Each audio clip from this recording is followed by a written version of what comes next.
Okay, ma'am. Move. Okay. Ma'am Obales, next slide. Nana, ma'am. Nana, ma'am. It's there na. Ma'am, wala pa sa ako, ma'am. Kadali.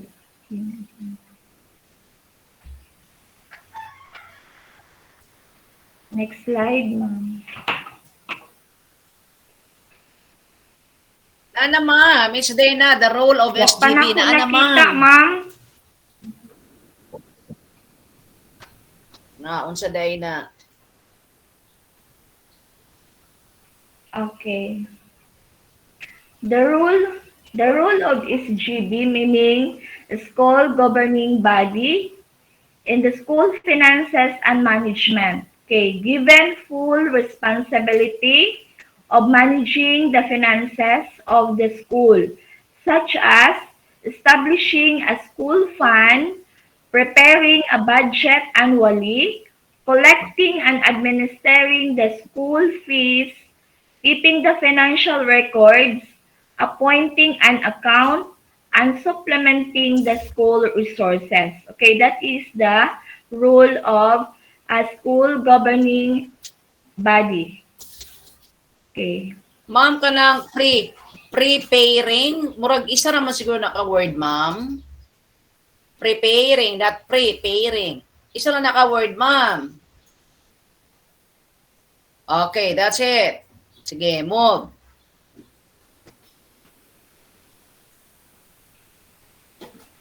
Okay, function of the school governing body and the principal. Okay, person with legal capacity to perform its function. The school may buy, sell, hire, or own property and enter into a contract. Okay, the second is can make an investment and sue or be sued. Okay, the third is the school perform all such action through its governing body, that is, the governing body act on behalf of the school. It has decision-making powers concerning the school, and it may ban the school legally.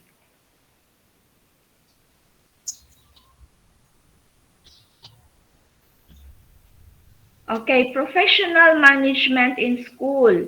The School Act stipulates that the principal must undertake the professional management of public school. This means that the principal has delegated power to organize, control teaching and control teaching, learning and budgeting associated to activities and the school effectively. So that is the professional management in a school. Okay, here is the characteristic of financial management. The characteristic of a good financial management. Okay, number one, okay, the responsibility of governing body, its committees should, and financial committee, the principal and the staff should be clearly defined and the limits of delegated authority should be clearly established. Okay, that is one of the good financial management. Okay, number two, budget should be reflect to the school, prioritize education objectives. Okay, seek to achieve the efficient use of funds and be subjected to regular, okay, effective financial monitoring. The third one, the school should establish and implement sound internal financial control system to ensure the reliability and accuracy of its financial transaction.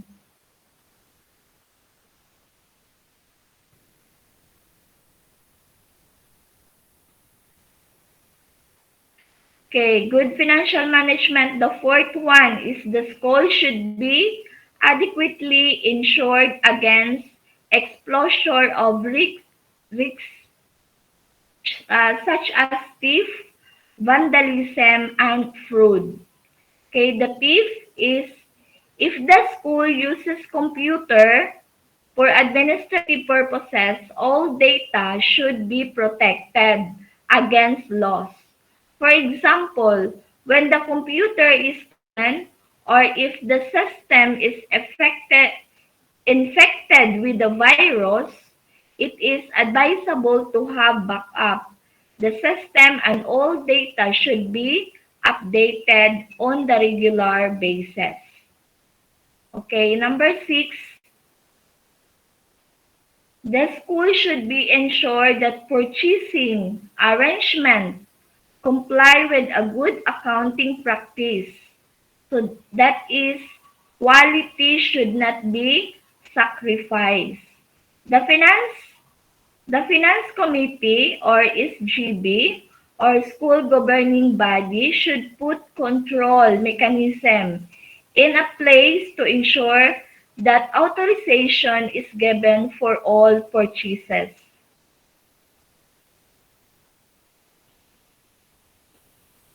Okay, number 7. Okay, number 7, there should be sufficient and procedure for the administration or personal Hello, ma'am. matters. Number 6, ma'am. Go back to number 6. Go back to number 6. Hello, ma'am. Go back to number Yes, 6. We are not just reading here, huh? We need to it's explain very, this. We ma'am. need to explain this. This is not just a reading activity. We need to explain this. What happened is just reading. You are not giving an example to Yes, ma'am, but the us. content, Okay, ma'am, in is number very, 7, in number 7, yes, ma'am. lagi, but you should have to explain, no? Okay, so in number 6, we will not we will not sacrifice the quality. Where is it? No? Dili lang kay sige lang kay barato palit. We have to consider also the quality should not be sacrificed, no? Dili lang kay sige daghan balag barato daghan man, no? We should not, no? We have to adhere also the rules in purchasing. And again, whenever certain equipment is borrowed from us from the school, dili lang kay basta-basta na ipahulam, ha? Dili lang kay basta-basta ipahulam. Kinsay sanghiran ana?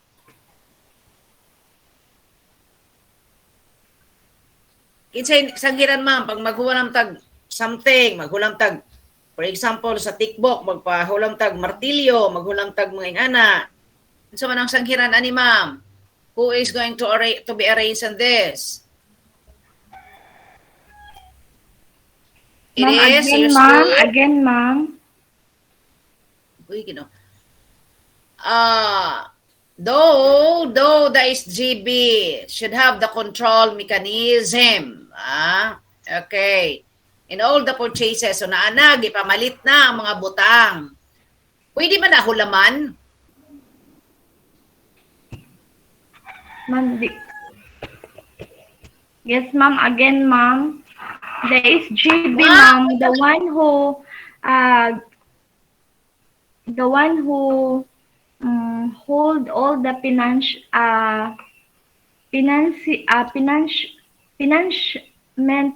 financial of the school, ma'am. Ma'am, I have my question to you. Ma'am, I have my question. You listen. Ma'am, you listen. Can you hear me, Ma'am Charot? Ma'am, tsapa, manggod kaayo, ma'am. Oy, di kayo na kumasabtan ang sulti, ma'am. So, kinsa may atong sabton karon? Okay, ma'am. There are even those who answered in the chat box. Though it is the SGB and the principal who is in control of the mechanism, no, of all this purchases. Pwede ba ta magpahulam, for example, si Rotso? Pwede ba ta magpahulam? Adi tani magkasinabtanay. Okay, anybody here? Pwede ba ta magpahulam? That's a school property. Pwede ba ta magpahulam? Yes, ma'am. If Yes, ever. ma'am. Yes, Yes, ma'am. ma'am. Asa man ta mo agi? Property custodian. Asa Property man ta mo agi custodian. pag maghulam sa principal? Custodian, ma'am. Ma'am. Okay, it is to the property custodian. Yes po. Eh di man na, basta na lang. Oh. So that, kung mawala na rabang butang, daghan na pasanginlan, ambot. So there should be an upkeeping of records. Para kung mahulam, si property custodian na, i-inform na sa principal. That if ever na mawala, kinsa man ang responsible na? Okay, the Who is the responsible? Ha? Principal and the property custodian. Custodian. Ang gusto ko is the property custodian, but it is still a boomerang to the principal. Hello? Kaya, proper recording is a must, no? Proper recording should be a must. Okay, sige na ma'am, go.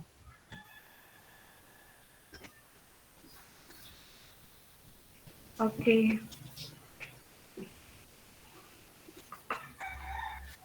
Okay, number 7, good financial management. There should be a sufficient procedure for the administration of personal matter. Okay. Number 8, for example, the stocks and the stores and other assets should be recorded. So all the, what we call this one, all the books and everything in the school, ma'am, should be recorded, especially in the library, ma'am. We have a lot there of materials. So we should record it for that one, ma'am. And then adequately safeguarded against loss and thief asset registers should be maintained. Okay, number 9, all income due to the school should be identified and all collection should be receipted, recorded, and bank promptly. Okay. So if ever, ma'am, we have money, we collected from our school. We collected for Hello, our Ma'am Charot. ma'am. Hello, ma'am. Pwede ba maghaway ng kwarta ang principal? Yes, ma'am. Pwede ba maghawi ng kwarta ang principal? Yes, ma'am. Only there's a kuan, ma'am, kanang what we call accounting, ma'am, who hold that money. And that money, ma'am, also we put that one Manis in sa the bank. eskwelahan? Ha? So pwede di ang principal maghawi ng kwarta? No, ma'am. But we have the Should be school ano? have a bank, ma'am, for that money. There is what we call the school faculty treasurer. There is what we call the canteen, the school head is not allowed to hold a money in the school. Pero ang cheque nasa school head, 'di ba? Kasi may mupirma, 'di ba? Pero kwarta to sa bangko. Yes, ma'am. Before kung naapa ang cash, 'di ba? Nadto kay cash pa man ang gihatag, no. Cash pa man. Okay. Of course, the money is in the custody of the principal. Kay kung mawala na, ang accountable ang principal. 'Di ba? Pabayron day mo di man. Okay. Even in holding of the contribution in the PTA contribution, principal should not hold. Hello. Yes, ma'am. Yes, ma'am. For example, ma'am. teachers, are you listening? Yes. Yes, You have ma'am. PTA Yes, ma'am. you have the PTA contribution in your school. And then, nag-amot-amot mo tag 100. 100 ha, 100 kay naamoy project sa inyong PTA. Am I audible? Am I audible? Yes, ma'am. Yes, ma'am. Yes, ma'am. So, si Pulano, nagkita mo sa merkado. The situation, ha? Yan ingon si Pulano, ay, ma'am. Dili pwede. Hi, ma'am. Okay. Ma'am, parang, uy, na naman kita, ma'am. Nagkita naman kita, ma'am. Naman daw ito'y na meetingan, ma'am. Ingon akong anak, no, na day. There is a contribution of 100 pesos for the HRPTA. Ma'am, sa ako na lang, sa imo na ako ihatag, ma'am. Yes or no? No, ma'am. No, ma'am. Dili, ma'am. Dili. No. The answer is no. Pero may No, mga ma'am. Ingat ng teacher, sige na lang ma'am, kaya ako No. na lang ihatag sa treasurer. No! It's a big no-no. Don't be tempted. Don't be tempted to accept because acceptance is an ignorance of the law. Hello? Ignorante Yes, ka. ma'am. Yes, Yes, Doc. Anong ignorante? Agree, ma'am. Sumingon na lang ka nga, ma'am, dili man ko allowed, ma'am mo ko. Ay, si ma'am, uy, ikaw na lang. Dili lagi, ma'am. Ipadala na sa imong anak o ikaw mismo ang magbayad sa atong PTA treasurer. To avoid, para unsa man. Issues. No? Dili na mga issue na siya. You should na. Delikado sa ombudsman. Yes, there are. Much more with the PTA. Much more with the MOOE. Though you are accountable for that in spending, pero dili ka pwede mag-kuha og kwarta. Me, I haven't handled any amount of my MOOE. Even the bank book, even the check is left in my drawer, school drawer. Kabalo ni Ana ang guard. Kaya kung mawala na diha, si gwardya akong pangitaan. Diba? Channel of responsibilities. So, if we have the plan, okay, mag-purchase na kibalig bond paper, that is the time that I will sign a check. I don't also sign a blank check. That's a big no-no. Mag-sign ko og check lang, nag-sign ko. That's a big no-no. When you issue a check, see to it nga kana siya nga check, mapalit na. Dili pwede na, mag-issue na kadaan. So, when your purchaser will say, ma'am, magpalit na ta karon og bond paper, 100 reams. Okay. Then I will say, where's the quotation? Okay. Di ba? Kay quotation ma, okay. That is now the time nga mag-issue ko og check pangadto sa ang purchaser ang magdala. Ayaw ko, but there are those principal nga mo manganbas. So, it's not my di ko manganbas. There are those principals nga maoy manganbas. That's not it's the canvasser's duty. It's the purchaser's duty. Okay. Napalit na. So, kinsa naman po, na naman ang kuhan. Ikaw bang mo receive, ana? Hello? Ang Nanang property 100. Kinsa naman po, asa man ingad to? Sa security guard? Custodian. Kustodyan. Dili Property. pa. Property custodian. Dili pa. Inspectorate. It should be checked by the back. Hello? Moagi pa na sa back. Moagi pa na sa back chairman. Moagi pa na sa mga inspector. Diba? O, chikon, kung tinuod ba yun nga 100, kung tinuod ba yun nga A4, kung tinuod ba yun nga unsa ni siya nga brand, that's it. So, naana, picture na po na. Kaya sa liquidation, tangan magpicture. Mao pa na siya ingadto sa inyong property custodian, ipahakot, ibutang dito sa inyong property room sa mga paninyo. Hello, that's the ano eh. Even me, when I ask a bond paper from my property custodian, magkuha ko ka ng murag receipt bitaw, I have to file. Magkuha ko, unsa ni? Magkuha ko bond paper. Hatag na ko. Para pag accounting sa property custodian, accounted na siya. Dili ka ikaw ang principal, free ko magbuot man magkuha ko bond paper. No, it's not. Hello. That's how crucial is the role of the school head. Okay, nag-ano na ta? Yes, ma'am. Safeguard. Yes, Safeguard. ma'am. Kung may makawat, kinsa man ang sayo? Principal. Ha? Ay nakawat, principal ang guard. Ang security guard.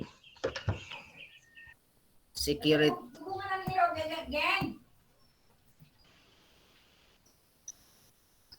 Ako ka. Hello.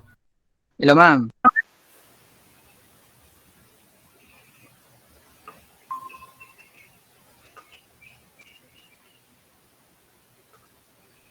I'm so sorry for the inconvenience. It's so noisy here. That is why I don't like to hold classes here. No, dito gid ko sa isa. Kaya ay mga irok diri, ay mga tao diri nga masigsigit-singgit. Sorry for that. No, but I can do nothing kay nganuman. Nabugto, I just don't know kung naayo na karon, nabugto ang mga wire sa PLDT ug sa Globe. Dito dapit sa amo kay na ano track mo taas. Ano din mga irok. May mga kinuok tabang. So, kang kinsa turong kung may kawat, kang kinsa turong Guard, ma'am. sa guard.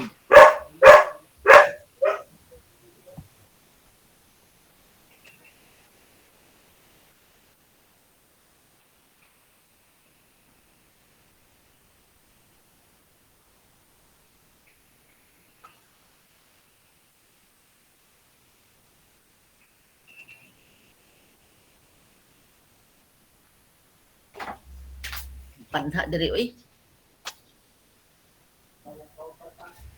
Hello, ma'am. Yes, it is the fault of the gwardya. Sa gwardya na. Responsible ang gwardya. But, the gwardya will report immediately to the principal, di ba? To the principal. And then, i-record na siya. It will be recorded. Kan kaayo ang process, ana.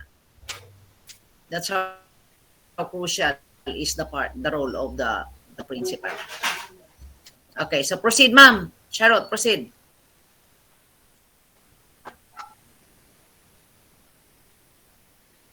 Hello, ma'am. Mag-proceed na ko, ma'am. Yes. Okay. Sorry, ma'am.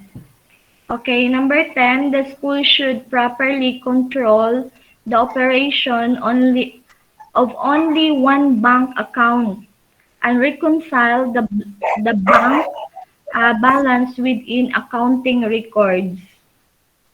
Okay. So in the Sige, school, go. ma'am, we have a bank account. I think all the public school has the DBP account. But in Yes. in canteen funds, in the PTA funds, it will be deposited in another bank, no? Depende kung unsa ang sabot sa mga GPTA, no? I don't so in my I don't hold any PTA. Dili gid ka pwede. Sige, next. Okay.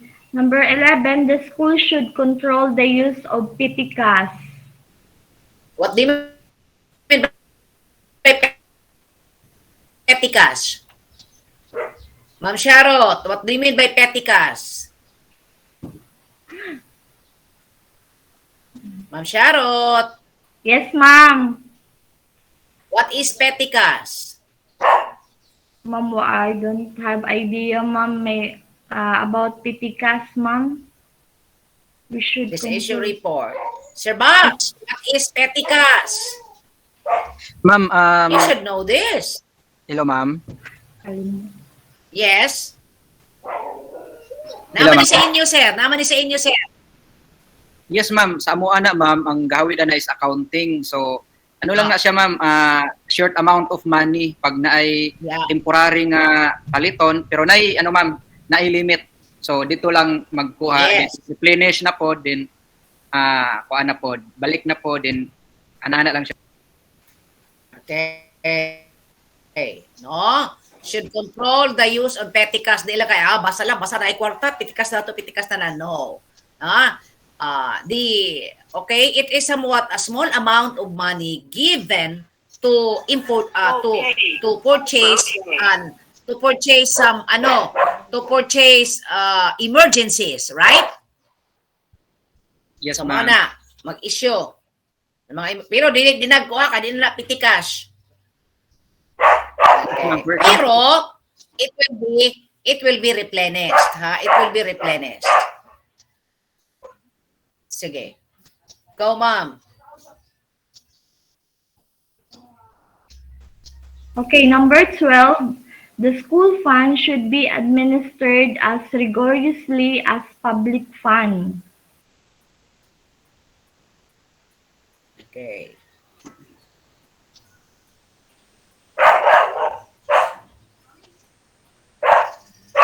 Okay, so Ma'am Charot, I'm giving you 96, Ma'am Charot.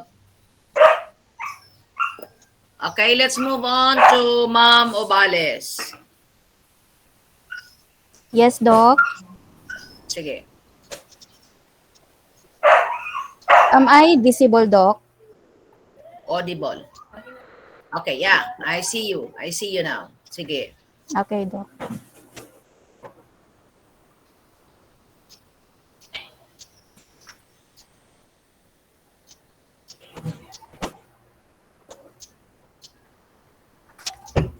Okay, once again, good afternoon, everyone. So this is the continuation of the report of Ma'am Shello, which is Leaders Accountability in School Finance and Management.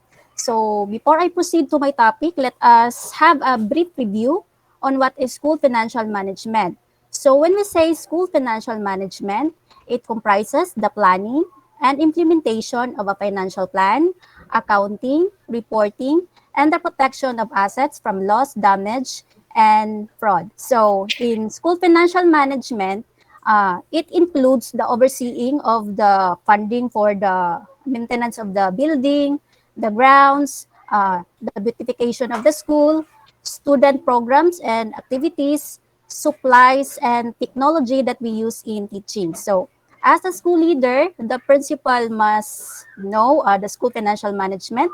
Most importantly, he or she should be transparent. There should be a transparency in everything, having the precise records and documentation of all the school finances. Okay, no more motivation. I will proceed to the next slide. Sige, ma'am.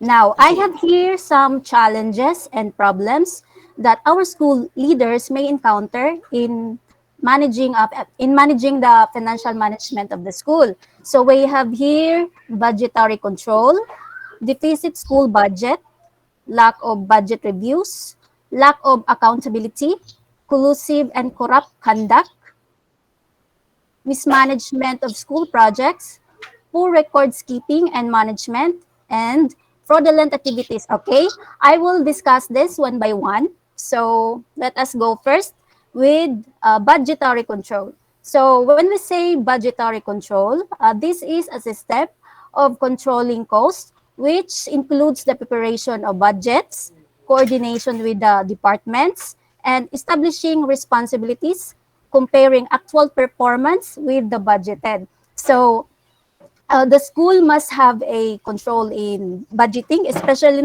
if the school have a short amount of the MOE. So the school head must not exceed with the amount of the project planned in a year to the total amount of the MOOE. So we should have a budgetary control. So also we have also a planning, no? Because if the school lack of planning in budgeting, so the effectiveness of the schools and it complicates the reporting on achieved objective and result. So that is why the school have to plan to effectively implement the budget of the school. Sige, move on. Okay, ma'am. Next, we have deficit school budget.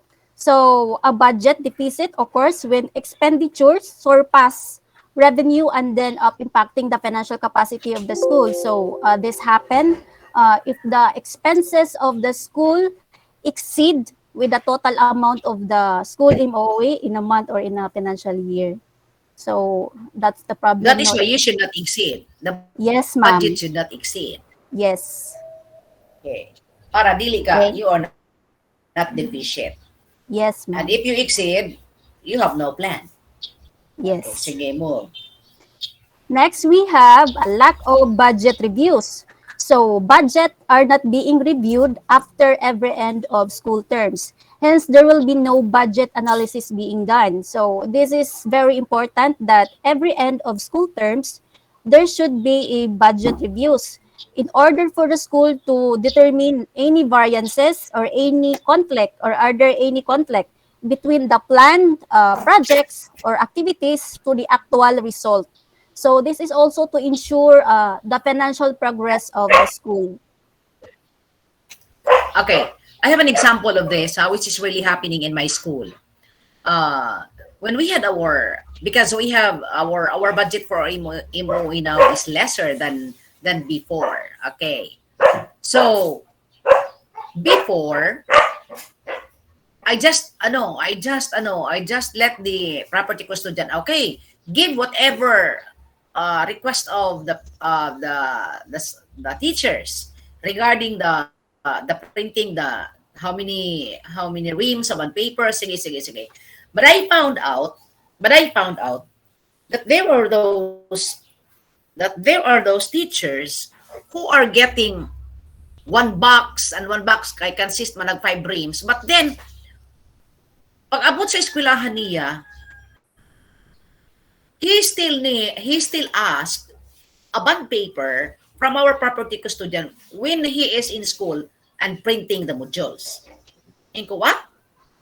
So ako siyang gi-confront. Napatuyin mga rason. Sige, okay lang. So this time, and then I found out also that there are those teachers kanang burara bitang magamit og kanang man paper. Kung asa na to sila naka-print, and then kung may extra, may sura, dito na pud biyaan. Ana bitaw? Ako'y tig sunod, ako'y tig hipos, and then there are even those teachers nga mangapi, magkuha og kanang mga tasa, na manginom baso kay the drinking water is in my office. Then pambiyaan lang gani, ako'y tig hipos niya na ay printer sa akong office, and then I told them, sige, you can print there. Basta walay trabaho ang printer sa opisina. You can print there. Pambiyaan ang mga scratch paper, which I don't like. So now, upon that, I have the walang review, no? So, karon, kinakontrol na nako. You will only have 3 reams. And then, kung wala na, gipabudget na ako sa akong property custodian because my property custodian is a math major. So, kabalo siya. Ma'am, pila ang mga bataan, pila ni ka pages, and that's it. That's how she budget. For example, ikaw, Ma'am Obales, how many students you have in yung araling panlipunan? Okay, Ma'am, 30. Okay. Ma'am, I have my 45 students in araling panlipunan, Ma'am. Araling panlipunan, section, section Apple. Okay. How about in other section? Grade 8, araling panlipunan. I have my So, my property custodian is budgeting now. How many, may I see the module? how many is the required pages to print ano. So siya nag-budget karon sa number of bond papers. But before wala na. No? Wala na.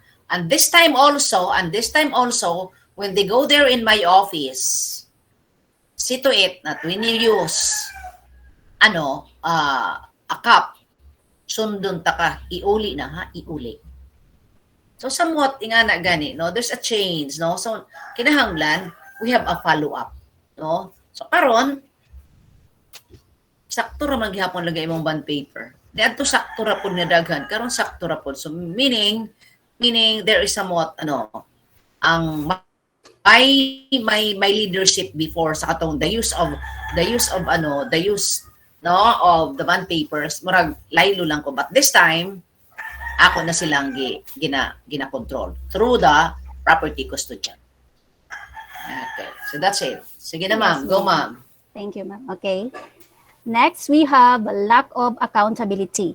So there is a lack of leadership accountability of the school leaders in school financial management.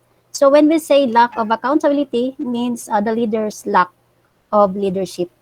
So this exhibited through the seemingly pervasive abuse of some of our school heads. Sometimes they use their power to force or release funds or make other payments without following the procedure.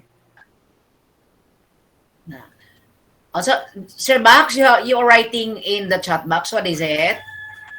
Ma'am, it's part of our stewardship, the job of supervising or taking care of something, such as an organization or property. Meaning, we are being responsible stewardship of our public lands. Tinood nam kanang imong giingon, ma'am, na naay panghatag, pwede ra na nila gamiton nga pwede manubra. Para bitawng daghan kayo mga scratch paper, ma'am. So part ana nga i-manage gyud na siya kay ang expenses ana magdagan manggod mao nang matingala na lang nga gamay ra og output pero ang budget dako og nahatag, ma'am. Ako. Yeah, that's it. Og this time pod, gamay ra mo budget, sakto ra man lagi gihapon. That's it. No, we need to lesson learned to nako. And then napag yung mga hinatag nga mga bond paper, asa ana ba? Then I can see sa office pambiyaan lang dito sa computer pambiyaan no, ako tigipos ko mga bond paper nga sobra ngay lag mag-print, which is dili maayo. So that is an analysis or that's the evaluation now. Okay, thank you for that, Sir Box. Sige, ma'am, go on. Mamubalis. Okay, ma'am. So I will proceed to the collusive and corrupt conduct. So this culminates as a violation of procurement procedures. The procurement process is one major source of conflict of interest between principals and agent in an agency relationship. So this is the challenge in our school leaders in inclusive and corrupt conduct during the procurement process of purchasing the materials and other services. Not following the procurement procedure can cause major financial problem in the school. Okay, conflict in na. There are those, no, Yes, as what I ma'am. have told you earlier, that there are those principals who are the one to canvass, who are the one to procure. Okay. It happened, no. My purchaser always purchase in one store, a known store here in Butuan. Then ingon siya, ma'am, naarabay gihatag. Hello, listen ha, listen. Hello, listen. Sa unsa man ang gihatag, sir? In siya. Okay, nag-purchase ba ta, ma'am, og bond paper? Because at that time, wala man sa wala sa kay kani pong DBM always out of budget, di ba? Hello. Kung sa is there somebody here who is assigned as purchaser in school? Wala. Okay. So, add to me. Ayun siya, ma'am. Narabay gihatag, ma'am. Pila. Sa ganun gitagan man ta. Ayun siya. Okay.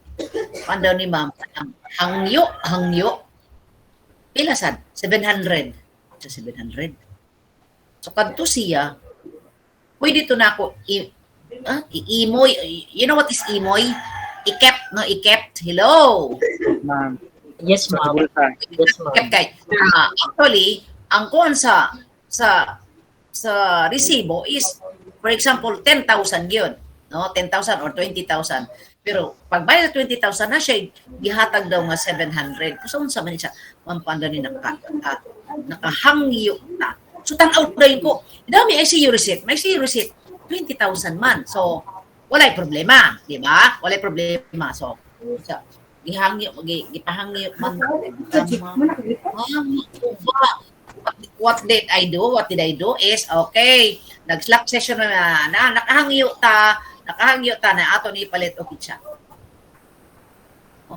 Somewhat. And I told Yes, I told the body, I told my teachers na ingani gipahangyo.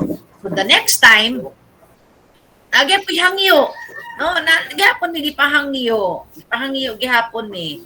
So, ningon na po ko, ipalit ni nato og kuan kanang masitira, no, kanang mga pat kay atong mga pat nangaguba na. So I told my utility to buy the pat. Oto na po. Let's buy this soil kay mahal ba yung soil sa di ba mahal? Ang tumingan na dingon sila. So ang ubang pa diana imoy na siya. Hello, you know what imoy is? That is why Yes, ma'am. na I conflict nga halimbawa experience gid na po, no, nga naagi ng mga store nga muhatag gid og dagko, but it's not the work, it's not the function of the principal to canvas, to procure, to nga na ako bahala oy kamo ana yun daw atagin na lang kun yung insakto nga resibo ha pagpapirma ninyo o magka what is tiwas gid. It's not my work. Delegate them, empower them, di ba? So that's it. But there are those, no? I just don't know if you can relate this in your own environment, in your own school. So that is why we know this one. So whenever there are something in your school, so at least you know na. Hello. At least you know na. No? Yes, ma'am. Dapat di ba? Hello. But I Yes, am not ma'am. telling you to against na inyong kontrahon inyong principal. Ayaw. At least ikaw kabalo na ka. Sige, move. Okay, thank you, ma'am. Okay, let us proceed Move, to mobile. Okay. Let us proceed to mismanagement of school projects. So, this happened with the lack of management in running the school projects. So, if the school have a school projects in which they will have the income in that project, so it should be managed properly to avoid problems that will be encountered by the school. So, school projects are one of another source of funding of the school. So, if properly managed and integrated into the financial management system of the school. Okay. Lack management of school project. Okay, it happened also. When I assume, karon sa akong, hello, are you still there? Yes, ma'am. Yes, Yes, Doc. Doc. Napa Yes, mo? ma'am. Okay. Yes, Ay, tamo Doc. karon sa Yes, akong. Doc. Pag abot na ko, Yes, Doc. dili maginimaw ang measurement sa flagpole. Because the measurement of the flagpole should be above of the highest building in your school. So, mo gid na siya ang correct nga kataason sa flagpole sa inyong eskwelahan. So, pag abot na ko, dili man ni siya mao. Kay taas ang among building, mubo among flagpole. So now, ano na that one, no, last, when I was in Cebu, I instructed the OIC, na ma'am, ngadtuan ang aniko kay dili basta-basta tao ang mag-ingana. So, nag-request mi sa aniko, kanina bitong, ilang truck bitaw nga, himuon bitaw, kanang mga sa taas bitaw. So, we requested the aniko we bought kasi sana mga kanang bitong ihimo nag-pole, ito niya ang aniko. Now, it is there. So, ingong ko, mauni siya, ay mismanage ang kuan. So, in that, kaya nag-utro mi, so, giputod to na mo ang pole, giputod, niya, gidugangan. O, di ba? Kung magbalik-balik ta, if we did not plan, mismanage, if we did not manage, if we did not plan, naunsa naman, di ba? Balik o gasto, di ba? Yes, Another cost, another expenses, another effort, di ba? Effort, di ba? Yung asa man nagikuha, di ba sa MOOE? Yes. O di ba? Nga dapat unta kadto nga project napalit na tong isa ka siminto, napalit na tong 5 ka siminto. But we can do nothing because giamo ging giputod aw nya gipasiminto na pud karon. So another problem nako is to buy tiles na pud. Eh natindog naman. Taas na kaayo. So correct na. So kawa pa man so magpalit upon mig tile. So another expenses. That is why also the same thing in you, no? Sa ato kinabuhi when we apply that na kinahanglan, it is not only financing financial management in the school but as well as to our daily lives, no? Moingon bitata sometimes. I just don't know if you experience this one. Magpalit po baratuhon. Hello. Diya gani sa dapit-dapit diha mamatag baratuhon kay barato ra man gyud. Pero paggamit ikaduha na unsa naman? Naguba. Naguba. I bought Guba. spoons. I bought spoons.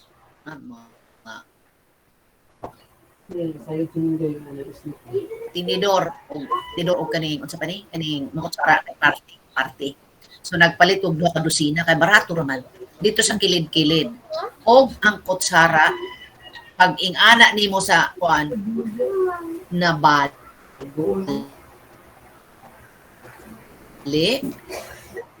nagipang taya. Di ba? Sayang. So, nagpalit na lang kag original. Hello! That's Yes, financial Doc. management. Okay. Sige, go ma'am.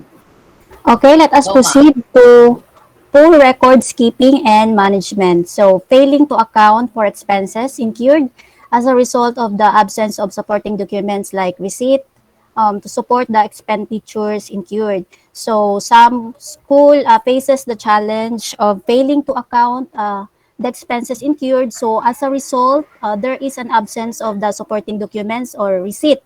So, to support the expenditures being incurred.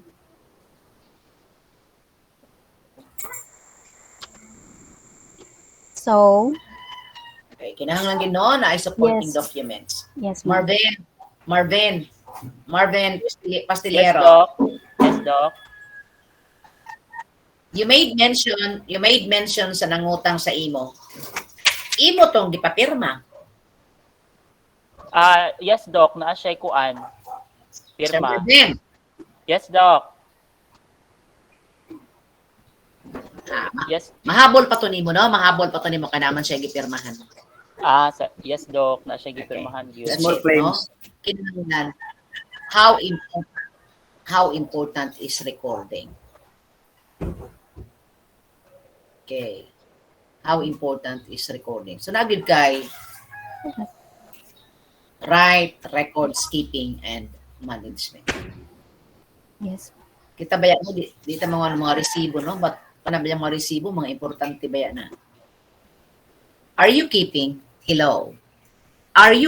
your unsa pa nagibayda nato kada sidula? Are you keeping your sidula? Yes, Doc. Yes, ma'am. Nakahanay siya. Ever since. Di ba every year man ta maglukat og sidula? Are you keeping all those? Wala na, ma'am. Wala. Ano do? No. you need. Because I have a friend na pag-retire niya, ipangitaan siya mga sidula for almost 1 year. 1 year lang nga sidula. Are you keeping your payslip? Hello. Yes, Yes, Doc. Yes, Doc. po. Yes, ma'am. Yes, Doc. Ala. Yes, you should keep your Compile na payslip. dula. I-compile na nimo ang imong payslip. Are you compiling your subject loads, mga, di ba tagaan mo before the start of the class, di ba tagaan mo mga loads ninyo, di ba? Hello. Schedule. ma'am. Hello. Yeah, yes, Are Doc. you compiling? Are you compiling them? Pirat-pirat ang matawa siguro, bahala naman, anak. You should keep all those. You should keep all those. Sige ha, that is good records keeping and management. Or management. So Noted, Doc. Noted. Are you keeping your absence of leave? Kanang tanan ba nga gipang submit ninyo? Dapat when you submit something to your office, you should have your own copy. Hello. Kanang pag-submit ninyo, WHP, WHLP, pag-submit ninyo og AWA or IWAR, do you have a copy of this? Yes, Doc. Yes, Doc. Yes, ma'am. You should keep. Tanan nga i-submit ninyo is duplicated. No? Kana ganing mga PDS, personal data sheet, kanang mga statement of asset and liabilities. Diingon ako. All right. Submit na your PD. Ma'am, nakalimut naman mi kung asa to, ma'am. Control of an institution. So thus, of the school. Doc? Ball? Sige. You have a poor connection. Okay, Doc. Sorry. Okay, Sige. effective management as well as unattended use of school funds and financial resources. So that if this happen, our school leaders will be accountable in the school financial management. Next, I have here points to have an effective school finance and management. So in order for the school to have an effective school finance and management, the school must have these three, which is planning, reporting, internal control, and internal auditing. So let us tackle this one by one. So let us go first with planning. So if the Okay, school ma'am. has No no more in planning, ma'am. Okay na, ma'am. Take it. Planning, tapos reporting. reporting, Reporting, ma'am. yes. How is it done? So in our school, di ba, we have our school monitoring, evaluation, and adjustment in which we presented the school achievement of our school achievements. So this will be presented to our PTA officers, some representative of the BLGU, and to the teachers. So in this presentation, also it will be tackled also the utilization of the MOE, the school funds, also the utilization, and also the status of the liquidation of the school MOE. Okay. So- sige, reporting. Yes, Doc. It will be done during the PTA meeting. It Yes, is Doc. done in the report DOD card. meeting. It is okay. Okay, next, proceed, ma'am. Okay, so we have this number 3, internal control and internal auditing. So is an integral parts of internal school monitoring.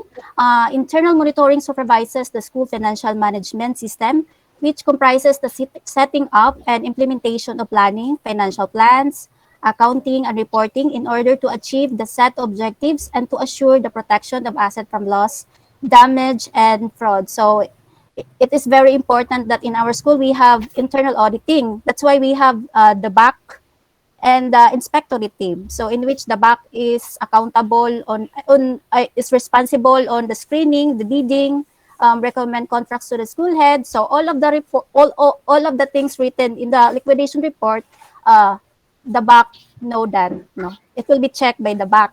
And also we have our inspectorate team in which they are accountable to check if all the items are complete together with the receipt.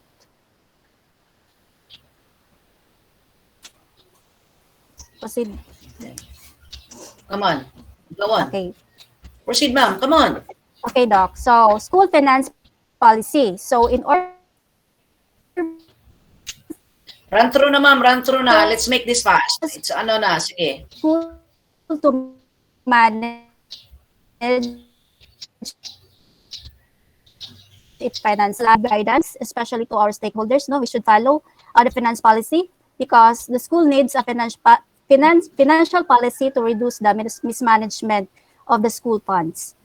Okay, these are parts of the finance policy. We all know that these 5 are parts of the finance policy. We have cash receipt and cash payments, school fees, management of assets, petty cash payments, so all small payments are under the finance policy, and budgetary control. Okay, we have here financial control. So in order for the school to have the financial control, the school must have these 2, external audit and internal audit. So external audit, so according to the School Act, the school financial records and annual financial statement must be audited by a registered public accountant. So after the school head make the liquidation report, it will be submitted to the division office, to the fund to be audited by a registered public accountant. And also we have internal audit. So it is a vital that the school governing body has an internal auditing mechanism in place. So it is very important that internal auditing happens in the school. That's why we have the back and the inspectorate team who is responsible in internal auditing in school. Okay. Doc, these are our references with Ma'am Shello. And that would be all my report. Thank you, Doc. Thank you for listening. Okay. For Ma'am Obales, I'm giving you 100. Okay. Thank you, Doc. So now let us move on to our oral. Come on. Are you excited now? Be sure, reporters this day should have to upload your reports in the Google Drive. Reporters, Pastillero, Rasonabi, Sabandal, Salinas, Sharot, and Obales, try to upload immediately your reports to the Google Drive. Okay? Yes, So, Doc. shall we move on now? Okay. Though I had given you the criteria, the rubrics, I mean. Okay. Not yet, ma'am. The effects, what was your the effects of COVID-19 to educational planning and finance. Am I right? Yes, ma'am. Hello? Yes, ma'am. Am I right? Yes, Yes, The ma'am. effect Yes, of Doc. the pandemic Yes, to ma'am. the educational Yes, Doc. management, to the educational finance and planning. All right.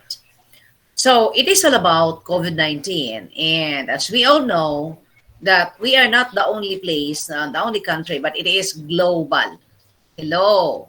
It Yes, is a ma'am. global happening, a global challenge wherein all of us were affected, the way of living, particularly in the health and of course in education, right? Okay, but we are focusing on the educational finance and planning. So you have given me different uh, place or country, right? Lahi-lahi ang inyong mga country or mga inyong preferred ano. Okay. what I am going to, okay, the order of calling on this is according to the time and the day that you have submitted your output, no? Sa inyong research. So, there are those who submitted in the 22, no, duha, 23 murag upat, and 24 tanana, and there are even those who uploaded very, very late, 10. Okay. Still, I checked that one. Okay, so I told you, okay, what is the educational finance and planning of that school or of that country? For example, USA, Cambodia, whatever. Okay. I did tell you some of you have placed in there that Germany, and an example that Germany has a population, and then they are you are describing the environment of that place. Ayaw na ko ninyo ingana-ana, no? So once I call your name,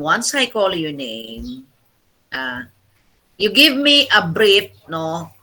How does COVID-19 affect to the educational, finance, and planning in that particular state or country?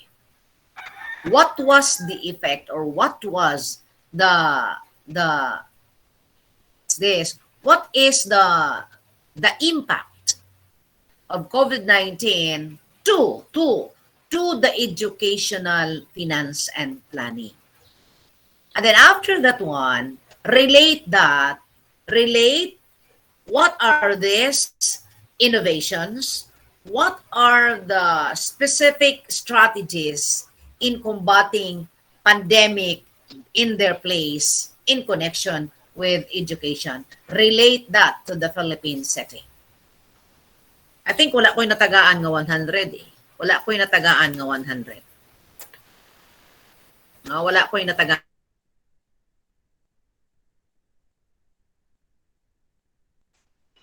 Hello, Doc. Nawala ka, Doc. nga 100. Have you seen your LMS? Have you seen your LMS? Yes, Hello? Doc. Ma'am. Yes, Doc. Yes, Doc. Doc. Yes, Doc. Have you seen your LMS? Yes po. Yes, Doc. po. Wala ko'y gitagaan og 100. Wala ko'y gitagaan og 100.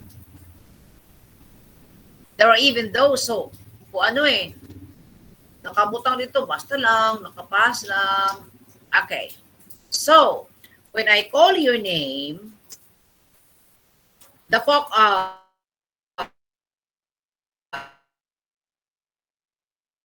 you will just immediately say what is the focus place, what happened to the educational system that they have in pandemic time, what are the strategies that they have, and let us find out how it is connected, or is there a difference, or is there some you compare what happened in that place with no particular in the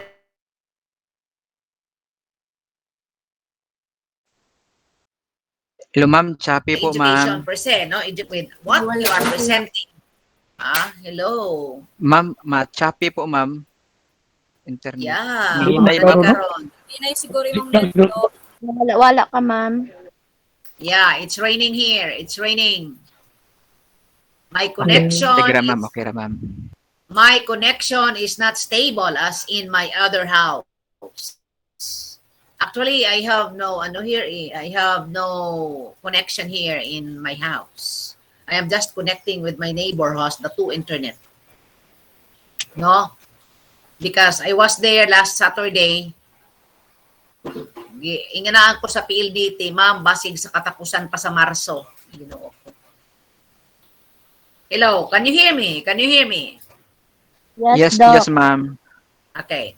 So once I call your name, you mention your preferred country, and then tell me what happened to their education, no, nga na-affect sa COVID-19, and what are the intervention that they made, and you relate that to the Philippines. And if content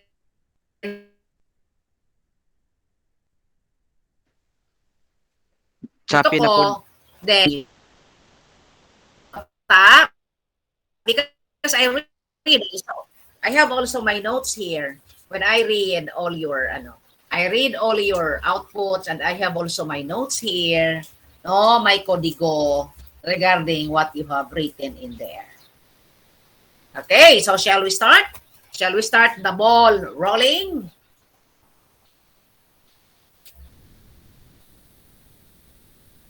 Hello? Yes, ma'am. Yes, Doc. ma'am. Can we start the ball rolling now? Yes, ma'am. Okay. The first to have submitted is Amora Maria Joyce. Duha ni sila si Amora, pero they matter in the time of their submission. Okay? Amora Joyce.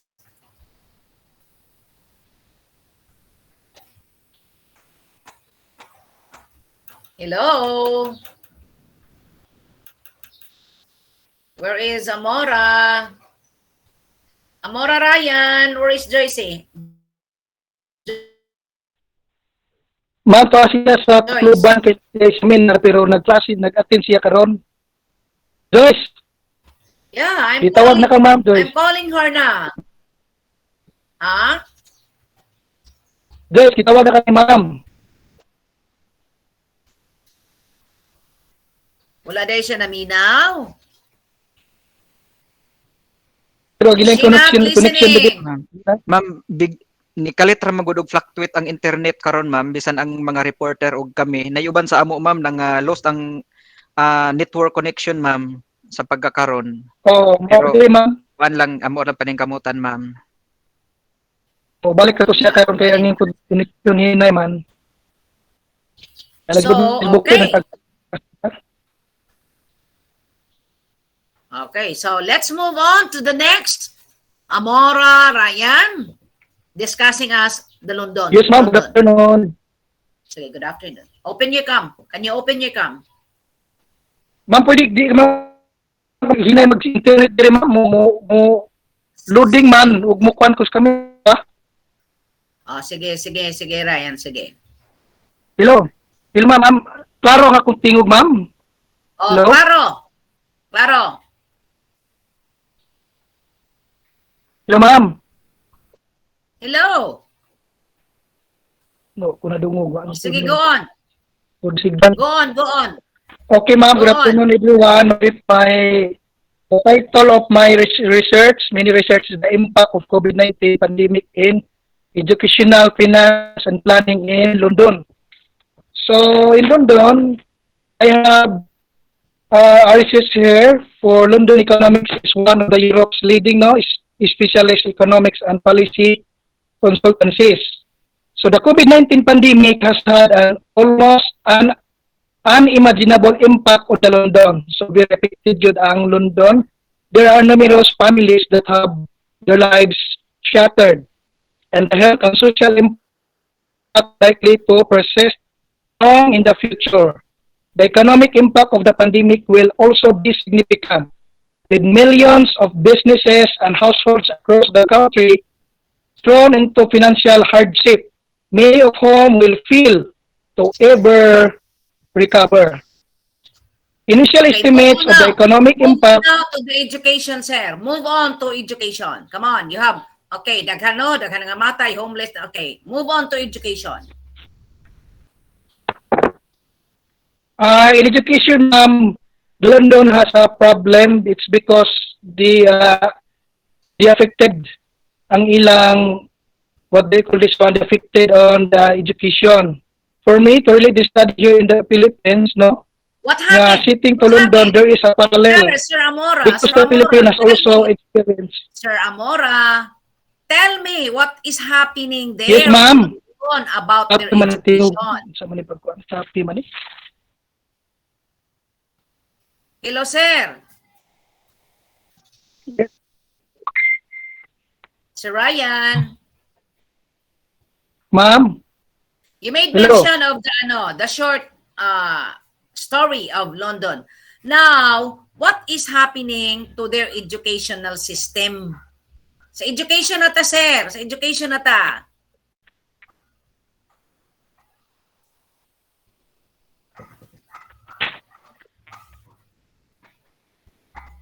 Hello, How ma'am. does how does Klaro it ba? affect how does it affect to their education? How does pandemic affect the education system of London?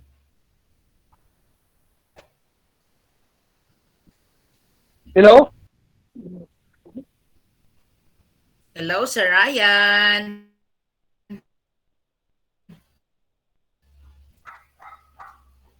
Na, di gid ta di ani. Sir Box, can you hear me? Can you hear me there? Yes, ma'am. Ang Yes, uban Doc. lang, ma'am, for example kay si Ryan, putol-putol. Medyo choppy, ma'am.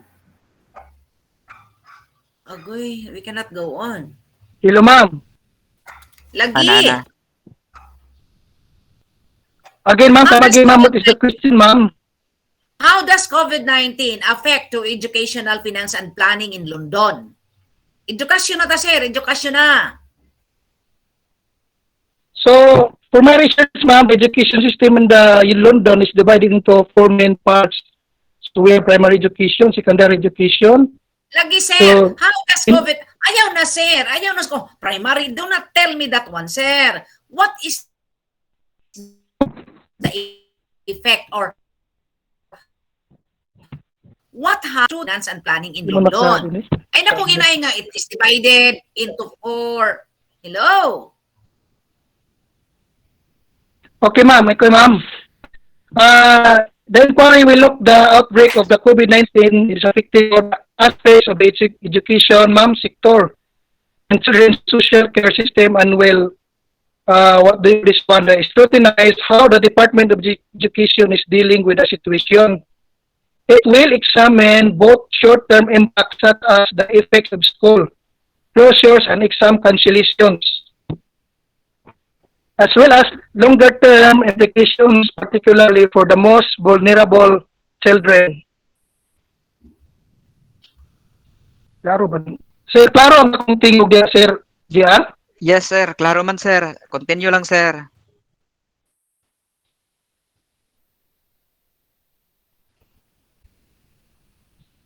Continue lang, sir Ryan. Minawan mi, sir.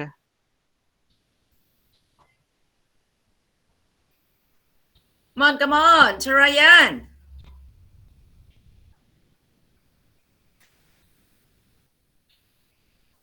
Sige, we'll just go back to Ryan. Ma'am Rasonabe. Hello, Doc. Am I visible and Yeah, audible? yes, go on. Okay. So, good afternoon, Doc.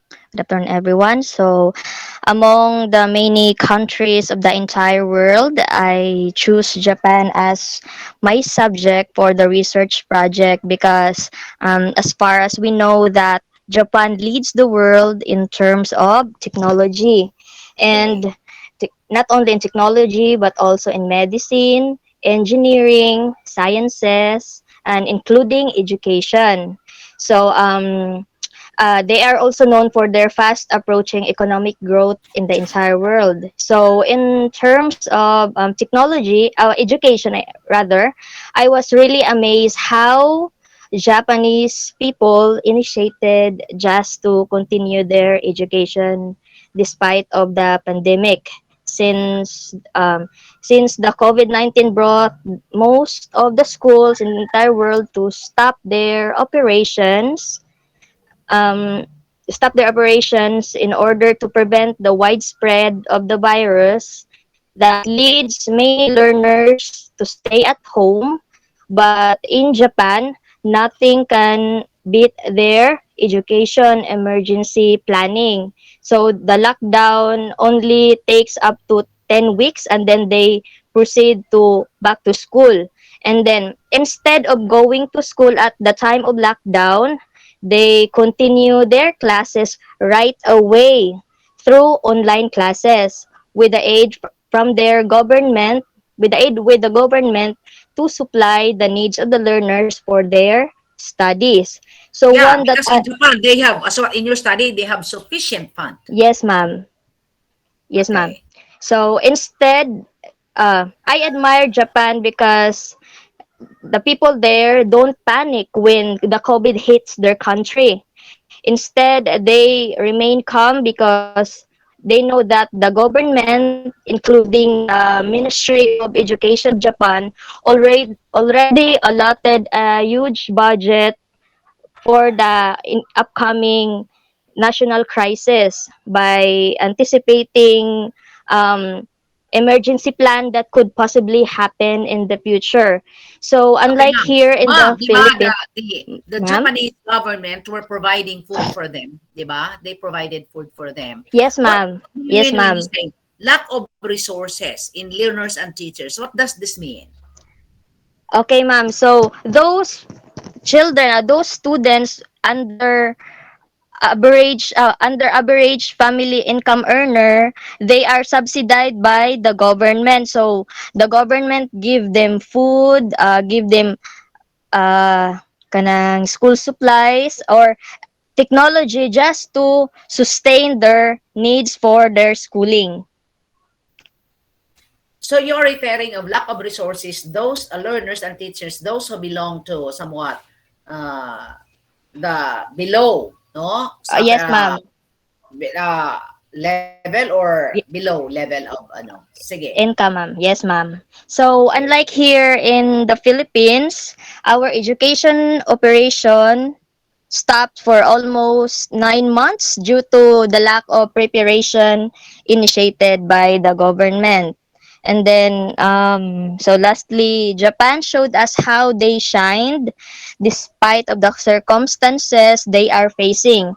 And being prepared is one of the factor how their country cope up easily to continue the education system and to fill up the lapses in the economy brought by the pandemic. That would be all, ma'am. Okay, thank you. I Thank am you, ma'am. giving you 100. Very Thank you, good. Thank you, Okay, that's ma'am. it. Ingana ang mag-report. Ingana. Thank you, Oh, ma'am. lang. That's it. No need of the introduction. Okay, next. Let's move on to Monty Julius. Okay, 100 to ka, ma'am. Very good. Very Hi. comprehensive. Monty Julius. Yes, ma'am. Good afternoon, ma'am. Can you open your cam? Yes, ma'am. For a while.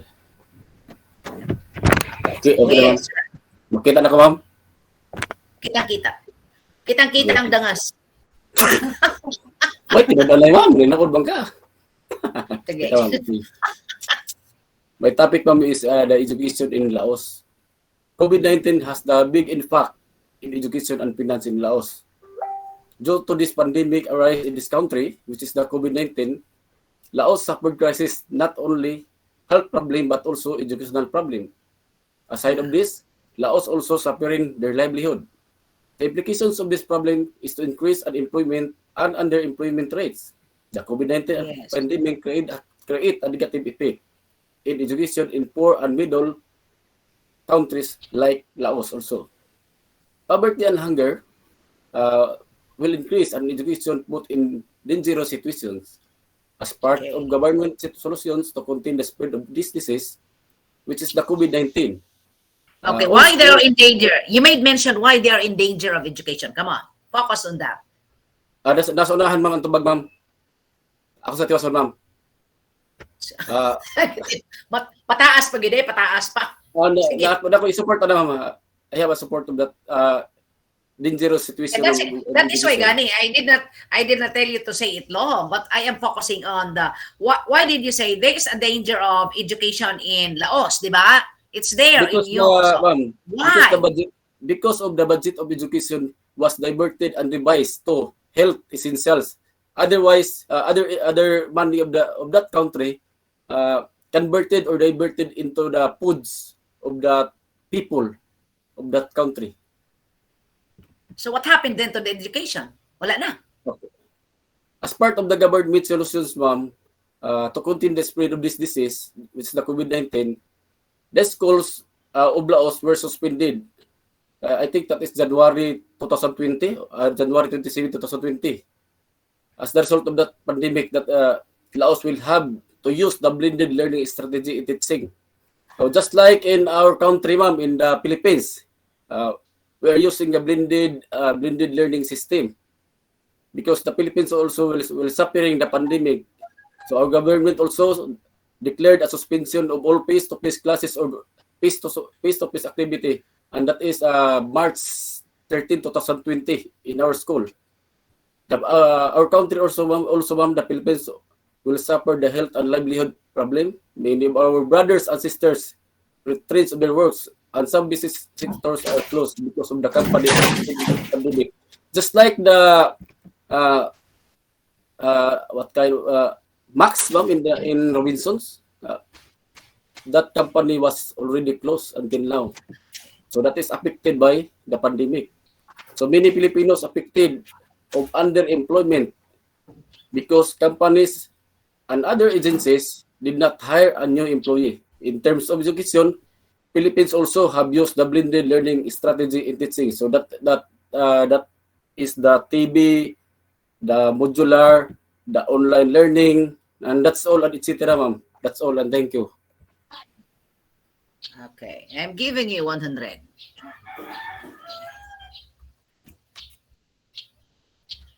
Panha, uy. Klase ta diri ka panha. Okay, let's move on to Balase. Yes, ma'am. Good morning. Okay. Good afternoon. Sorry po. Okay.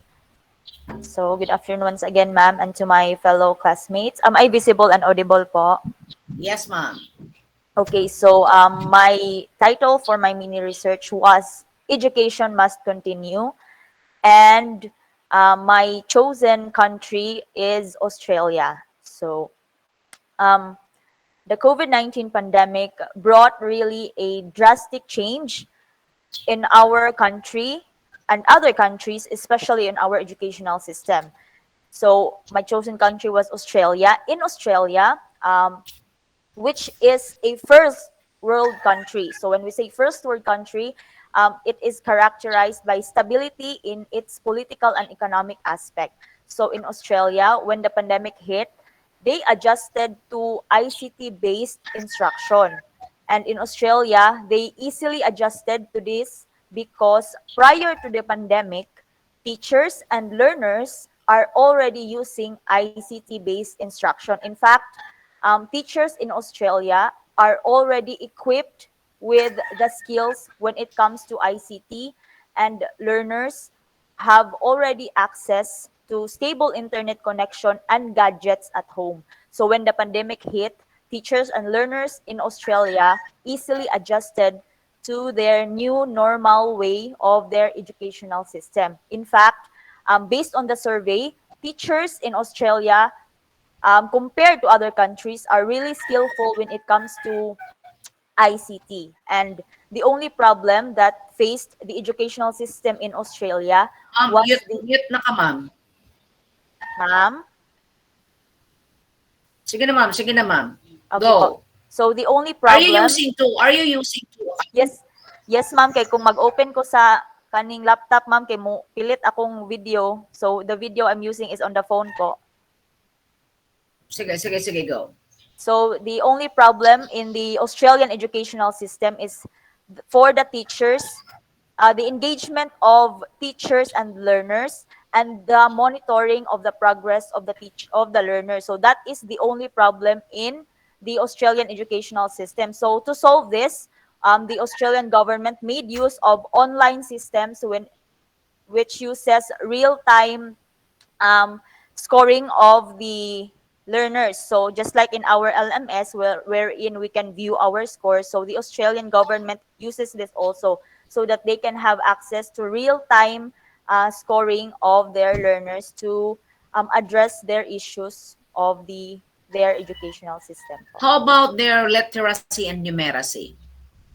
Okay, so the literacy and numeracy in Australia, in fact, compared to other countries, is higher than the standard set by the world, because the literacy and numeracy in Australia, the learners in Australia are high because their teachers are skillful, and learners have the access to technology and the stable internet connection.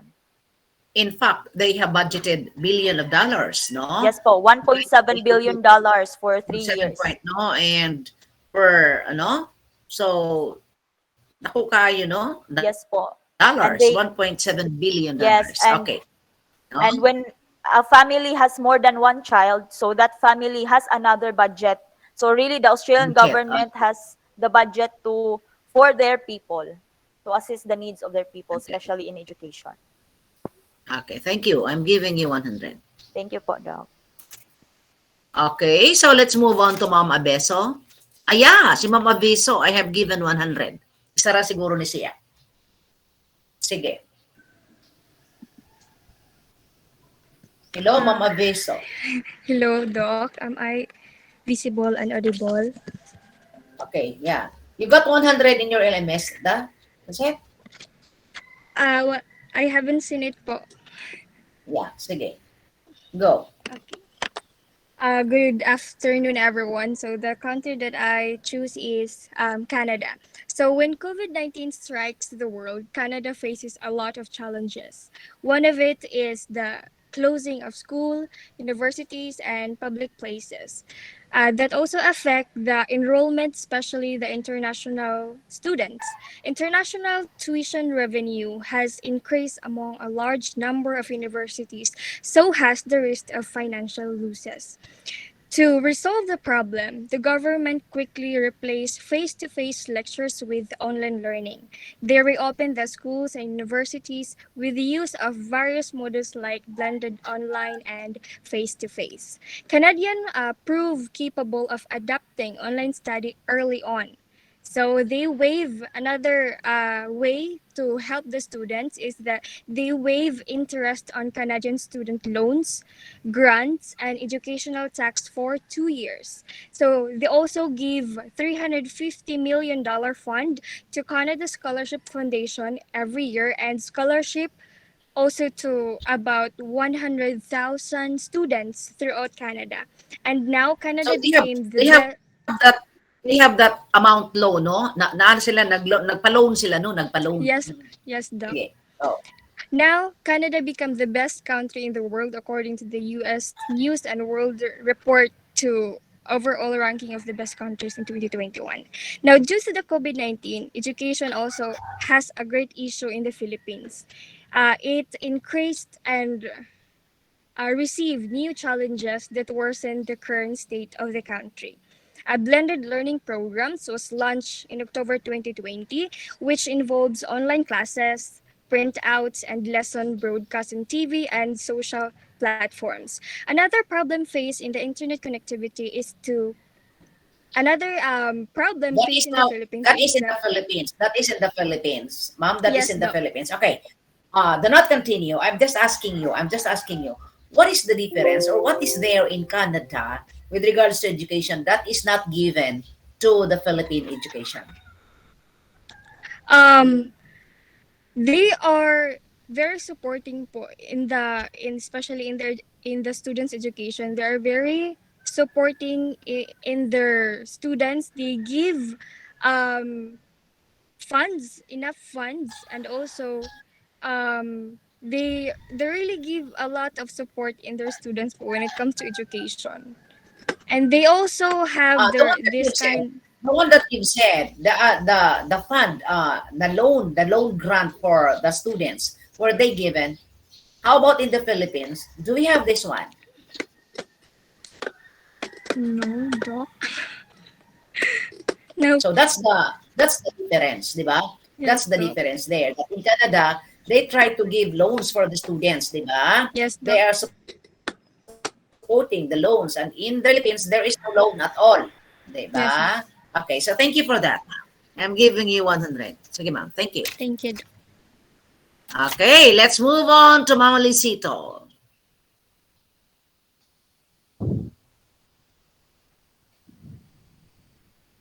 Okay, good afternoon. Hinay daw. Okay, Sige. I choose the country Singapore because Singapore is our neighbor country. And then, um, since in Singapore, since they do not have any natural resources to rely on, Singapore has to try to be more in self-sufficient in certain critical areas, and they are less reliant on imports. So with the land scarcity, they are planting on rooftops. They are trying to make their own medicine and masks. Yes. So during pandemic, Skills Future is a national movement to encourage and support learning so that the Singaporeans, both in school and the working world, will be able to acquire deep skills that are relevant to industries and the future economy.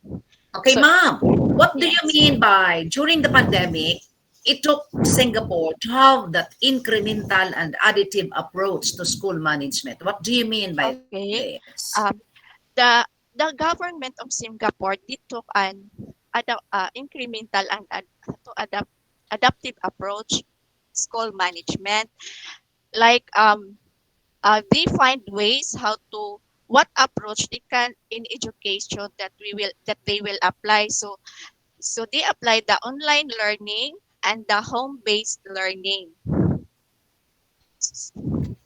That's it, ma'am. Okay. So, Then what do you mean by reduction in work hours in them? Reduction in work hours. reduction in work hours. So reduction in work hours, it is the time of pandemic, or it is the reduction of the foreigner workers because they focus on the local entrepreneurs, they focus the local workers, which is the Singaporeans.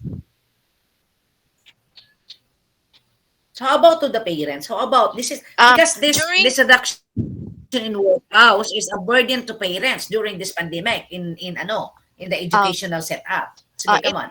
it is about the reduction, the home based learning education, because it is then an additional pressure to the parents,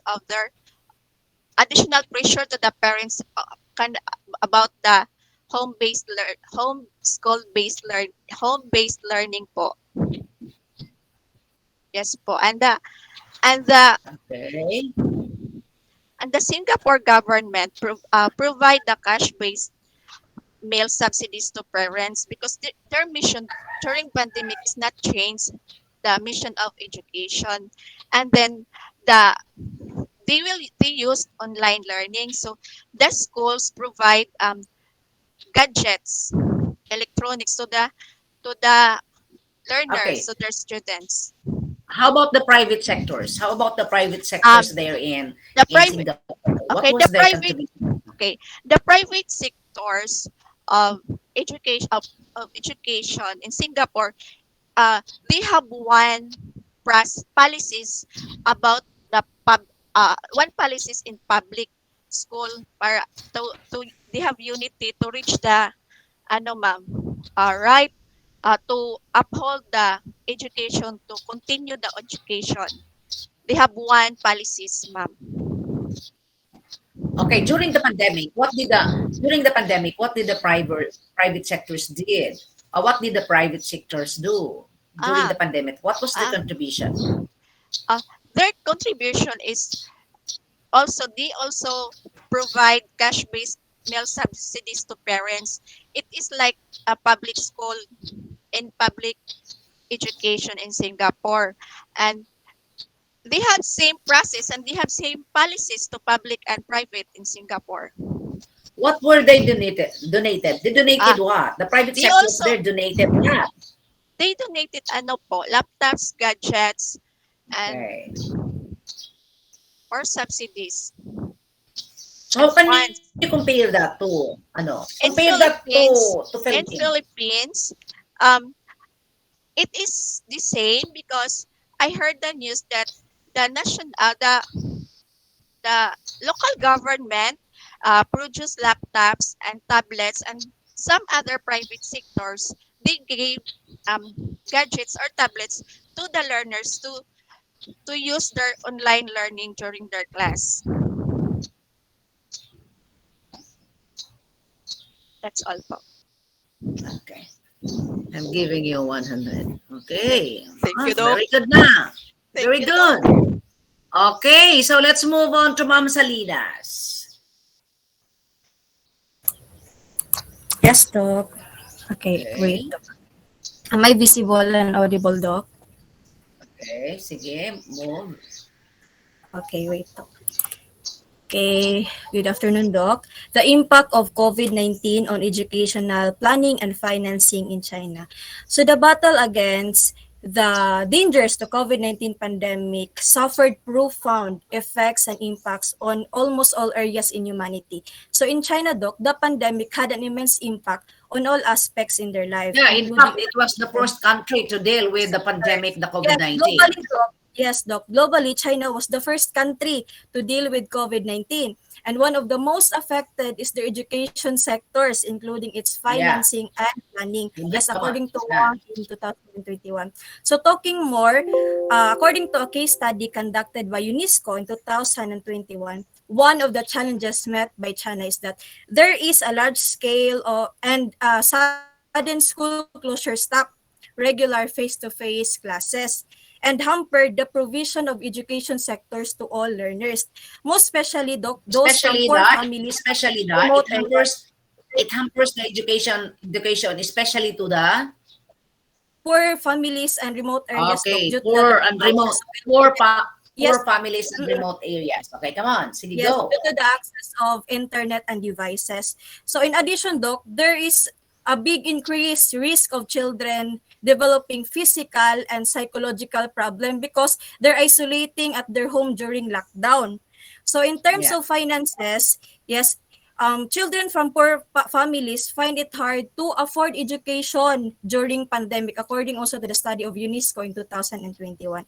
And then to solve the aforementioned problems and to sustain the students' health and well-being in China, so the China's curriculum provide physical exercises for all Yeah. the learners. So, and there also as comprehensive psychological support was being offered at 3 stages, Doc. So prior to class reopening, when the class reopening I reopen think again, I think the physical exercises was okay. I mm, think the physical exercises were given to these children to maintain and upon the students' health and well-being, no? Di yes, ba? Doc. Yes, yes. Students' well-being in China Sige. to ensure their health and well-being. And also, Doc, in support to that, Doc, there is a health protocol, so online learning and videos for all the learners in China. So, in Were they addition, the given mini special living?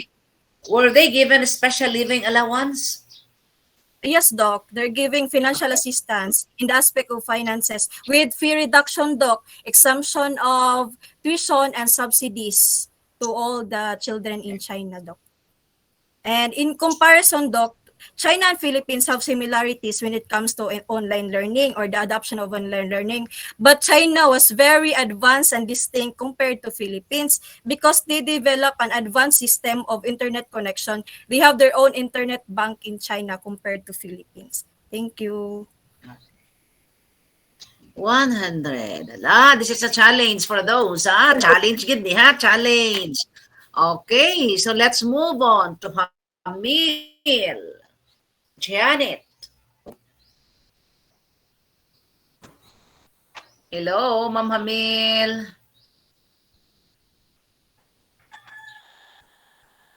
Ma'am Hamil, Janet Joy. Ala, left the meeting man siya. Ala. Let's move on to Ma'am Ubales.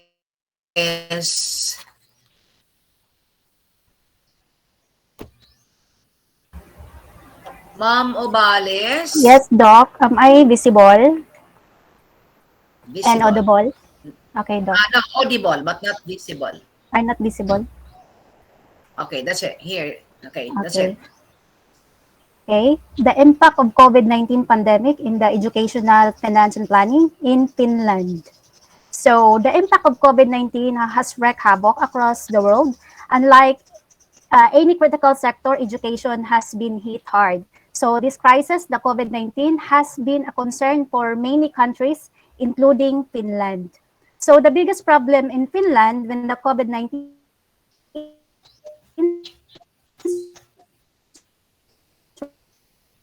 struck was the Ma'am,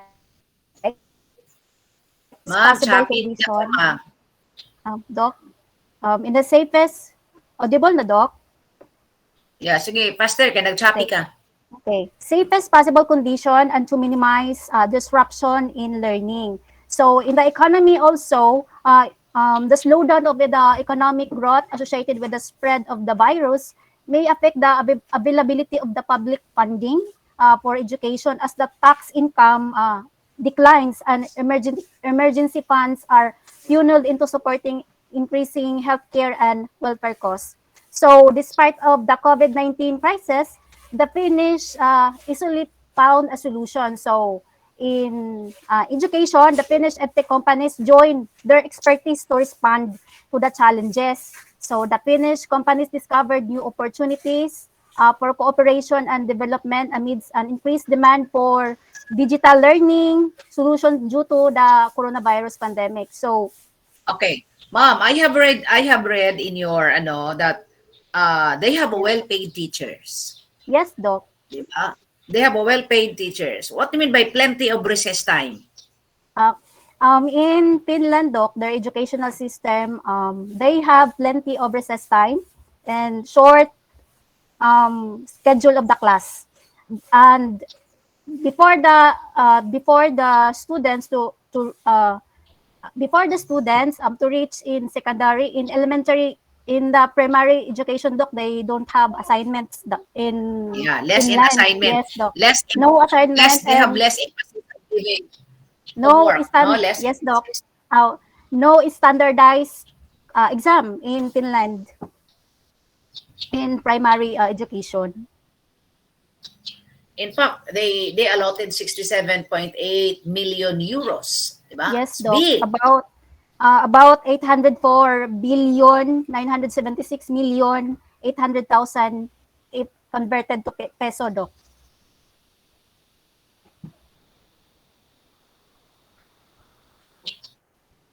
Without developing some basic skills. What do you mean by this? Doc, without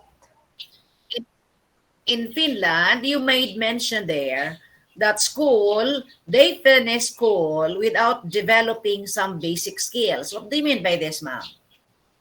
developing basic skills. Yeah. I think, Doc, in Finland, the start of the schooling is at the age of seven. Unlike in the Philippines, we have at the age of 5 we start schooling. So in Finland, the late start of the schooling at the age of 7. So it could be it's attitude and attitude. Uh, the attitude. Yes, the Because you made attitude. mention, I read there that in Finland, schools were publicly funded. No? Yes, The Doc. schools were All publicly levels. funded. And then, they even finished school without developing some basic skills. What do you mean by this? Basic. Na ano sulat? Okay, without developing basic skills. Come on.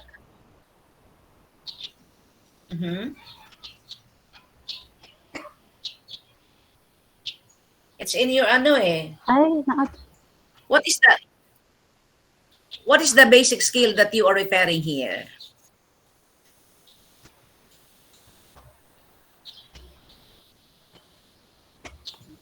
basic. Come on. Okay, the basic In fact, skill. in fact, Finland is one of the best education system in the world. Yeah. Yes, Doc, using a digital learning in teaching. Yeah, but why is it that you without developing some basic skills? There's a big question mark in here. Yes, Doc. I think na mali na, Doc. Pag-type duro na ko. Ha? Na mali. Yes, Doc. Yeah, because I read this. The Finnish schools without developing some basic skills. So how do you compare this? How do you compare? Siguro topographical error o kinsa ato nalibat ani, kinsa nalibat sa ato, ikaw o ako. No? Sige. But for sure, wala pa akong nalibat-libat aniyo kay gamay pa ako na chicken for sure, di ba? Sige. Sige. How will you compare the educational system in the Philippines? So in Finland, they are called monster in technology, in digital learning. Even before the pandemic, Doc, they already use a digital learning in teaching. The students, In fact, teachers, and in yes, fact, Doc. they are familiarizing the use of ICT, right? Yes, Doc. Familiarizing the use of ICT. Yes, Doc. Even before the pandemic, they're already using that, Doc. And unlike in the Philippines, which in which we have the modular and online. So in Finland, they do not use a modular because they use digital learning. Unlike in the Philippines, we have modular learning because online learning is not effective here in the Philippines because some of the students have difficulty to connect, no, because of poor internet connection, and other students have no gadgets to use. Okay. I'm giving you then one of them. You review ha, I have read Yes, ha. I Doc. have read finish school Okay, without Doc. developing some basics sila. You review that. Basig Yes, na Doc. para na Noted. nimo. Yes, Okay. Doc. Thank you, So Doc. Marius, Madel, Joy, Madel, Yes, ma'am. Marius. Yes. Okay, so go. Okay, so the country that I preferred most was the Italy, since Italy is one of the country that COVID-19 attacked. So how many uh,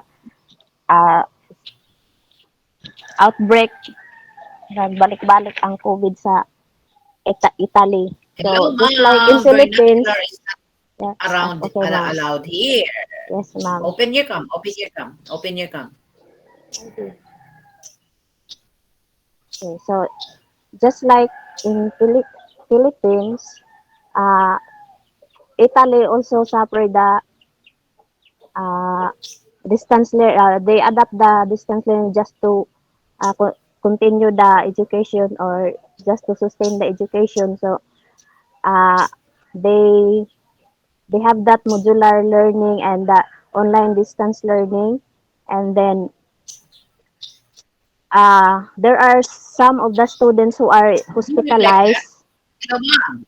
ma'am. Hello, ma'am. Did you reflect that in your research in that the education system in Italy? Yes, ma'am. Sure ka? Yes, Because I ma'am. have here what's the situation of education in Italy? I have the comments here. The situation in the Italy, ma'am, uh, since some pupils there, or some students are affected by coronavirus, so the government of their education continues, because they have the what we call the SIHO, or the hospital in school, wherein some teachers are going to teach in the hospital, so that pupils who are there in the hospital, ma'am, and and and they also hired Yeah, some you have teacher. you have even presented there the data, the confirmed cases, di ba? Yes, ma'am. Do I need to elaborate, ma'am? Since What do you mean by the active cases? those that ano, ma'am, still have the COVID-19. Mm-hmm. Yes, ma'am. Then Sige. this is Continue, just continue. this is the data, ma'am, of the confirmed cases by province, by per Yeah, 100 yeah, yeah. kilometers. Yes. I read this. What Okay, do you mean ma'am. by active, hospitalized? Active, you mean even if they are This suffering okay. COVID-19 there in the hospital, still there is learning, there is teaching that is happening. Yes, ma'am. The education in Italy still continue, ma'am. So dito mga teacher sa hospital na klase. Some, ma'am, because the government implement the what we call the school in hospital, wherein some teacher, not maybe 12 teacher out of 8 pupils that is being hospitalized, ilan na siyang i-cater there. Come on. Sige, go on. Yes, ma'am, I have read that one. Then, since there is also the distance learning or the online learning, there's still the problem faces by the parents and the pupils, and especially the teacher, because just like in other country, they also have the uh, low internet connection. So that is the main problem also that the teachers and the educational system being faced. Okay. Yes, ma'am. I'm giving you 98, Ma'am Barrios. Okay, Ma'am Barrios. Thank you, ma'am. Okay, let's move on to Ma'am Escobedo. Yes, Doc. Good afternoon. So the Good afternoon. so the impact of COVID-19 pandemic in educational finance and planning in Indonesia. So the impact is of COVID-19 has forced millions of Indonesian children to shift their educational situation from offline to online. Students have to study at home and rely on online technology. So then one of the educational response of the COVID-19 in Indonesia is developing also the learning from home. So the learning is from home was not aimed at meeting the curriculum expectation, but was designed to ensure continuity of Open learning your from cam, home. open your cam. Continue. Doc? Open your cam. Yes, Doc. Naka-open, Doc. Open your cam. Yes, Doc. Ah, Naka-open. I haven't Naka-open seen ko, Ma'am, it. it's Doc. open. Naka-open na siya, Doc. Yes, Open ma'am. na siya Open na, ma'am. po. Open po. Sige, there. Si Naka-open Ma'am. na. Naka-open na siya. There. Yes, Doc. Sige. So, then just like I said before that the one of the response of the COVID-19 in education of Indonesia is the developing of learning from home. So, because the learning from home was not aimed at meeting curriculum expectation but was designed to ensure continuity of learning from home and enjoy learning activities within the home environment. So so in order to continue the learning. So then the government also is providing the subsidy, the laptops, cell phones or smartphones and internet subsidy. But some of the some of the parents in Indonesia, especially in rural areas, complain about What's the Filipinos' problem? uneven Come on. or unequal distribution of subsidy. So meaning um so for dealing this problem, so the teacher go there in their home to pupils home to carry the activities for those children uh, for those children who have no internet connection.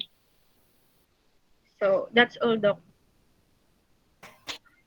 What do you mean by technology just not change the method of teaching, but elevate role of the teacher? What do you mean by this? Elevate role of teachers. To elevate because Doc, in online technology, uh, we are not just stagnant our knowledge. So we need to elevate our teaching methods, especially in online. So how can you teach? How can you teach with actively participation with your pupils, Doc? How about given options of the government? What is this options all about? So the option. They were given options of the government. What is this option that you're talking there? So the option, because Doc, same here in in Indonesia, Doc, they are the parents are given the option if their pupils want want them to participate that online activity or not, or online class. They are given the choices, though, or of we are they are given the choices on online platform or modular. So they are not forcing, the government are not forcing the parents to go online. Okay, what do you mean by what do you mean by Doc? that you said there that parents are unaware of student education, likely lost participation? What do you mean by this? Parents Um, are unaware of student education and they yes, lost participation. yes, Doc. What do you Especially, mean by Doc, this? especially in the rural areas, Doc, because their parents are not educated well. So that's why they cannot teach their children, especially during modular, Doc, because they themselves, they do not know how to read, they do not know how to write. So how can they teach their children? So that is why, Doc.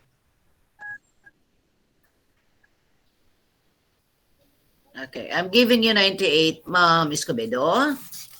Thank you, Doc. Okay. Let's move on to Ma'am Escolano. Okay, good afternoon, Doc. Am I Good visible afternoon. and audible na po? Yes. Okay, the impact of COVID-19 pandemic on education, financing, and planning in Cambodia. So, in Cambodia, they have a royal government, which is decisions which rely on in the government. So all the schools are being closed because the government empowered to mandate all the education institution, including the private and the public. So the Cambodian collaboration with the aim of responsibility, effectively and efficiently responding to the issues. So the challenges that means in COVID-19 that are increasing risk of vulnerable children dropping out of school, increased risk of violence against children, missing needs of children with disabilities, and the health of school children. And also the last is limited access of wash facilities of schools to impact on the children health. So to provisions to continues the learning program, the core of strategic of component of the Cambodian in response of the COVID-19 is planning with a e-learning. So from the primary to pre-primary and primary Is to that what secondary. you mean, So MOEYS? Is that what you mean, okay, MOEYS? yes po, that is the Ministry of Education. So the Ministry of Education is help to their activate the implementation due to the education, such as the platform due to the broadcasting, Okay, online ma'am. This internet. MOEYS, these are the component of public and private, right? Yes po, yes ma'am. So what is Yes po. particularly emphasized here in this MOEYS? This So they is are helping. This is the Ministry of Education, ma'am, to help that government to up. So the partners of the government, ma'am. Y. What is Y and S there? What is Y and Those, S there? ma'am. Y. That is youth and Okay. sports. So Youth that and is sports. school and sports, no? Partners and the Yes po. stakeholders, di ba? Yes po. Yes Okay. po. So, um, how do you compare that in the Philippines with Okay, regards the to same. their Cambodian planning? Okay, yes, ma'am. The same thing in the Philippines. They are using the modular and the internet, TV, radio, and printed modules. The same thing that in the Philippines, we are using printed modules, and we are using TV, we are using radio, and we are using online class. So they are the kanang similarities, ma'am. So in terms of technology, they are the same thing that they are some places that are not activated in internet connection. That's why they are using modular. So in the challenge of the increased risk of children dropping, what they have done here? Okay, they drop because of they are lack of sustainable of their finances, ma'am. The economic of there is too low. So we all know that the Cambodia is one of the poorest country. So they are lack of economics fund. Yes, Okay ma'am. lang ka, That's ma'am? Are you trembling? Are you trembling? no, ma'am. No, ma'am. Relax lang, No, ma'am. ma'am. I Yes hear po, that in ma'am. the Ingon ano ani. mo. Yes po, ma'am. This is my voice, ma'am. Ingon ani gid akong voice. Okay, they have this was hand facilitate, was facilitator. They are here like that, no? Yes po, ma'am. Yes. Okay. Okay. What do you mean by they broaden their base to transform and recover inclusively? Um, it is the okay. So they are lack of employment, ma'am, to protection the health of insurance that the Ministry of Economic or Finances is predicted that economic growth will go down po, ma'am. To sustain the livelihoods, ma'am. So they are continuous helping those economic shock nga na they happen. Okay, I'm giving Yes you po, ma'am. 98, Okay po, Escolar. ma'am. Thank you. Let's move on to Ma'am De La Mente. Good afternoon, ma'am. For me, I chose the country of Malaysia. So the Ma'am, title of my I'm just hoping, Ma'am Hadi, that you don't mention all what is all about Malaysia. Ah? Do not mention to me all about Malaysia. Come on. Sige, go. The focus is in the education. Sige, ma'am. Okay, so the world indeed had been changed by the pandemic, and the one that causes of this enormous change in this restriction of the Open your cam. Open your cam. yes, ma'am, I already opened my cam, ma'am. You can see it. I haven't seen Yes, naman ma'am. yun. Open na, ma'am. Yes, ma'am. Open na yan ka, ma'am. Sige, walang siguro Open, sa... ma'am. Sige, go. Ma'am? Oh, Nana. Oh, Nana. Go. Sige, Nana. So again, I will continue, Sige. ma'am. So the one of the Continue. of the change of the restriction of the face-to-face classes in all level of education. So the physical distancing is implemented to avoid the spread of the virus, and the online distance learning became the means of educating learners, and the government looked for ways to make this happen. So Malaysia is the one of the countries that which implemented the physical distancing. So Malaysia is a small country with a fast-growing economy, and they are belong to the upper middle income economy. So for the year 2020, the Malaysia population reached 30. So with that, they also have many cases because they are ranked third after the Indonesia and the Philippines. So with that, the education in Malaysia was totally closed. They implemented the close of all schools institution. And the Malaysia Ministry, Malaysia Ministry of Education opened the online learning. So that is their avenue to continue the education in their country. And the hurdles regarding to the virtual education from home is the utilization of the technological equipment, the group-based project, the internet capacity, and the assessment method or recent to have impacted the COVID-19. So it was also reported. What do you mean by what do pardon, you ma'am. mean by farming online businesses? What do you mean by this farming online businesses?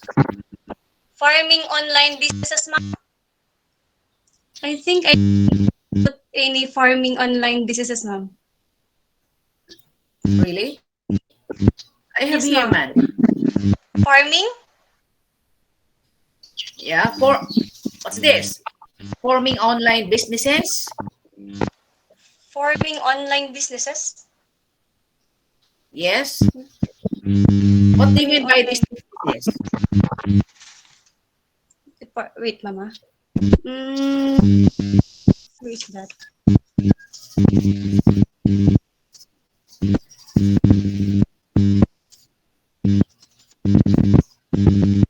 Forming Because online business.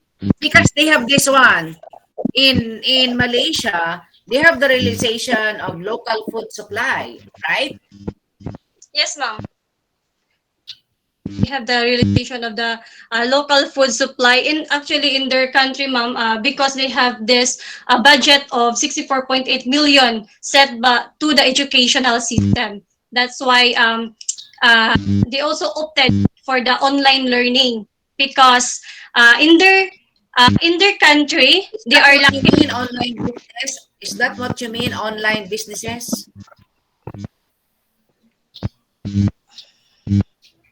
I cannot seem the I don't know where that where. Okay. So this is ma'am. I have it, ma'am. So yes. Actually, ma'am, that is from the Chatman House in the Article 6 aspect of daily life rapidly changed by the COVID-19. So this is the ano, ma'am. The They have the farming. action or the favoring the businesses, ma'am, are favoring to online businesses such as, for example, because they cannot benta na, ma'am, in because of So is this farming? Is this farming online businesses? no, ma'am. I shift in business direction, ma'am. That is shift in business direction favoring to online businesses. Sige, sige. In business, that's in my ano, ma'am, in my copy. So actually, okay with that, ma'am. So shift in business direction favoring on online businesses, just like the businesses, just like here in the Philippines, we opted the online selling. So we can sell through online So because they are so okay. So they are favoring online businesses. yes, ma'am. They're having that one also in Favoring online businesses. yes, ma'am. Because in Malaysia, Okay, ma'am, sige. they are through online na talaga sila, ma'am. It's because they also have many cases of the COVID-19 way back in the 2020, ma'am. That's why they are opted through online selling and online education. So that and also hurdles the ano ma the Malaysia also, ma'am, reported that their university was given funds to weather the pandemic. And for the Philippine setting, as I compare that to the Philippine setting, the more advanced than the Philippines because here in the Philippines we are using a blended modality, while in the Malaysia they are using the purely online. They are using a purely online classes through the use of Google Classroom. So, All right. I'm I'm giving you 98. Okay. Francisco Jimboy.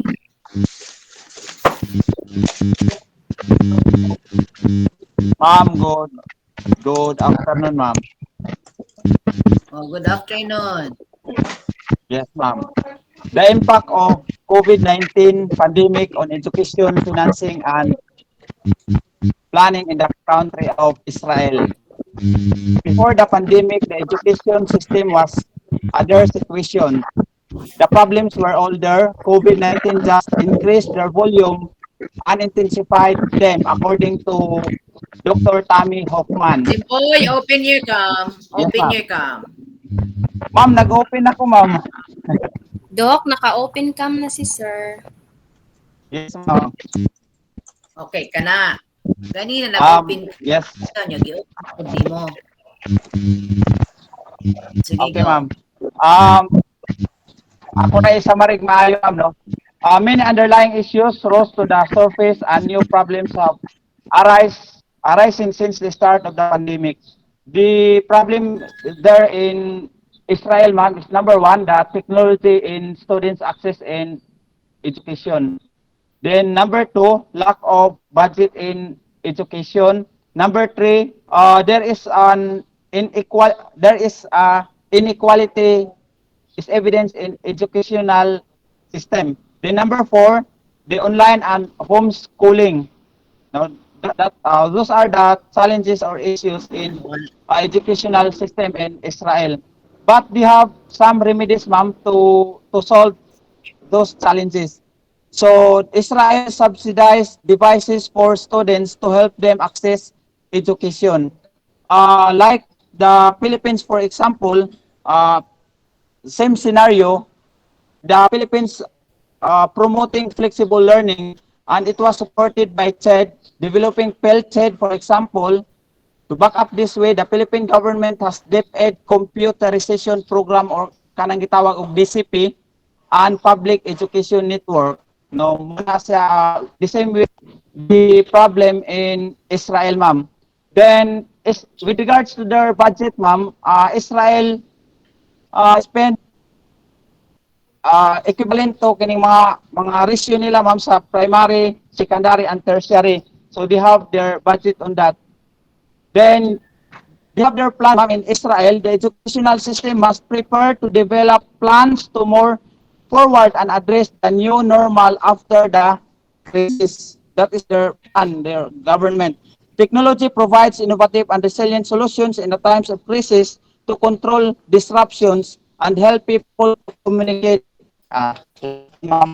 On May 4, 2020, the Cabinet approved a series of additional amendments to the emerging regulations that will allow the economy to return to activity in the shadow of the coronavirus. Then selective return of Do the not include the education. economy. We're focusing. Yes, ma'am. Oh. Then include niya is the selection Edukasyon na ta, of the Jimboy. return of Edukasyon. yes, ma'am, return of education system. So that is the Okay. scenario in Israel, ma'am. Then in the Philippines, ma'am, education sector, the priorities of the administration have been reshaped to adopt flexible and blended learning outcomes. So nag-budget sila og 17.02 billion sa Pilipinas for the basic education learning continuity plan or BELCP. So lastly, ma'am, I can say that both countries, Israel and Philippines, are consistently demonstrated success in providing quality education despite of health crisis. I believe that if both countries continue to build their good practices and lessons learned and working in solidarity with all their allies, they will be able to forge a path towards recovery and sustainable development. Ang Israel at Pilipinas, ma'am, is a little bit same lang ma'am. With the only difference there is the religious denomination, the Orthodox and the Orthodox, sorry ma'am, the Jimboy, do not touch Ultra-Orthodox the Jewish religion. and the Arab. Oy, Sige ma'am. Jimboy, do not touch the Yes ma'am. religion. You said much without any That, connection with the religion or with the education. sige ma'am. Okay, I have my question. So, yes ma'am. Before pandemic, there is what you call a dire situation. What do you mean by this? There are Before situation, ma'am, in the pandemic, sense, yes ma'am. In the sense, yeah, ma'am, what do you na mean by that? kumbaga they have struggle with regards to the financing or budget in education, ma'am. Because in Israel, ma'am, the government or officials there, ma'am, is divided, ma'am, into two. Yung na-mention ko kanina, yung Orthodox at saka Arab population. So they cannot penetrate well because of that. Unlike in the Philippines, ma'am, that we are centralized. Porkingan ang senaryo, ma'am, ba? Porag di kayo makakuan sila sa So education. education in Israel is lagging behind in many organizations.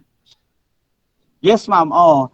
The research shows that only 2018, ma'am, that year, ma'am, fiscal year is they have budget kanang mas dako ilang budget for the rest of the year, ma'am. Hinggamay na muna nga pag-abot sa when pandemic hit, for example, in that country. So they are striving to kanamang nagdubli na hinuon ang problem, but they are striving to cope up with the challenges with regards to educational system nila, ma'am. But fortunately, ma'am, in my readings, ma'am, kinsa ni president nila, they are blessed, ma'am, because kanang their education will kanang nag-continue ra gihapon, ma'am. Okay. I'm Nagapan giving lang you problem, ma'am. 97, Jimboy. Yes, ma'am. Salamat, ma'am. Okay. Let's move on to Laino. So, ma'am, am I audible? Yes. Am I visible? Not yet. Nag-open cam na ako, ma'am. Yes, nakakita namin, ma'am. O sige, Ay, there. Nana. Good afternoon to our passionate professor, Dr. Rosemary Di Pasanyo, ma'am. Good afternoon, everyone. My preferred country is Vietnam. So, on January 23, 2020, Vietnam reported its first case of COVID-19, and even before that, the government has already developing a response, having created effective health structures from the 2003 SARS outbreak experience. So while the pandemic raged in the whole world, What the was health that? of What the was that nation 2003 outbreak? What was that 2003 outbreak? You mentioned that. So before SARS, that, ma'am. before the pandemic COVID-19, there was okay, sorry. So SARS. after that, they had already developed somewhat plan, no? Yes, ma'am. They have a well developed public health system. They call it Okay, the sige. containment strategy. So it is based on comprehensive testing, quarantining, tracing, and an excellent information campaign. Okay, sige, go. Okay. So while the pandemic raged the whole world, the health of the nation was generally protected and intact. But it came at a cost with reduced incomes, poor nutrition, reduced health services, and of course the closure of schools. Government, household, and the development partners in that order are the main funders of education in Vietnam. Development partners are the institutions or the development agencies, donors, and foundations that contribute financially to a country. So as a consequence of the pandemic, government revenues are projected or anticipated to decline due to the decreased economic activity. So the healthcare crisis and increasing social protection to support the increased numbers of employed and underemployed employees are among the top funding concerns of government. In consequence to this, there is a risk that the other vital public expenditures, including the education, would be set aside. The pandemic also results in a massive income and health shock for many households, which is one of the funders of Come on, education. just focus. Let's just focus on education. Do not have that economic income, that health, just focus on education. Yes, ma'am. So several families are finding it difficult to fund education expenses due to income reductions and necessity for increased healthcare costs. Additionally, the abrupt decline in economic growth linked with the pandemic had a severe impact on development assistance for So what education happened to from the developing education? countries. Ma'am. Come on. What happened to the education system in Vietnam? The response by the government of Vietnam was prompt and attempted to shift learning online, That's which it. is fitted with a vision for the digitization of education services. So, in addition to that, the Ministry of Education and Training invested in distance learning and generated a database of 2,000 videos and particular programs broadcasted in the national television networks. And Again. teachers also What was that 2,000? 2,000? 2,000 videos, ma'am. Videos of what? Educational videos, ma'am. Sige. Be specific. Okay, when you say videos, I do not know what videos are those. Sige. Yes, ma'am. 2,000 educational videos and particular programs broadcasted on national television networks. And the teachers also, particularly in the remote areas, created means to develop or provide printed copies of lessons and assignments to students as a response to inadequate access of the pupils to participate in online and TV learning opportunities. So the present situation. Was there any challenges met by them? Yes, ma'am. There is a lack of experience among the teachers transitioning to online teaching and distance learning. and also a lack of budgets and connectivity at home. So learners will suffer a learning loss that, if not rectified or remedied, will impair the productivity of the coming decade. So the present situation in Vietnam Connect education that to is the partially, Philippines. yes, ma'am, partially identical with that of the Philippine education condition in some aspects. So to mention the distance learning, such as online learning, television networks, and printed materials. However, Vietnam had limited COVID-19 cases because they faced the COVID-19 very prepared, while the Philippines have been hit hard by the COVID-19 pandemic and bears the second largest burden in the confirmed cases. So according to my research also, as per IMF or the International Monetary Fund forecast, Philippine economy has seen shrinking compared to Okay, do not touch the the Philippine economy. Vietnam. Do not touch Philippine economy. Do not touch health. But we are Yes, focusing on the ma'am. education. Okay, ma'am. Okay. So the government spending on education in the Philippines is just 2.65%, ranked 108. And the other hand, Vietnam government spending on education is 6.85%, ranked 16. So Vietnam spent on education 3 times more than the Philippines. So through this, we can deduce that Vietnam government certainly is making a good investment in education compared to the Philippines. So that would be all. Thank you very much. I'm giving you 98. Duterte. Thank you, ma'am. Okay. Yes, ma'am. Am I visible, ma'am? That's it. Audible lang. Ala, na-okay naman ang kamay sa ma'am ha. Kasi hindi lang sigurong internet. Na-open na, ma'am. Sige, go na lang. I haven't Sige. seen you. Okay. The COVID-19 pandemic, the impact of the COVID-19 pandemic on the financial planning and financing planning in education financing and planning in France. So I choose the country France. Okay. The COVID-19 pandemic had a major impact across the world, and especially in France or uh, France as one of the country in Europe who is affected by the COVID-19. Okay, France occupies the intermediate position in Europe regarding the socioeconomic impact of the COVID-19. Okay, the government there implemented specific measures to support the economy and employees who are layoffs from their work, especially those family who are forced to stay at home with children under the age of 16. And this government and the students who are affected by these measures are opt to stay at home to contain the spread of virus through the compulsory 26 hours of face-to-face. But I think I did not, I forgot to, the 26 hours of face-to-face, mom. I did not, I forgot to Reflect it to there. include that in my research. Okay.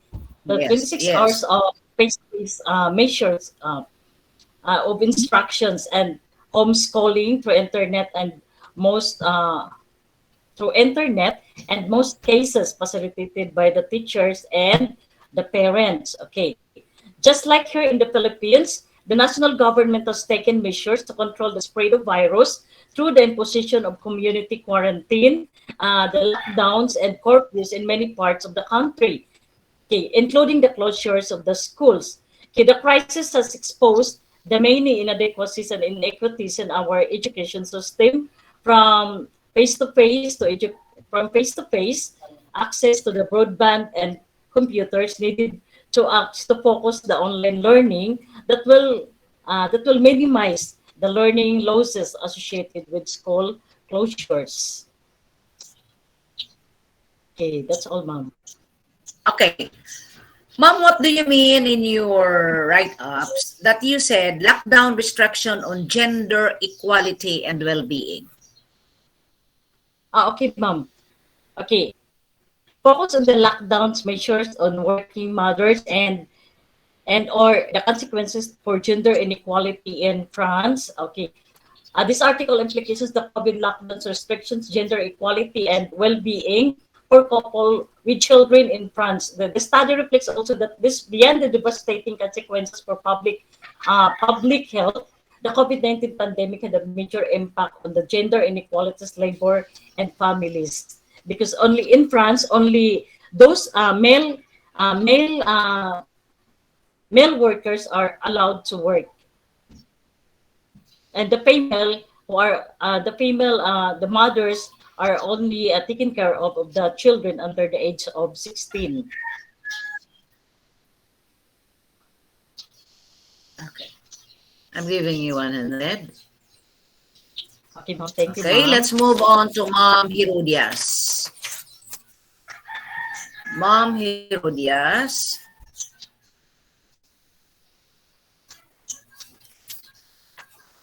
Ma'am Herodias.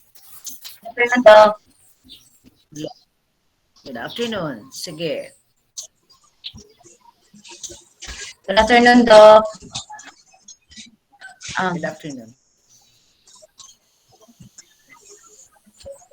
My chosen country, Doc, is Myanmar. During the pandemic, the educational system of Myanmar has faced several negative effects, especially in the teaching and learning process. Like many other countries, they had temporarily closed schools, universities, and colleges to contain the spread of the COVID-19 pandemic.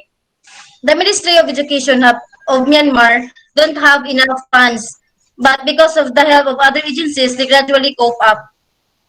When we are going to compare Myanmar's educational system to Philippines, so we can say that they have the same techniques in providing students the teaching and learning process.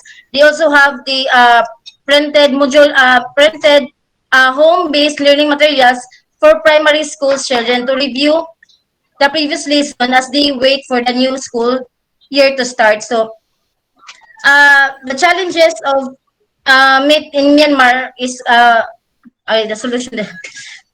To address the challenges in education, the Ministry of Education, with the support of UNESCO, has developed sector-wide COVID-19 response and recovery plan to ensure the continuity of education in Myanmar during and after the pandemic, to prepare for the safe reopening of schools and to strengthen the overall preparedness of the educational system for the future emergencies. To minimize the gap, the Ministry of Education is working with the UN, Children Funds, and other partners to develop home-based learning materials for children and teachers. That this will help children to stay engaged in the learning process. Uh, that's all. That's all, Doc. So how can you connect that in the Philippines? When you said there is a fund, where did we get funds in the Philippines? Doc, from the government, Doc, the funds that given by the government, Doc, sa atuang education.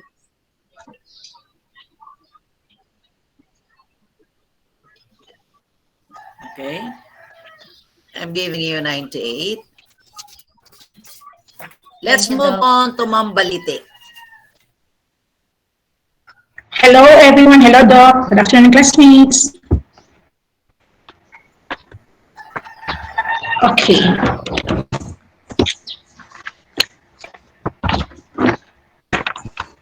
The effect of COVID-19 to education planning and finance in Bangladesh. As in many countries, the coronavirus disease, COVID-19 pandemic, brought a massive shock. Okay, Doc. Doc? Okay, I will repeat. The effects of COVID-19 pandemic to education, planning, and finance in Bangladesh. As in many other countries, the coronavirus disease or COVID-19 pandemic brought a massive shock and change into the education in Bangladesh. We have the following data occurred in Bangladesh. Number one, March 17, 2020, all educational institutions were closed. In order to minimize learning disruptions, the government of Bangladesh quickly initiated mitigating actions using virtual modalities. From March 29, 2020, the government started broadcasting lessons with 20 minutes of content each lesson every other day for grades 1 to 5 based on national curriculum through television and online platforms including Facebook and YouTube. On May 8, 2020, a COVID-19 response plan for education sector was finalized, supporting distance learning through short messages, TV, and online platform. Community supports organizations provided myriad or many emergency mitigations measures, including radio broadcasting, telephone follow-ups, and live lectures through social media. The access to information in collaboration with government has built an online repository or storage for uploading and storing lessons and related e-content. In April Ma'am, have you 2021, opened your cam? Have you opened your cam? yes po, I've opened po. It's I've open opened po. po. Open na po siya. Oh. Okay na, ma'am. Open That's daw. it. Okay. That's it. Na. Thank you, Doc. Sige. I will continue po. In April 2021, virtual classes based on Google Meet platform were launched by the Ministry of Primary Schools.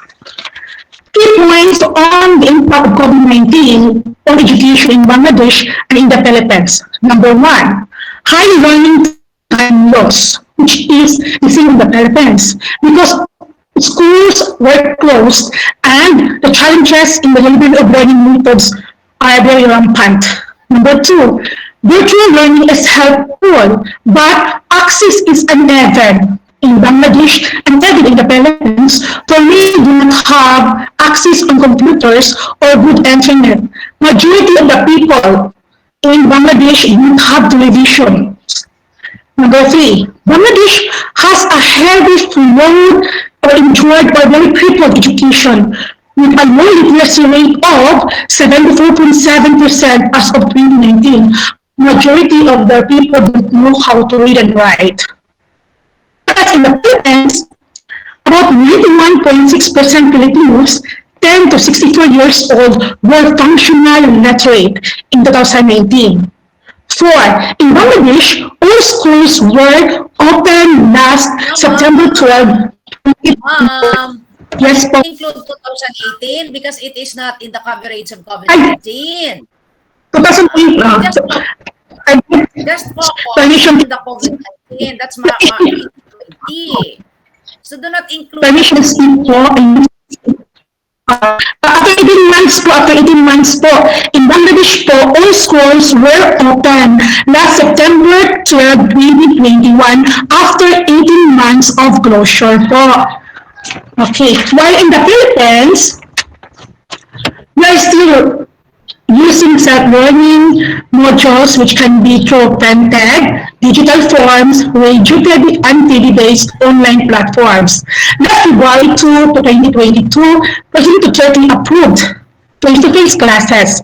Education Secretary Magpolis will authorize all regional directors to commence the progressive expansion pace of face-to-face classes for both public and private schools.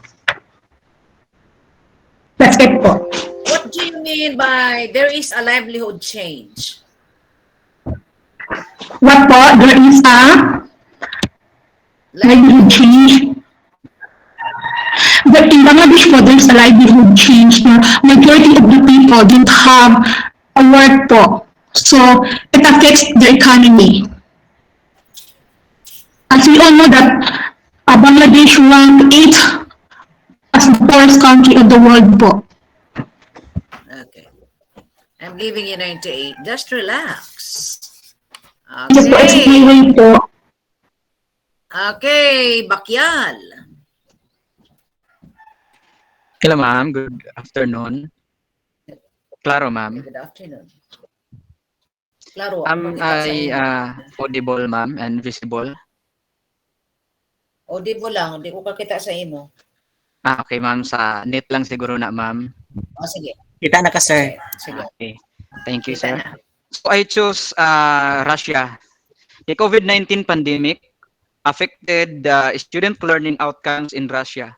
Russia raised to be among the top performers in education, and it made such progress over a relatively short period of time. However, though Russia has managed to build a strong education system based on fundamental knowledge and equity, there are areas where the education system is still facing challenges. The COVID-19 pandemic is exacerbating the existing inefficiencies.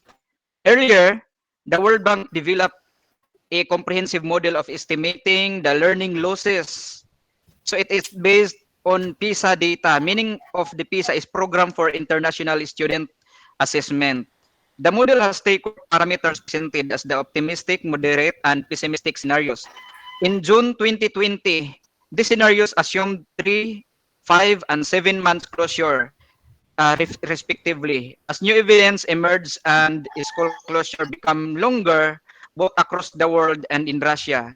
So the moderate scenario assumption was changed for 8 months of school closure, with the assumption of the optimistic and pessimistic scenario changed for 6 and 10 months respectively. So there is data from the PISA. Yeah, They yeah, have yeah. a I have seen baseline. the data. I have seen the data. Okay, ma'am, I will I have seen continue. the data. Come on, just Okay. give me the overall impact of this to education. The Okay. overall The impact of the impact COVID-19. of education in Russia, they have inefficiency in terms of reading according to the result of the PISA. No, the poorest got more lowest based on the baseline scores. Even the richest, but deteriorating the most is the poorest, as well as in Philippines. Same in Philippines also a significant decline in learning, both in terms of student learning achievements and learning time. Russia has initial signs of knowledge losses up to 12% in mathematics and a significant drop in such student characteristics and self-confidence, collaboration with peers, planning of learning activities. For example, the core skills for students to communicate with their friends and school and to learn successfully. Now, the solutions, what needed going forward? Russia education system faces another challenge, how to continue improving the quality of education and compensating for severe learning losses. So in terms of finance, the Russia is has having no problem. In fact, they have reserve money.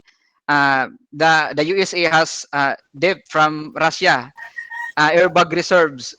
So firstly, it is very important to understand the situation as part of the national efforts.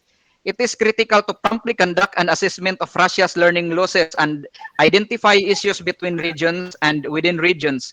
Secondly, it is necessary to make targeted efforts to support students who feel behind more than their better off peers. Targeted programs may include extending hours for students in need of addition support, offline and online tutoring, which proved to be effective in several countries, and programs to support families and parents increasingly more participating in the education process during the pandemic. Teachers will need more of quick and reliable classroom assessment tools to be able to understand the level of learning losses. So it's the time to rethink the role of schools under operation.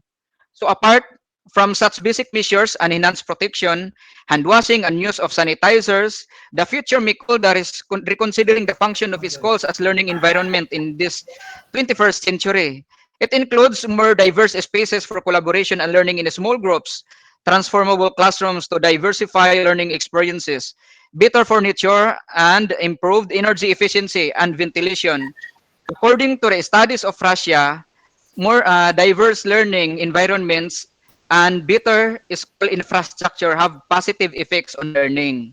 So to attain it, additional investment may be required to enhance resilience and build a next level digital learning system. So to help overcome the COVID-19 crisis and ensure preparedness to the other possible emergencies. Okay, ma'am. Russia has robust digital infrastructure which has further reinforced during the pandemic. However, the learning platforms that were available to students failed to provide tailored and extended educational opportunities. There is a chance to improve the situation in this domain, in particular in view of the fact that according to PISA data, so teachers are ready to use advanced teaching tools, but the country lacks of appropriate platforms so far. So to keep up with its growth curve of education Okay, quality. okay, sir, Sir Box. Yes, ma'am. Okay, okay. I have one question with you. I have one question only with you. Okay. You made mention that it is same in the Philippines. Russia is same in the Philippines, no? As pandemic hits. Yes, Okay. ma'am. Why do you say, okay, what is in that what's this? Learning outcome of the students in Russia and in the Philippines that you were explaining? There's a show that show decline in learning. What particular aspect in learning? Ma'am, during the Because lockdown, you made the mentioning Russia, yes, ma'am. same The in the Russia, Philippines. Same in the Philippines. There is a slow decline in learning. What particular aspect in learning are you mentioning here? the losses, Russia also losses up to 12% in mathematics and significant drop in such student, ma'am, in characteristics. Actually, their problem is the So, inefficiency. so the decline in learning here, meaning the percentage of students Yes, coming ma'am. to school. Is this The the result decline of in learning? ano, ma'am, knowledge, ma'am, when they conducted PISA, What the particular? program of Is it in literacy? It is in numeracy? It is in what? In what? Because when ma'am, you saw decline in learning, learning does not mean the learning here does not mean the percentage of the number of students enrolled in the class in that ano. What is this? What is this? the reading, ma'am. Decline in learning. Ma'am, Okay, it is in reading, ma'am. in reading. So why do you Yes, ma'am. think so? Because Why do you think so? Russia has late recovery. They almost recovered for almost late in 10 months after. That's why according to the baseline, um, the effect, the poor becomes negative, in the result of the reading, negative Yeah. 37. So decline, it is really declining. Yes, So ma'am. how does it Yes, ma'am. affect? Was it also happening that there is a decline in learning aspect, particularly in reading in the Philippines? Yes, ma'am, as well. But I believe that Philippines is more um, doing its. I am sorry, ma'am, because I can't relate because during in the teaching profession, I can't relate even more in the modular activity. But I believe Yeah, as you are what I not a have teacher. seen, Yeah. yes, as what I have Yeah. seen, Okay. most teachers in the Philippines Okay, but you are made mention correctly. yes, But you ma'am. made mention it correctly. Yes, ma'am. But most teachers in the Philippines conducted with a good relationship through the modular activity compared to the Russia. That's why there is a difference, ma'am, in efficiency, I think. Okay, okay. Yeah, even if you're not a teacher, it is a fact that we now teachers are struggling, no, in the decline of learning aspects, particularly in reading. That is why we have this reading inventory, the Brigada Escuela Pabasa, because there is a decline in reading aspect of our students. No, because even no, the teachers don't even know who are their students. They know Yes, only ma'am. the parents, but we do not know exactly the students. Okay, thank you, Sir Bakyal. I'm giving you 100. So you Thank get you, ma'am. mention of the reading. Kanto lang ipangutana. Yes, ma'am. Thank you, Nakaisa ko ma'am. kay. Kung niingkag numerasi, blagadan din ka sa ako. It's the reading. Thank you, ma'am. It's the reading. All right. Bolongaita. Good afternoon, ma'am. Good afternoon. Sige, go, ma'am. My title is Go, ma'am. Build Back Better to Sustainable Development in COVID-19 Era.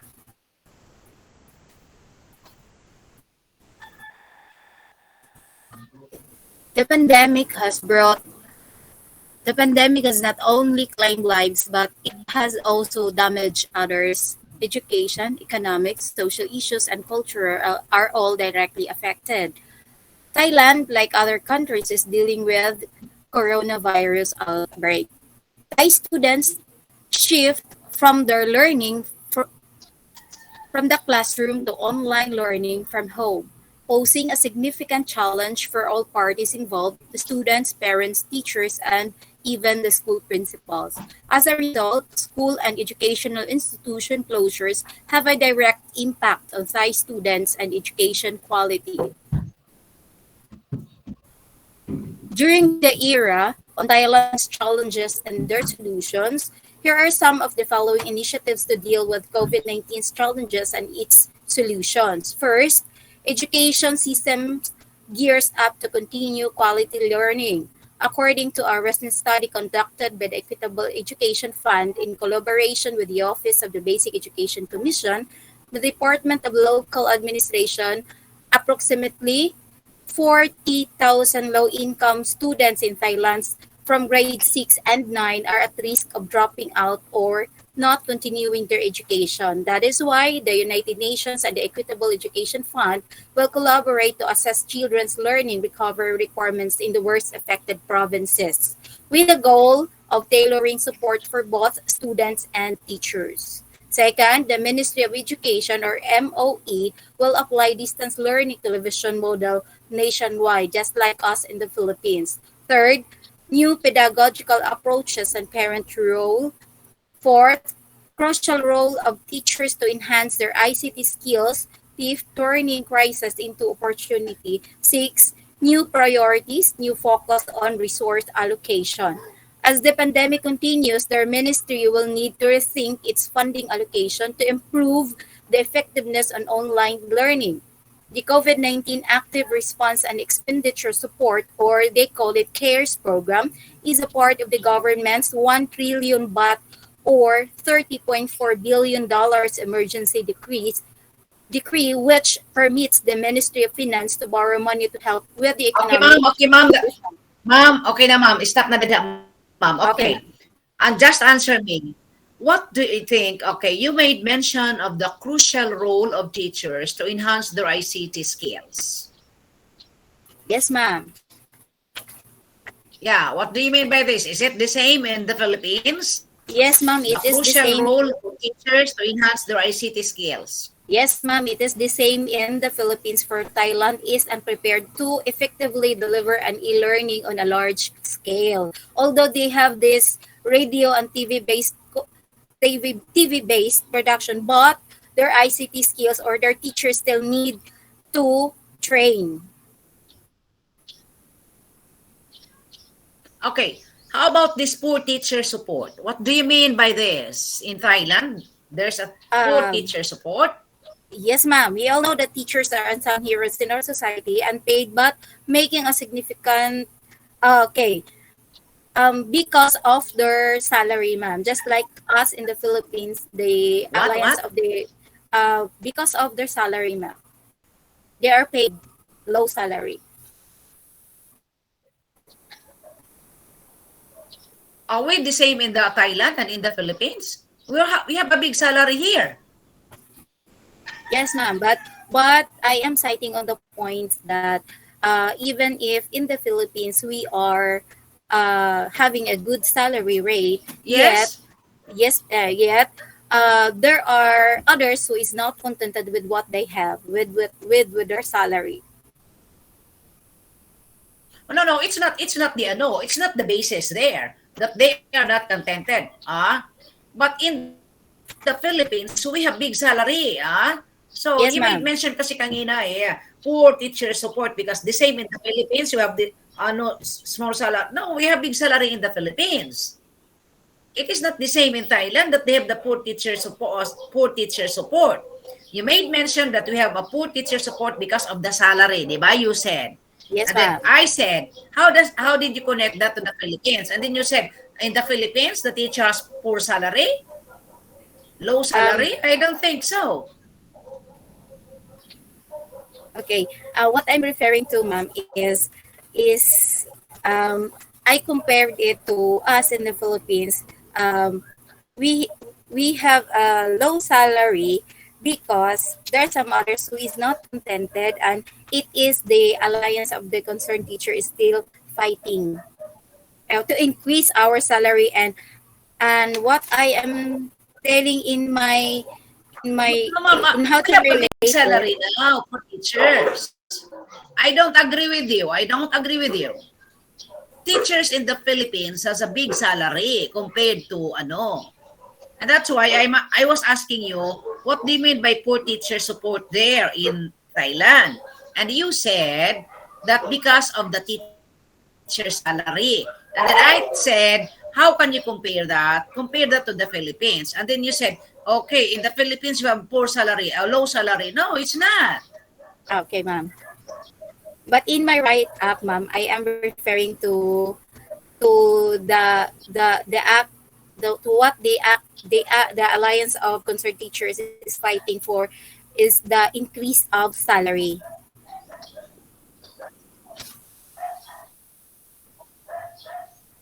But in the new ano kasi karon, dako naman tag sweldo. Dako naman tag sweldo. And then you made mention, they are not contented. Of course, there is no contentment, no? Ang mga tao di gid na kontento. Yes, ma'am. Because they didn't even know how to spend, di ba? So those Yes. Alliance Act, the Alliance Teachers Act, no? They're just there, and that is one of the responsibility to ano to let no increase diretso. But to think of it, we have a big salary now sa teachers. Yes, ma'am. So maybe in Thailand they have poor teacher support because their salary is low. Yes, ma'am. Their salary is Okay. low, and in their teachers they need more trainings, ma'am, for the ICT skills. Okay, that is no crucial role of teachers because you had mentioned. So meaning, like also in the Philippines, there are teachers who are not yet ICT literate, di ba? Dili pa Yes, po na ma'am. paghihapon. Yes, ma'am. There Okay, are so lots. there also they have the crucial role for teachers to enhance their ICT skills. So meaning there are those teachers in Thailand who don't know yet how to operate this computer. The same in the Philippines also. There Yes, are ma'am. still, no? Yes, Na ma'am. paghihapon. Okay, so I'm giving it 98, ma'am. Ma'am Marife. Okay, ma'am. Thank you. Okay, Pastillero Marvin. Hello, Doc. Good afternoon. Good Maklaro afternoon. na. Klaro na. Good afternoon, everyone. My country is Greece. So on March 10, 2020, Greece announced the closure of all schools. But despite of this closure, the government continued educating the Greek students through online learning. The Ministry of Education and Religious Affairs, or MERA, issued guidelines for online learning, mobilize pre-existing resources such as online libraries, digital textbooks, digital learning platforms, educational broadcasting via television for primary and secondary level, and free textbooks and digital platforms in tertiary level. So distance learning was quickly rolled out all over the country during that time. So these were realized in collaboration of private sectors, mobile network providers, which ensured free internet access to the students. Overall, public expenditure on education in Greece was deeply affected. The education budget increased during the pandemic, but still insufficient, which is 3.8% from the total GDP, but still below the average of 5% across European Union countries. So, meaning to say, among the lowest in the region. Education in Greece is primarily financed through public funds and private sources such as household and private sector. So, napoy mga donations sa ilaha. And then, despite the implementation of the online learning, they encountered a lot of challenges. One of them is the majority of the students expressed the lack of interest in both synchronous and asynchronous distance learning due to the non-updated and poor quality educational materials.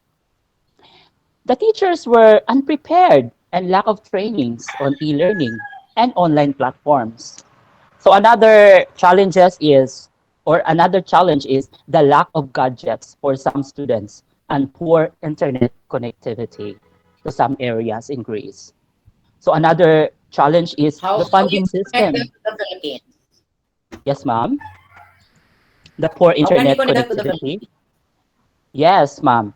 The same thing here in the Philippines. We also have the poor internet connectivity.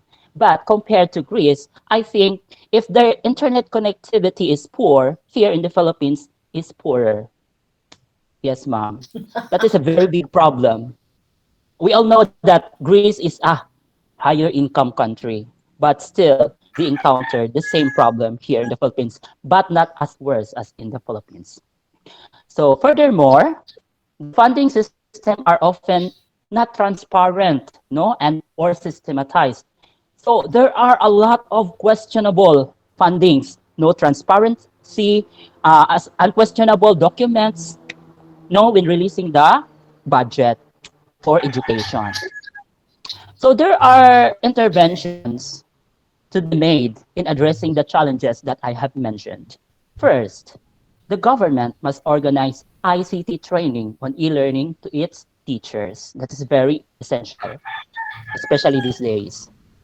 Uh, they must improve the stable internet system all over the country, not only in the uh, capital city, but all over the country, the far-flung areas. No, financial support to students who cannot afford to buy gadgets for online learning. So students who do not possess gadgets could borrow it from the school for the duration of the pandemic. So for the funding, more systematic and transparent funding allocation. Then I can relate this to the Philippine setting. The impact of COVID-19 in Greece is quite similar here in the Philippines. Close, so close. In 2019, the Philippine government implemented lockdowns, but still the lockdown did not hinder the implementation of DepEd for the continuing education of the students. For this, the DepEd released guidelines to continue the learning of the students. We have the online learning, modular distance learning, and Okay, blended learning. So, the same in yes, Greece. ma'am. Not the same, ma'am. I think we are unique. As I have heard from the previous presenters, so, most of the countries don't have modular distance learning. Most of them are just online learning. So that Okay. is the difference here, the Philippines. And they don't also have the blended learning. But here, we have the blended learning. So implemented to every Okay. school here in the Philippines, depending to the economic and geographic location of the learner. So I think even though our government has exerted a lot of effort in pursuing the education system despite the pandemic, the government, encountered a lot of challenges. One is the poor internet connectivity. That is given. Even the rich countries also encounter that one. That another one is the learners' lack of gadgets. Yes, because we are a developing country, it's expected that there are pupils or parents that don't have economic um, what do you call it, stable economic situation. Capacity. Then number three, yes, ma'am. Number three is unprepared teachers and parents. Of course, because Economic during the capacity. implementation, during the implementation, it's everybody was shocked we don't have any idea how to implement that kind of learning modality. So, of course, teachers were unprepared, and also the parents, because they will be the one to teach their children. And then limited Okay, government so much as funds. what you have said, Sir Castillero, so much as what you have Yes, ma'am. said, I just want you to answer me, what do you mean by secondary, tertiary institutions are highly centralized? What do you mean by this? Um, that is primary and secondary. They have these three stages of education in Secondary and Greece. tertiary institution are highly centralized. What do you mean by this in your research? Yes, ma'am. Centralized in terms of their budgeting. So, meaning to say, they are centralized because the funding, I will mention the funding here. The funding in the education system in tertiary and secondary uh, are composed of five expenditure streams. First is the Minister of Finance, which funds the teachers' salaries. Okay, yeah. Kumbaga, I they read are that. I central read in the that. government. Yes, ma'am. Meaning to say they are central They are one. on, They are ano, as one. Is yes, that? ma'am. Yes, ma'am. Solely in the government funding ang dako nga budget. They have also the, Okay, so that is centralized in terms of funding. yes, ma'am, centralized in terms of funding. Okay, sige. Okay, And that's all. I'm then, giving you 100. thank you so much, ma'am. That's it. That's it. Okay. Then let's move on to Kanoy Michelle.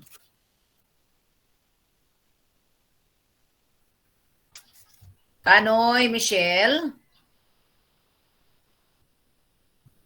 Yes, Doc. Okay. Yes, Almasan, are you raising your hand? Mom, it's not me. Are you raising? No, ma'am. Ow.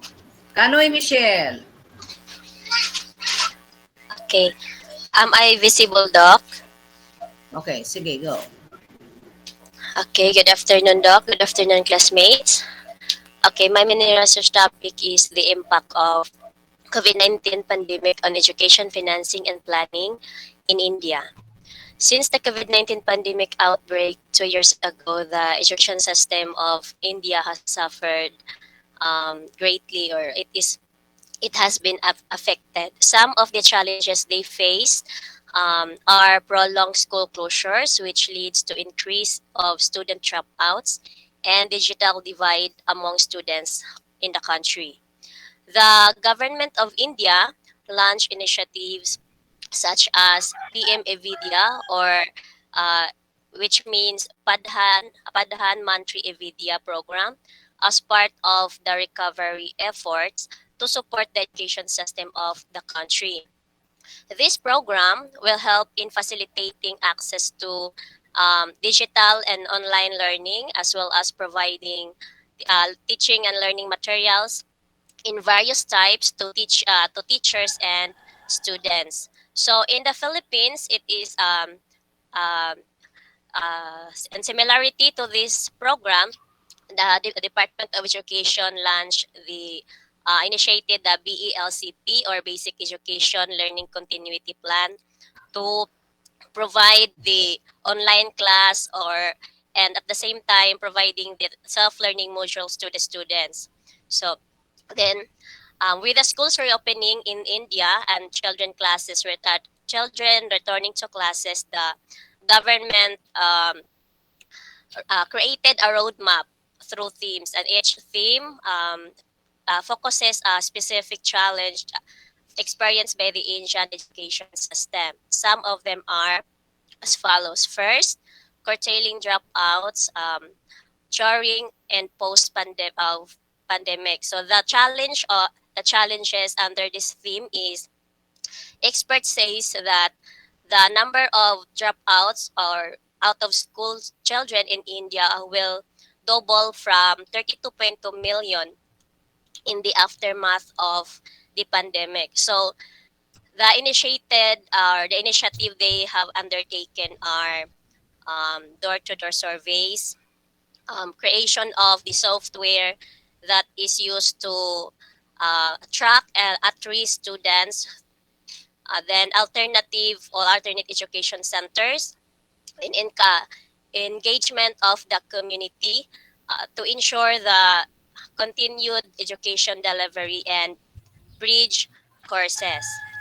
So another theme, another is the integration of digital based learning. So this is the digital divide.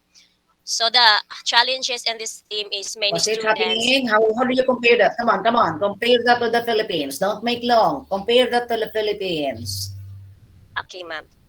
Okay, just like in the Philippines, so in India, based on my research, the main challenge is they experience is the increase of dropout. So compared to the Philippines, also we also the Department of Education also experienced this one, the possible increase of dropout. So just like in the Philippines, we teachers we conducted a enrollment information drive to encourage the students to continue in this education through self-learning modules, and we also give home visitation. So it is just the same the India Department of Education and the Indian Ministry of Education in India.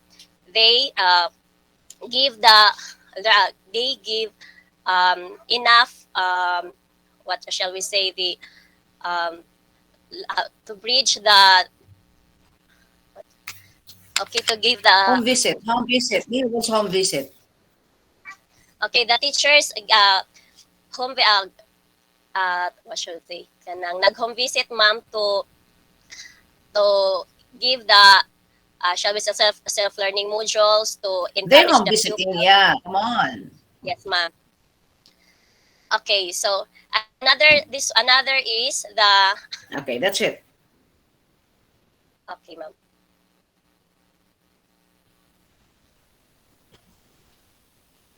Okay, another is the digital divide among the students. So just like in India, the Philippines also experiences digital divide among the students.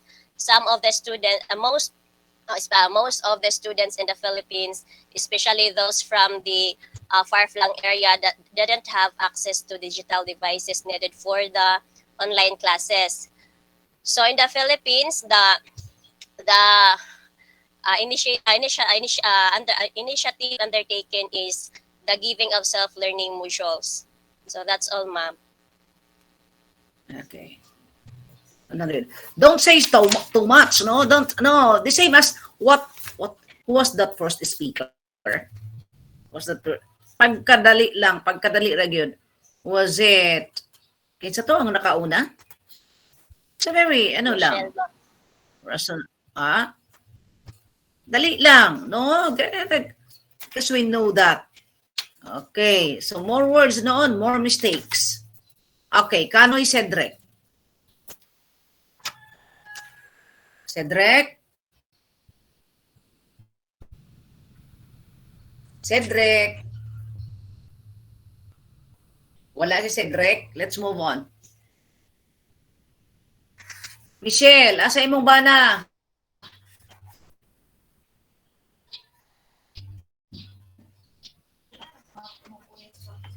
Hello?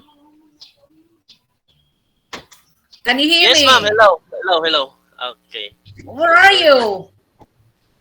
Nagluto ka na siguro ka, Kanoy. Nagluto na ka? No, ma'am. Napa ko, ma'am. Am I visible na, ma'am?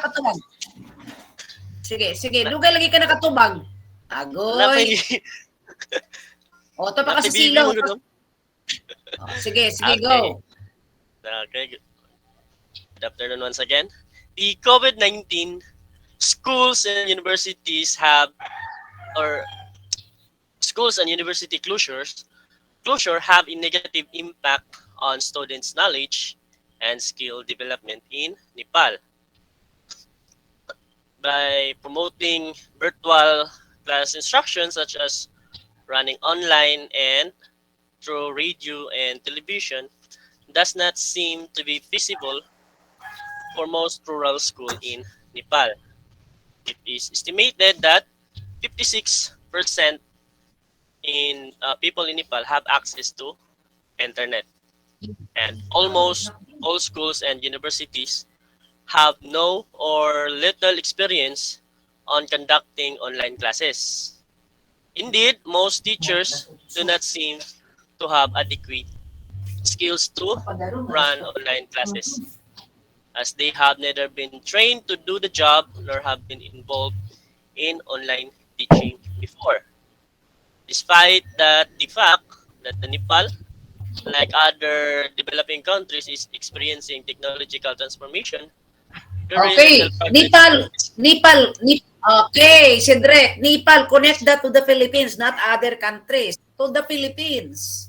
Yes, Doc. Okay, Nepal. As in the as what Yeah, is being you stated said as Nepal as like other countries, as like Philippines. Diretso na, as like okay. Philippines. Ayun na, other countries. Sige. As like Philippines, so Philippines educational Oh. system has been okay. Sorry, has been impacted by the COVID-19 pandemic and has faced several challenges in providing quality education. And also in Nepal, they experiencing a difficulty in online teaching as the same in the Philippines.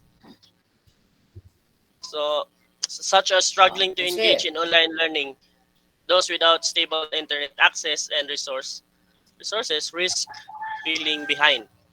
And also, lack of financial resources, students who were unable to complete the task assigned to them by their teachers due to an inability to access the internet and use of appropriate devices to complete the task. So therefore, the our legislators made an alternative learning as a distance learning option such as modular print, virtual class through radios and televisions, and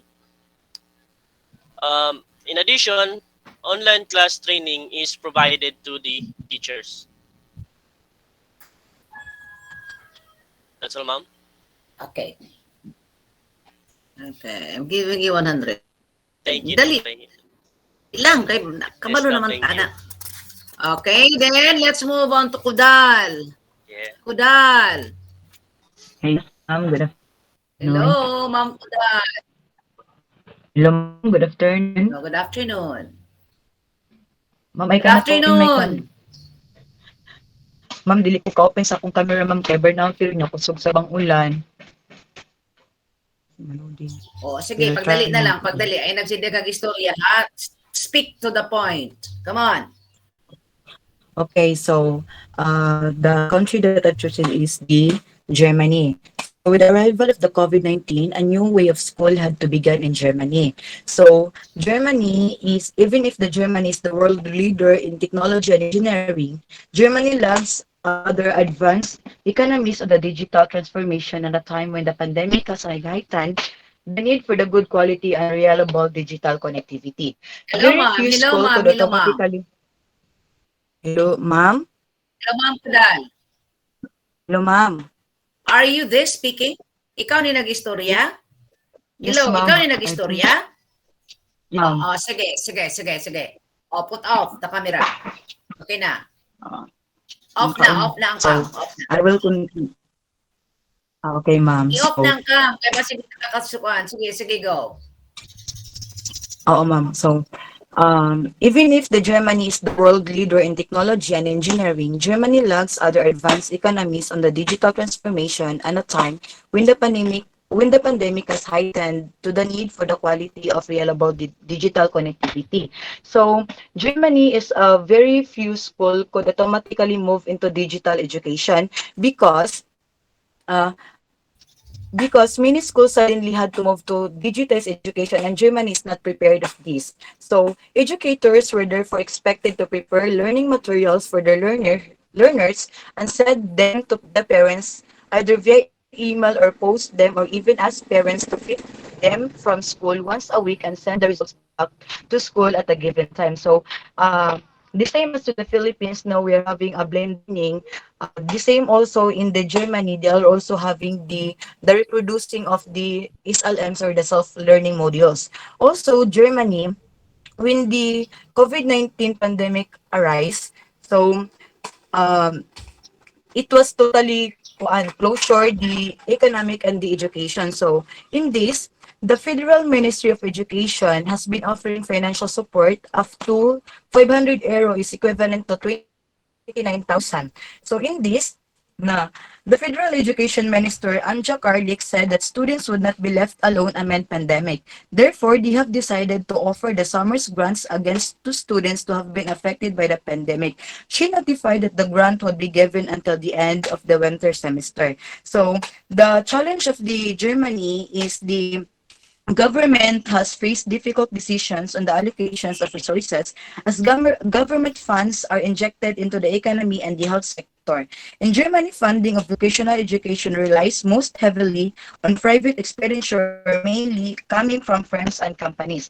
So the difference between the Germany and Philippines, no, the tertiary education of Germany was giving they are providing a student's loan, no, financially supported by means of student loan or intermediate aid allocated by student services organization. Unlike with the Philippines, they are not offering any financially supported. It is being supported by the national. So that's all, ma'am, about my research. Sorry, ma'am. Okay.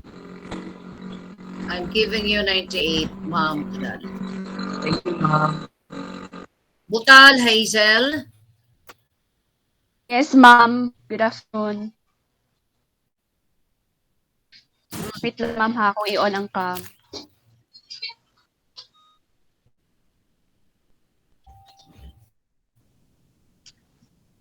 Ay visible na po, ma'am.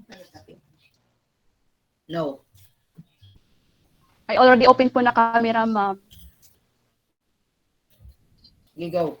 I haven't seen you. Go.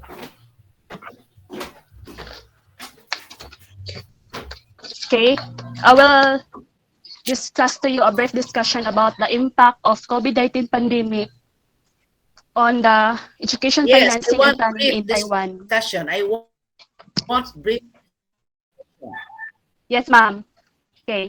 Due to the combination of strong institutions, historical lessons from previous pandemics, and a civil society that collaborated with government directives, no, Taiwan is one of the places in the world successfully managed the COVID-19. So in order to prevent the cluster of infection, so the Ministry of Education followed the recommendation of the Central Epidemic Command Center announced to postpone their classes for 2 weeks. So Taiwan Ministry of Education has asked all higher education institutions to develop contingency plans in response to the COVID-19, such as online teaching, scheduling drills, and setting criteria for suspending classes. And the teacher have been prioritized to receive COVID-19 vaccination po. So, the Ministry of Education provide resources and training to support to their own staff and students, also produce online materials to support the transition of distance learning po. We all know that Taiwan is also one of the richest country and have advanced technology. That's why they focus on online learning. Not like here in the Philippines po, the distance learning has become the mode of instruction which we provide different learning modalities po. So limited internet access was found to be one of the main reasons why online teaching learning process might make it difficult to obtain a quality education.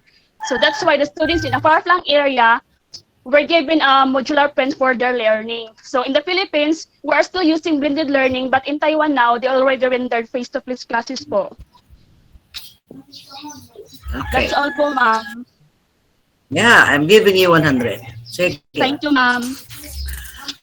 By the way, Okay, Ma'am Amora, Mary Joyce, you try to wait for your turn because I have called you kanina, but you were not around. So therefore, I cannot call you. I will just call you after all, as after all have recited.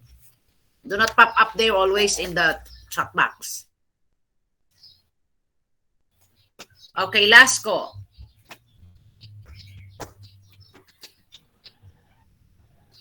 Okay. Good afternoon, Doc. Good afternoon, classmates. My country is Egypt.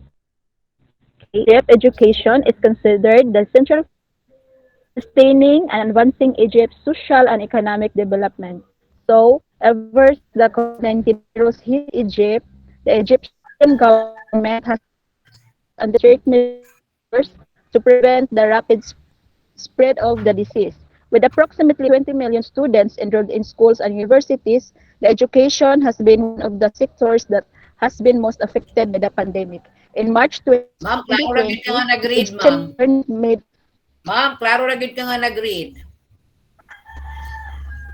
ah Klaro ra gid ka nga nag-read. sorry Sige, ma'am, go okay on. ma'am. Okay, okay, in 2020, the Egyptian government made a precautionary measures and decided to shut down all schools and universities and have all teaching undertaken virtually. The Egyptian Ministry of Education launched an online portal where all the teaching materials was uploaded and where the students submit their work to be reviewed by the teachers. And on the other hand, the Ministry of Higher Education ensured that all lectures were taught online and allowed each faculty date method of teaching. And in their examination procedures, in order to minimize physical interaction between students, the Egyptian government took additional steps pertaining to the examination methods we apply. Okay, and as a Connect matter that, of fact, the connect government that to the decided to Philippines. introduce. Connect that to the Philippines. Connect that Okay, immediately ma'am. to the Philippines. Okay. In the country of Egypt, it's almost the same as the setting of Philippine educational system this time of crisis. In our country, we also have the online classes and experience lockdown during the pandemic, which also really affected our educational where both public and private schools have also to adjust to the new situation where face interaction and mass gatherings are prohibited. And and also everyone from the operations and support service units to administrators and teachers adjusted to work from home environments. And we have this modular learning approach just to meet our students' learning needs. And that's all, ma'am. Thank you. Okay, I'm giving you 98. We have Thank you, Almasan. ma'am. Good afternoon. Good afternoon, everyone. Good afternoon, Doc. Ma'am, am I visible? Yes, there. Yes. Yes. Okay. So my report is about the impact of COVID-19 in South Africa in their educational and finance and yeah. Okay, so the impact of disruptive education since the COVID-19 outbreak has been devastating, and between 75% and a full year or full school year behind where they should be, according to the latest statistics. And rotational attendance, not regular school closures, and days off for specific grades have resulted in school children losing 54% of learning time. Some 400,000 to 500,000 learners have been reportedly also dropped out of school altogether over the past 16 months because the schools were closed for 16 months in South Africa. So this is most likely for children living in informal, urban, and rural setting, which is with household poverty is also playing a critical role. So the total number of out-of-school children is up to 750,000. That was on July 22, 2021. Okay, ma'am, do not mention of the number of students. Come on. Okay, so in the long term, the skills in transition working lives will be affected. So evidence also shows that when children are out of school, women are twice likely to take responsibilities for their child care responsibilities. So the Department of Basic Education in South Africa switched to blended learning as well as in the Philippines. So they have this included the rotational classes, as well as access to online radio and TV educational resources, just like in the Philippines. But in but in South Africa, it did not mention about modular modality, because they also have this face-to-face classes, but limited only. So, but there are also problems with the blended learning, especially the online, because not all the people in South Africa have internet connectivity, and also there are also families who doesn't have any radio or the television. Yeah, and also in the Philippines we also have that blended learning, but we don't have just right now we have the limited face-to-face, but during that 2020 to 2021 school year we don't have any limited face-to-face. So the educational system can't afford any further shocks because of this, and also the teachers had a great impact too in that pandemic. But UNICEF, because of that, the teachers were also glad that the Department of Basic Education is hosting the first ever teacher wellness seminar, and UNICEF also is committed to provide its full support to the education sector, as well as in the Philippines during the hard lockdown. We have the teachers also have different webinars that happened during the hard lockdown. So yeah, that may pagka-similarities also. So that's it, ma'am. What is that? What is that? Ma'am, nabulol ko. Sorry. I'm giving you 100. Lumag. Thank you, Doc. Yes, Doc. Joey? Good afternoon. Yes, Doc. My assigned country is the effects of educational finance and planning in Pakistan. Pakistan schools have been heavily hit by the pandemic. Students have experienced several school closures. So last year, Pakistan opened both public and private schools. However, they were closed again last September due to the increasing number of cases. The Ministry of Education introduced digital learning to compensate for the repeated closures. New learning techniques were adopted. The Pakistan Teleschool program for students, wherein the students learn at home by watching the teleschool channels. However, according to the survey, found that usage decreased after 6 months. So they were tried to overcome the challenges with education to reach out all radio and TV channels and keep the language of communication to overcome any linguistic barriers. So the federal government of Pakistan allotted 24 billion pesos for the educational sector. The purpose of that budget is for the renovation of the ICT and the teachers training. When the Pakistan have their teleschool, here in the Philippines, also we have DepEd TV, where the teachers uploaded videos of the various topics or lesson. So both countries obtain increase of their educational budget from the government. And then both countries are constantly looking for the solutions to alleviate challenges and equip teachers to be more effective in the field of the remote learning or the distance learning. That's all, ma'am. Okay, thank you. Yes, we have that TV, no? TV sa DepEd, di ba? We have that also. Okay, that's it. I'm giving you 100, Chewy. Sa Bandal. Thank you, Doc. Hello, Doc. Good afternoon. Good afternoon, classmates. Am I visible now? Nakita na ko, ma'am. Sige, yes. Okay. I choose the Switzerland. Switzerland is a very good education system, but Is still Switzerland the same as Swiss? Ma'am? Is Switzerland the same as Swiss? This other Swiss, no? Switzerland? Yes, ma'am. Swiss, ma'am. Okay, Yes, sige, ma'am. sige. Yes, ma'am. So I choose Switzerland. Switzerland is a very good in education system, but still they experience the same challenges all other countries faced during the beginning of the pandemic, but they overcome it earlier. In fact, after 3 months or in May, students return partially the obligatory schools. When we say obligatory schools, that is the primary level until the summer holiday. The non-obligatory schools or the high school remain closed until June 6, 2020.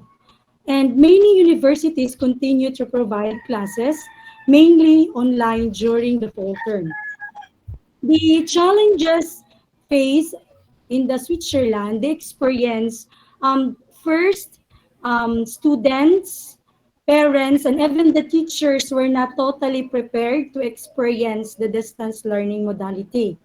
Second, the private fund coming from the tuition fees of the Connect that to the international Philippines. school. Connect that immediately to the Philippines. Ma'am? Connect that immediately to the Philippines that they are not prepaid.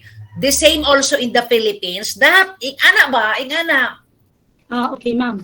Okay, ma'am. So that crisis has exposed to the many inadequacies and inequalities in the Philippine education system compared to the Switzerland. And from the access to the broadband and computers needed for the online education and the supportive environment needed to focus on the learning, but up to the misalignment between resources and needs. That's the one, ma'am. Similarities. The solution of the problem of the Switzerland were when the two largest education decision makers, the LCR and the SER, decided to open earlier the school, especially in the primary, and they have to improve the equipment ready or available to use. They opened their library in 24 hours, ma'am. I'm giving you 100. But here in the Philippines, you are not opening it 24 hours, huh? Yes, ma'am. But In we have also Switzerland, ma'am, experienced. they have their international students. Yeah. But here But in the Philippines, what is the similarity is when the pandemic hit, we have the same that in the Philippines, teachers are not also prepaid. yes, Teachers are ma'am. not also. Yes, ma'am. Okay. Charot. Thank you, ma'am. Ma'am Charot. Yes, ma'am. Sige, go.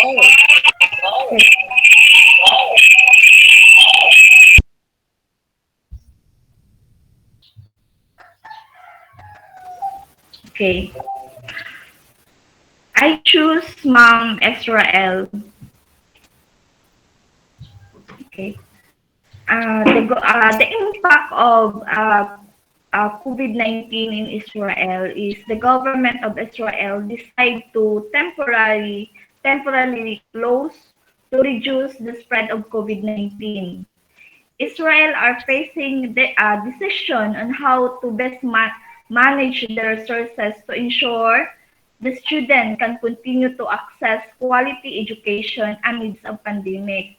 So the impact of pandemic on the economy of Israel has raised concern about the Ma'am, impact of that's not the impact of economy, impact of education to education. Come on. Yes, ma'am. Impact of education is stated that allocation Impact of education. additional public fund to support educational response to pandemic in primary to secondary school based on number of students. Okay, that's all, ma'am. How about in the Philippines? Okay, What is that? What is the connection? Okay, here in the Philippines, ma'am, the education Kulang, ma'am. Kulang. system. Come on. Kulang yung report. Kulang. Come on. Yes, You add okay, ma'am. more. I'll read this one, ma'am. My research. Okay, Israel is one of the richest country. Israel Israel have a higher education worldwide for for their academic excellence, with several universities ranked among the highest in the world excellence colleges and research institutes. Israel offer you a higher quality academic experience.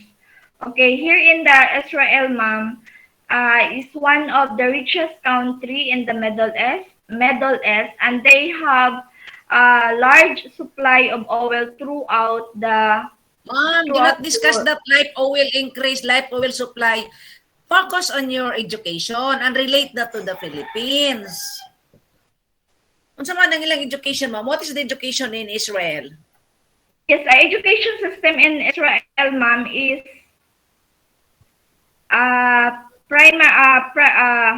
pre-primary and primary, secondary, post-secondary, and No, high ma'am, school don't tell me. education. Ma'am, don't tell me of the primary, the secondary. Don't tell me about that. What happened to their education in the heat of pandemic?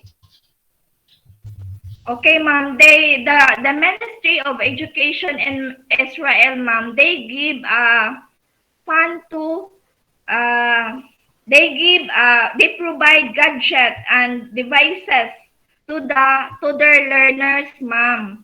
And then they also the ministry they give also the strong internet connectivity there in Israel.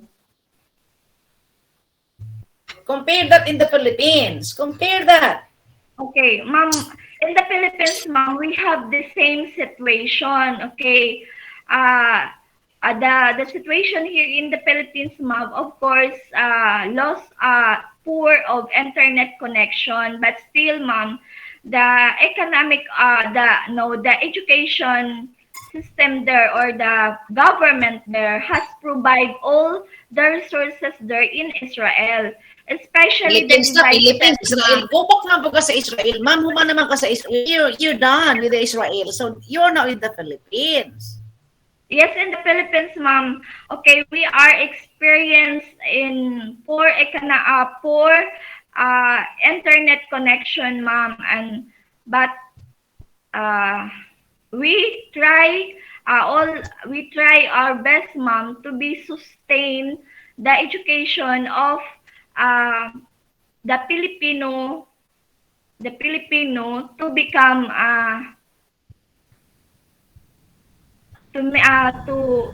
to be progressive, ma'am. Sige. I'm giving you 96, Ma'am Charlotte. Let's move on to Ma'am Laringam. Ma'am Chinky. Yes, ma'am. Hello. Good afternoon. Your topic is Philippines. Ma'am, Korea po, Korea. Korea, ma'am, but on my understanding po kasi is to relate po the situation in the Korea into the Philippines po. So, I focus on Philippines, ma'am, but I relate it into the situation of Koreans, ma'am. Yeah, because I read. You are all having that Philippines setting. I haven't found their Korea. I haven't found Korea. Yes, ma'am, but yes, but the first sentence there, ma'am, which stated, ma'am, that we tried the online system, ma'am, but we failed. First is the instruction is, no, what is the effect of COVID-19 pandemic to the educational planning and to the educational financing and planning? I told you to choose one country for your preference, right? But in your write-up, I haven't found any Korea there. Yes po, more in Philippines po. Yeah, why? Because, ma'am, I understand that I am going to relate it po to the what we call scenario po in the Philippines po. That's why I relate it po more on our scenario po. Yeah, that but, is how you I haven't, but you haven't reflected there. But you haven't reflected there, Korea. You haven't touched there, Korea. In which you can relate that I to did the not state po Philippines. the country Korea there po. I just know if you have researched Korea or you just have you have just written in there what is happening in the Philippines when it is hit by pandemic. I was not, no, I read, ikatulo na ko gibasa imong write-up, ma'am, just to find out what is the focus of your study. But I haven't found in there Korea. You are all Yes, ma'am. discussing Philippines. I really thought po kasi na I were going to relate it po in the situation po in the Philippines po. And I'm going Yeah, to, yes, yes. that's what they are doing. But in you have to state something in Korea. No, something in Korea. And in the end, for the conclusion, that is not the time. That's how you're going to reflect that, how you're going to explain that to the Philippines. But in your write-ups, it is all Philippines. Kung asa man Yes ang po. compare ang Philippines to Philippines. Sorry po, I didn't mention Korea. I'm so sorry. I thought po talaga na ano siya sa po sa Philippines. Maybe you haven't understood the instruction. In my Talaga. Yes.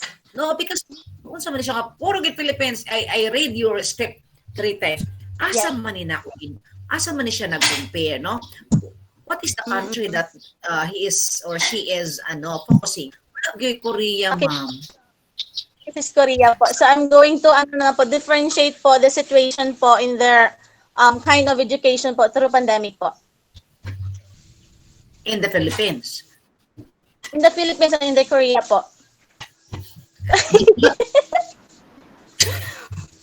Do not mention Korea because you have it written there, Korea. So what we will do now? What I will do with you now? Maybe I'm going to rephrase it po later. I'm going to mention po the Korea since I choose it po as a country that I'm going to refer po. So you will mention Korea later. Yes, po later. I'm going to na lang po. You did not get the instruction eh. Yes. I misinterpreted po talaga. I will focus more on the Philippines po. Sige, go. By what happening to the Korea country po. Ikuha niyo ang Philippines to Korea or Korea to Philippines. Yes, I read po an article about Korea and then I make it as a reference po on what happening in the Philippines. Ano po yung nangyari, ma'am? That's why in my reflection or in my mini research, it is more likely on Philippines, but I stated like what are the similarities po between Koreans and our situation? Yeah, you have. While we're experiencing Because pandemic. what is here is the comparison of the Philippines, the study of education in the Philippines, but I haven't known Korea di ay. Sige, go. So, yes. So I stated there po in the third paragraph, if I'm not mistaken, that we tried to implement the online-based learning, ma'am, but we failed because of the lacking of devices. As we know, we are not a rich country, or our government cannot provide our learners the devices that we need for online-based education. So, But the DepEd, those schools who are offering online, ma'am. But there are those. No, there are those schools who are offering online. Yes, ma'am, but not all po are capable of doing the online-based education, ma'am, because there are those places which are the far-flung area that they do not have a devices, ma'am, and also the signals like that.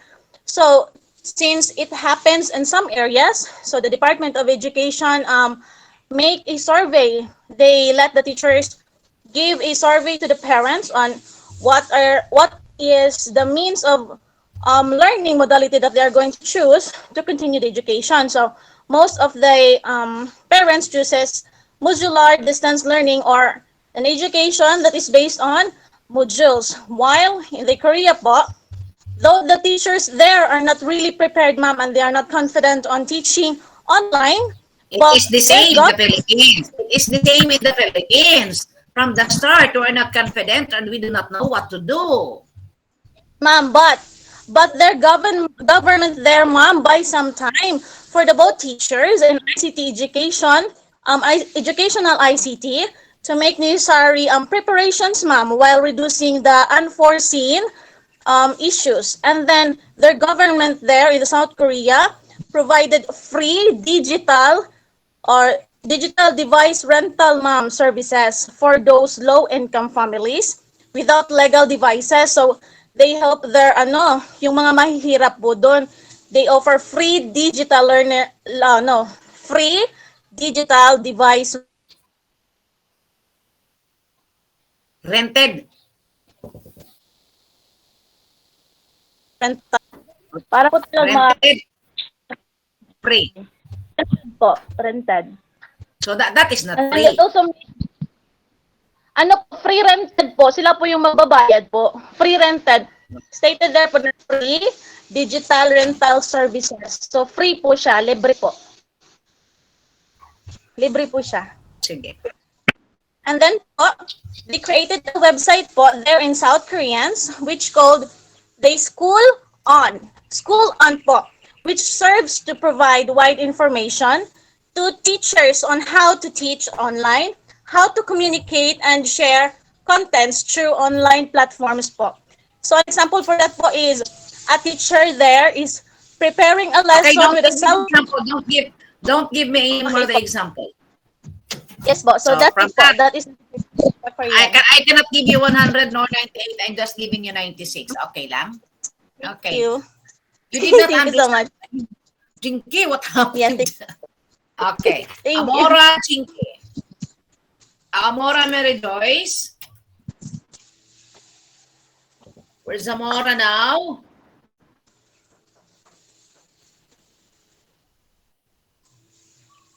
Okay, Amora Ryan. Ryan, where are you?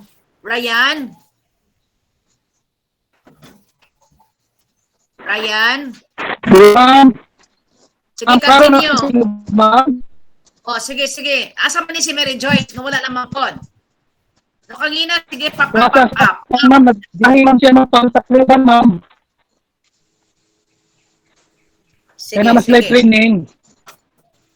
Okay, my formula is about the impact of COVID-19 pandemic in educational finance and planning in London. So, about this... mention na, sir. Kindly relate that to the Philippines. Sige, i-relate na lang sa Philippines. For me, ma'am, really study here in the Philippines, sitting to London, there is a parallel because the Philippines has also experienced the economic problem of education due to the pandemic. But our country still has a huge budget to defend and still continuing education through what they call this one, PMDL or Printed Modular Distance Learning. And some of the regions, in our different regions, use online. The planning has not changed as the government seeks to continue education. That's it, ma'am, for we're going to relate in our country in Philippines. Okay. For the solution and intervention made in addressing challenges, for me, ma'am, about this is the good service of the government, then is to pay the tax deductible and other taxes to be paid. Okay, sige na, sir. And Is no longer, the right funds our country. Okay. Hello, ma'am. we're Klaro just- kung tingog, ma'am. Okay. We are just referring to the educational finance and planning. So I'm giving you 98. Hamel. Yes, ma'am. Yes, ma'am. Audible na po, ma'am. Am I visible na po? Sige. Okay, so the preferred country I chose was New Zealand. In New Zealand, when COVID struck them, it created a huge disturbance such as lockdowns, restrictions, etc. And in education, New Zealand was ready to adopt the online within their home bubble because almost all of the students there, they have their own laptops, their internet connection, and almost all of the places there are reachable by the internet connection. They almost have the same response in the Philippines. No, you made mention that not all parents can afford to buy gadgets. Yes, ma'am, that's in the Philippines, ma'am. I'm not yet done explaining or comparing it to the Philippines. However, in the Philippines, But no. Ma'am? In New Zealand, you made mention there that not all parents can afford to buy gadget. in New Zealand, ma'am, I think that's Yes. in the Philippines, ma'am. That's Yes, it. yes, okay. That's in Philippines. Sige, sige. Okay, come Uh, on, sige. Yes, ma'am. So they almost have the same response as Philippines. However, such as online lesson. However, in the Philippines, not all parents can afford to buy gadgets for their children, and not all of the areas are reachable by the internet connection. That's why so the government here wasn't ready financially to implement online lessons due to lack of budget. And the Philippines decided to have module-based learning instead, so that all can access education despite pandemic. And in New Zealand, they allocated billions of budgets for education and also the extra fund to make their country going again. In the Philippines, when the COVID struck, the government didn't have enough budget to cater all the students to have online lessons. So some problems, the internet connection. And in 2021, so that was 2020, no budget yet. But in 2021, so the DepEd has finally got the budget for education. It was worth billions, so 475 billions as a salary for the personnel and 99 billions for the school maintenance and for the equipment also. And since in New Zealand education is free until grade 12, um, I don't think that the impact during pandemic was a great deal for them. Very great impact. Because they are having free education until grade 12. Maybe they are just having small adjustments financially, such as providing a boundary glass, something like that. And since per classroom, they only contained 12 students or something like that. Unlike Philippines, the social distancing there was already there even without the pandemic. However, here in the Philippines, in one classroom, it consists of 50 plus students. Therefore, it's so hard here to officially open the face-to-face lessons since we need a lot more buildings to continue the social distancing while on lesson. So the government in New Zealand wants stability and full attendance at schools nowadays because they are even without the or even before the crisis they are ready to face that one. So as I have searched, so nowadays they want, or 2022 they want, their government want to have the full attendance at schools. However, it's not yet implementing, but they are having alternate days on site. So not not yet complete, but kuan lang, alternate days lang going to school. Okay. Yes, ma'am. So I'm giving you 100. Thank you, Going ma'am. back to Mary Joyce, Mary Joyce. Ryan, dili siya ka. Kuan Ryan. Ryan. Okay. Wala siya. Ganina nagpop up siya. Okay, let's have a 3-minute break and ready for the culmination program. Yes, ma'am. Hello? Yes, Doc. Okay. Yes, Yes, ma'am. Thank Doc. you so much, ma'am.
Ako, 3,000. Imo lang nagtabagin. Palituguan. Dito lang iuwi. So, kawa na. Makan ka ako.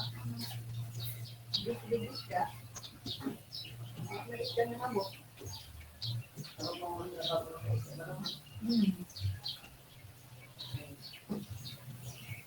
Tatay, ilang tinood.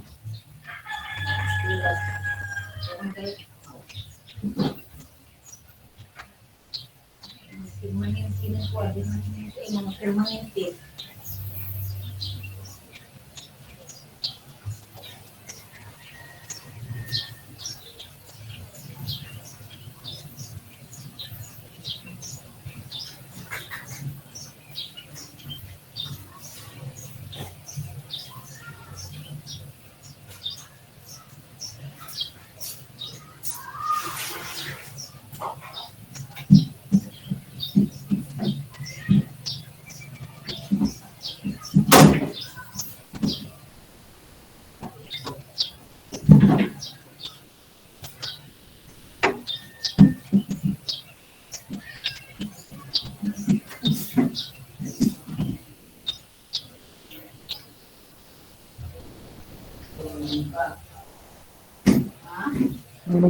Uwan. Uwanan.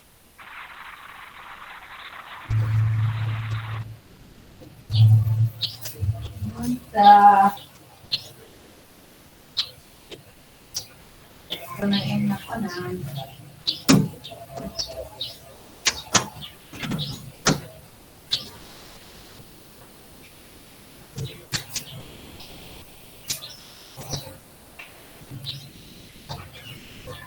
Isang di mo, ma'am.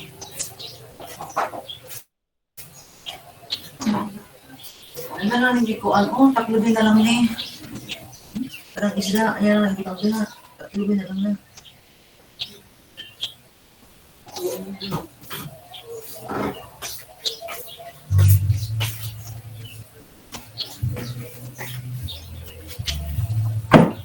All right, let's start.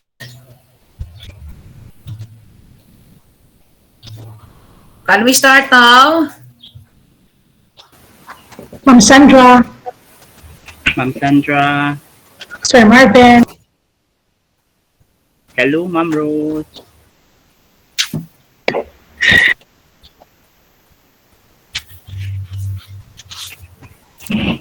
Ika naman, no? Oo. Yes, ma'am. Okay.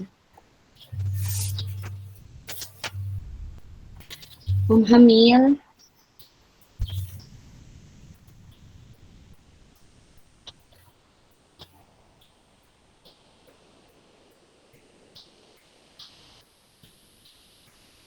Ma'am Hamil, you're the MC now.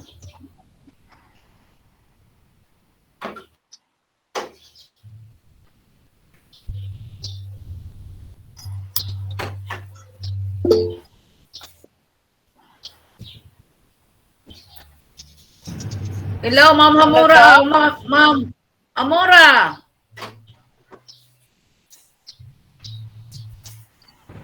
Hello, Ma'am Amora. Mary Joy Amora. Nag-raise naman kag-hand, ma'am.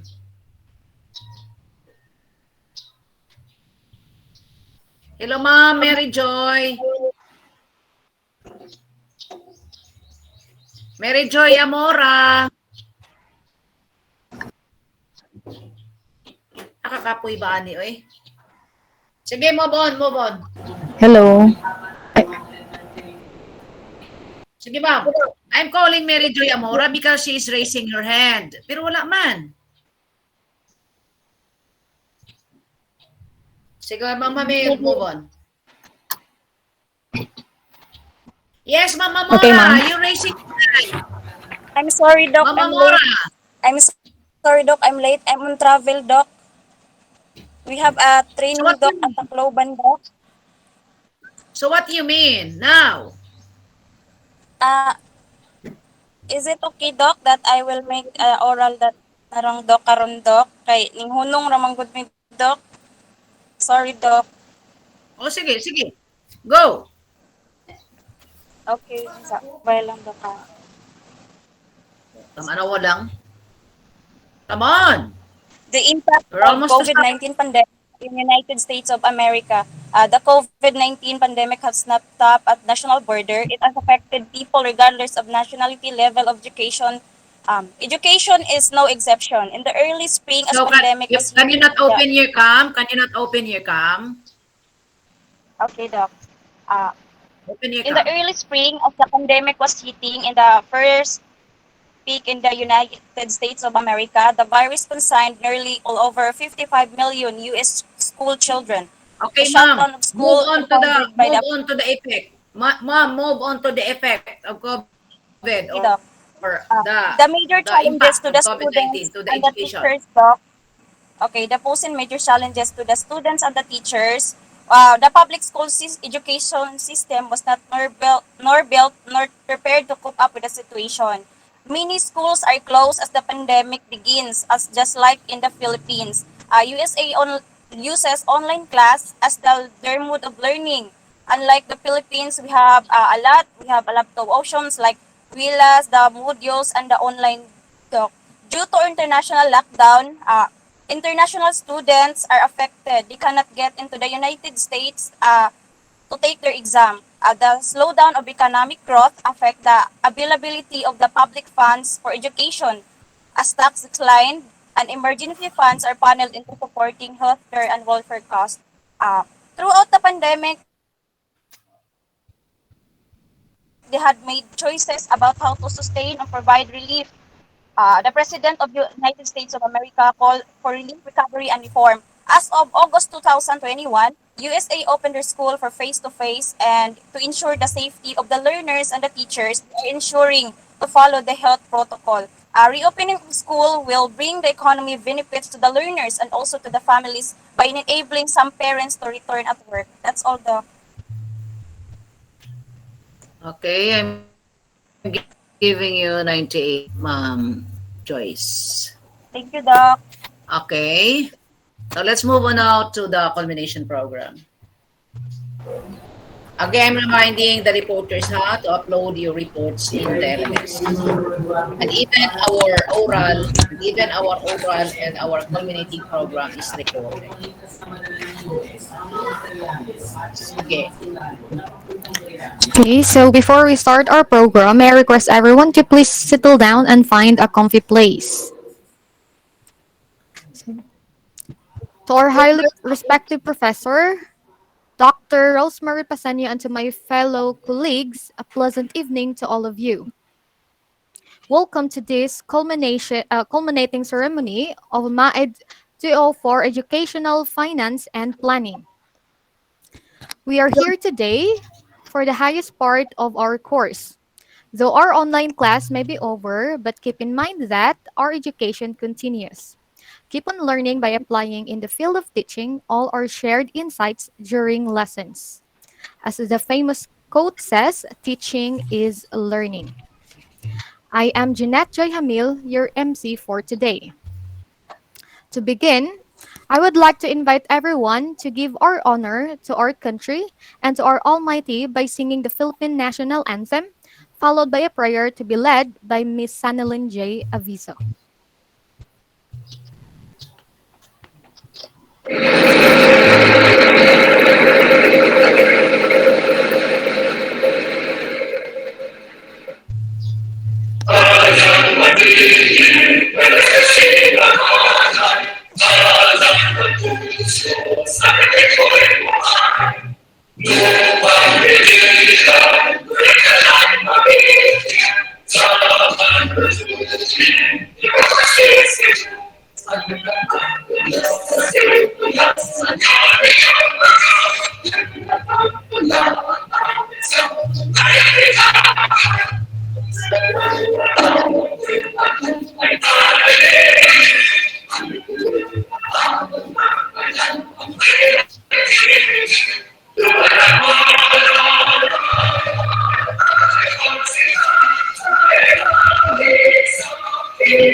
Let us put ourselves in the presence of the Lord.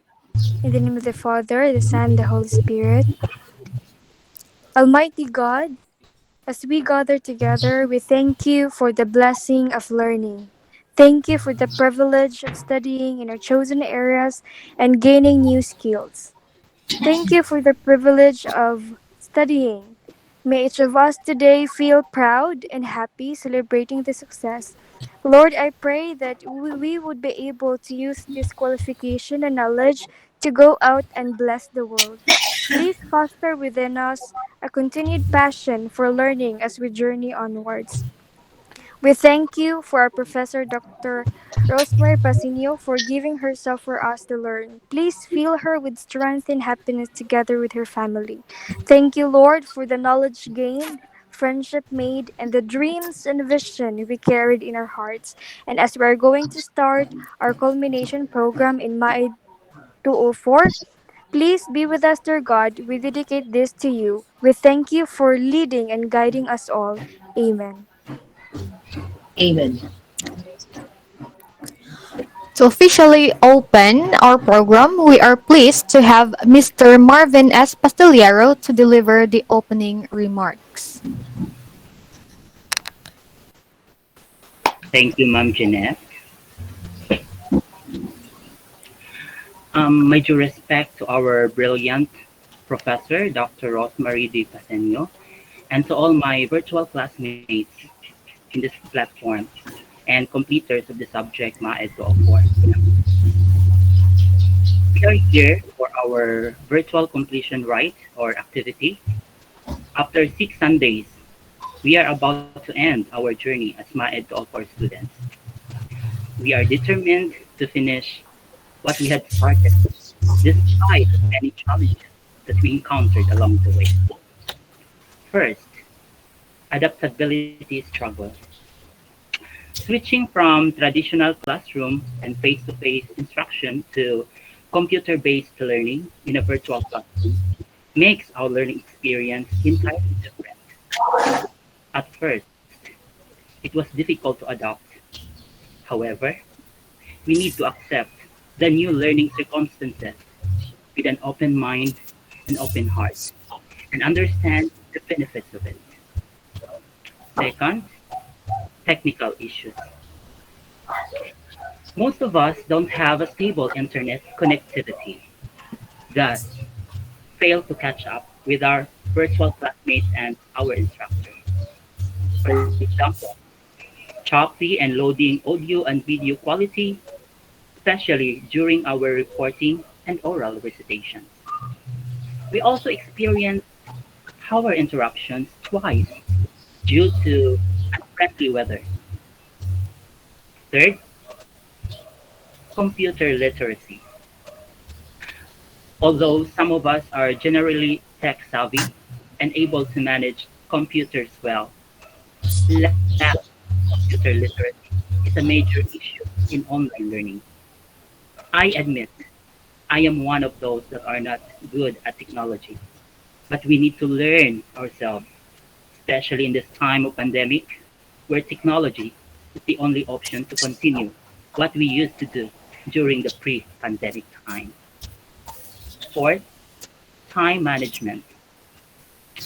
Time management is a difficult task for us teachers, as e-learning requires a lot of time and intensive work.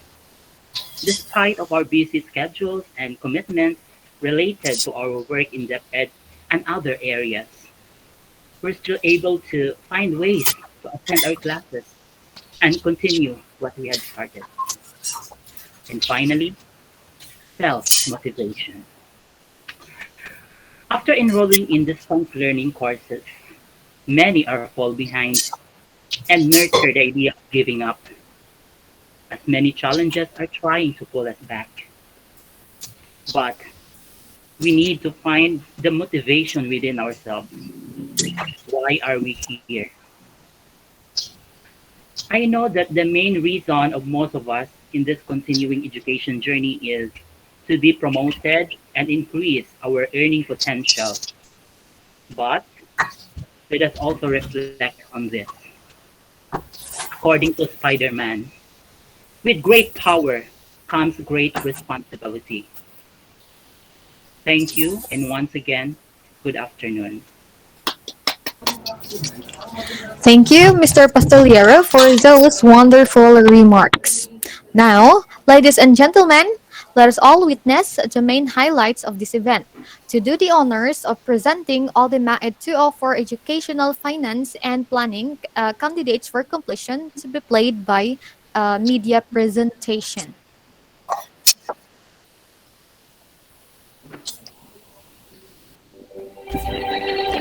Virtual presentation of completers. Almazan Sandralin D. Amora Maria Joyce J. Amora Ryan.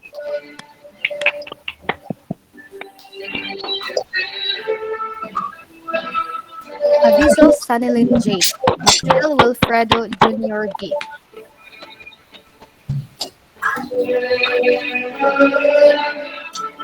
Malite Rose Rachel A.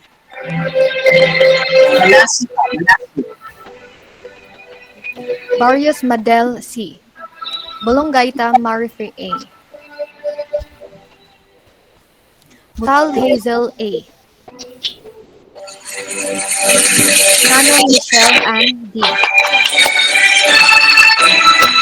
Canon Cedric Paulo E. Ugal Christine C.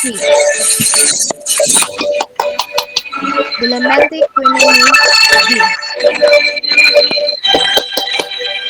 Duterte Elvera M. Pugido Mary Joy L. Escolano Danica Joy C. Francisco Jimboy G.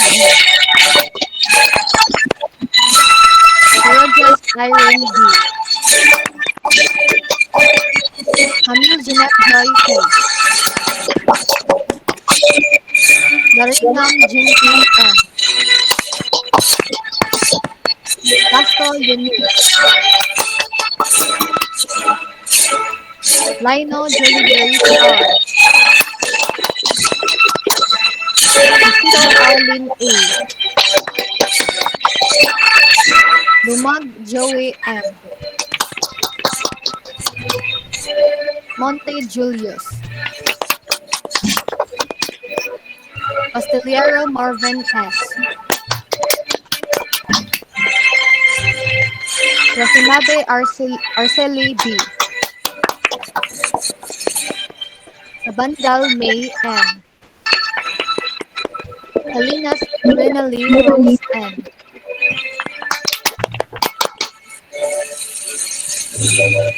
Charlotte Shallow B.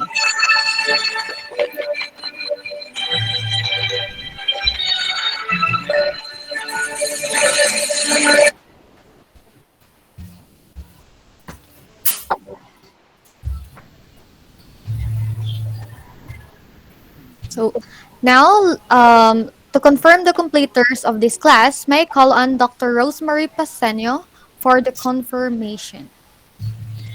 Okay, good afternoon once again. By the power vested upon me by Agusan Colleges Incorporated, as your professor in this course, Maed 204, Education, Finance, and Planning, I hereby confirm you completers of this course. Congratulations. Thank you, Doc. Thank you, Doc. Thank you, Doc. Thank you, Doc. Thank you po. Thank you. Thank you, Doc. So, thank you for the confirmation, ma'am. Okay, so honorable ladies and gentlemen, a program won't be complete without the impressions from three of our colleagues, namely Miss Julie Grace Lino, Miss Parife Bolongaita, and Miss Mary Grace Palase. Am I audible? Yes, ma'am. Yes, ma'am. To the amazing instructor, Dr. Rosemary D. Pasenio, ma'am. To all my fellow teachers, classmates, friends, ladies and gentlemen, good afternoon.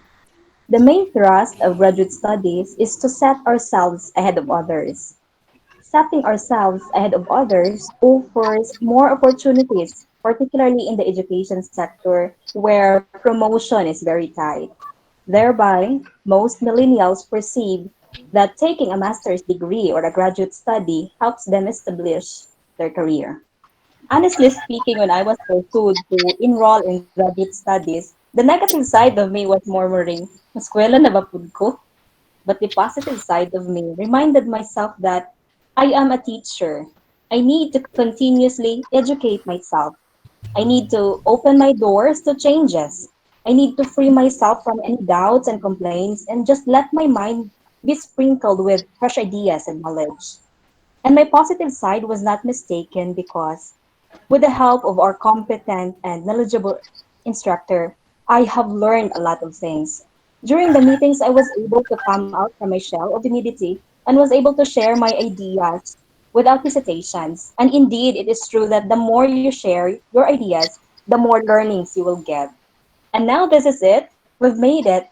We are able to finish our MAI 204 with smiles on our faces.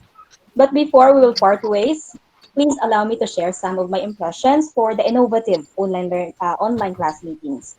The online class meeting was well organized in terms of structure, time frames. Our instructor is very particular with the time and the number of hours we need for the completion of the course. And the contents, I just couldn't find a reason to leave the room and miss a topic.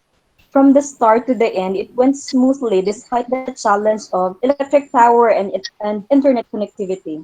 These online class meetings cater our needs as teachers to fully understand and comprehend the significance of educational financing and planning to the educational system. Educational planning enlightens the path of the future of our educational development. Without this intelligent planning in education, I believe we would not be able to cope and sustain our educational system during this pandemic. It is vital to consider the necessity of educational planning as it is assist and the government and the educational experts to point out the problem and grasp its corresponding solution.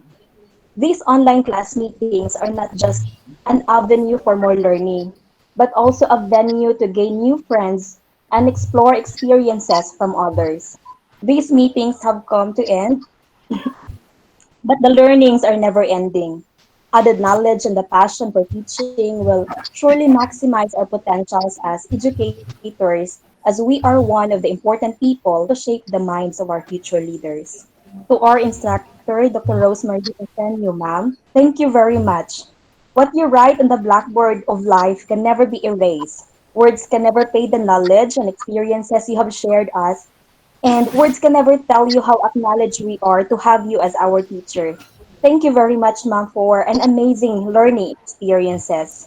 And to everyone, thank you very much for sharing your experiences and making this online class a success. That is all. Once again, thank you and good afternoon.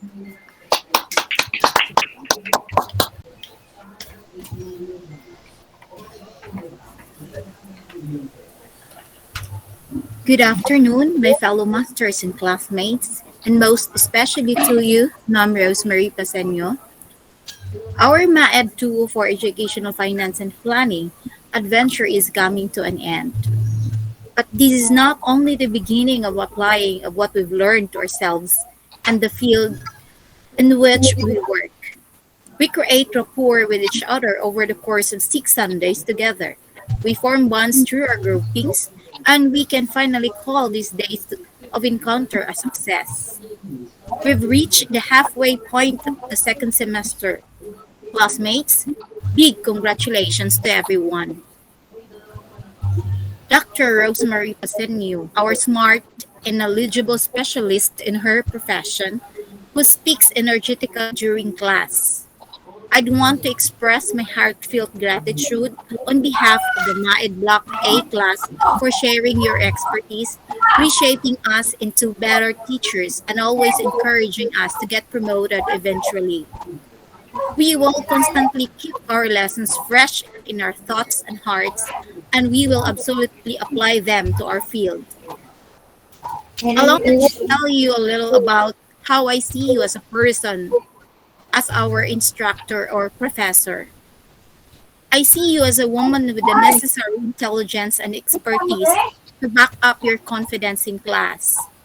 If Madame Clarita Carlos was dubbed Woman of the Hour during the SMNR presidential debate, you are a Gusan Colleges Incorporated Woman of the Moment. And for each of us, you are a woman of the world.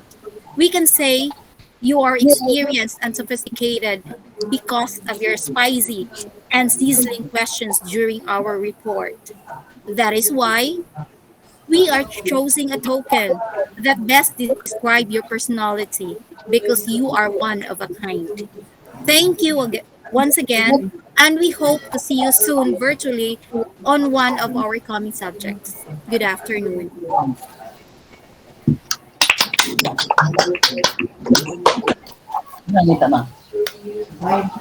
Okay, so good afternoon, everyone. To our vigorous professor, Dr. Rosemary Pasanio, to my fellow teachers and classmates, a pleasant afternoon. As I have been tasked to deliver my impression for today, let me start by reading a quote from Benjamin Franklin. An investment in knowledge pays the best interest. As students taking up Masters of Education, mainly our reason for enrolling is to use it for promotional purposes. Sometimes it is very nerve wracking when deadlines on work and our studies overlap. But as we continue with our endeavors in professional development, we were able to discover ourselves more and exercise our skills. With our subject in educational finance and planning with Mampasanyo, in a matter of 6 meetings only, we did not only discuss the topic comprehensively, but we have learned a lot of real life lessons applicable to our daily dwellings. Although the technical problems remain an issue with our online classes, but still, we were able to compromise with it. Also, we were able to enhance our skills of being interactive in online classes, being able to exercise our communication skills, and more importantly, learned a lot of things when it comes to finance and management. Our subject may come to an end, but the learnings are never ending. To our professor, Ma'am Rosemary Pasenio, thank you, ma'am, for pushing us to our limits. With this, we were able to discover ourselves more. Thank you for all the lessons we have learned and experienced together throughout the course of our subject. To my fellow educators and classmates, thank you for the cooperation. Despite the busy and hectic schedule, still we find time to learn and develop ourselves. To everyone, congratulations to a job well done. May we continue to uphold for a better quality education. Once again, thank you, and may God continue to bless us more.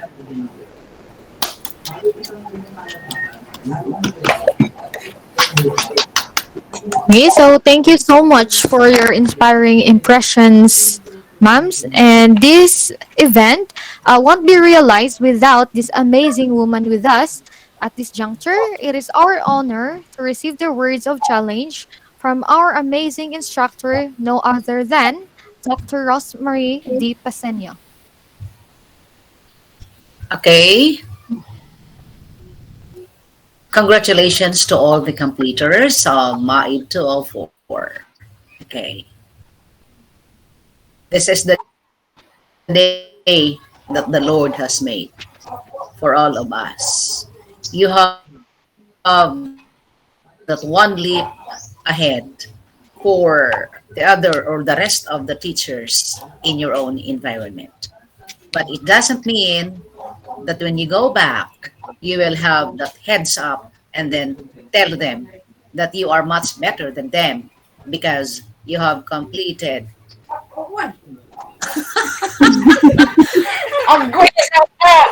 Thank you, thank you. Bakyal, ma'am. Yes! Ay, isa pa. Yan na sila, oh. Thank you, ma'am. Mahal na naman mo.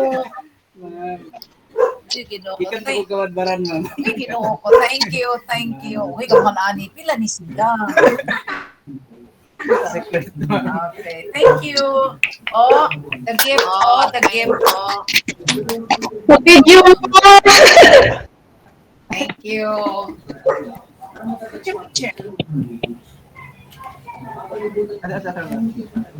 Picture. Picture na yarn.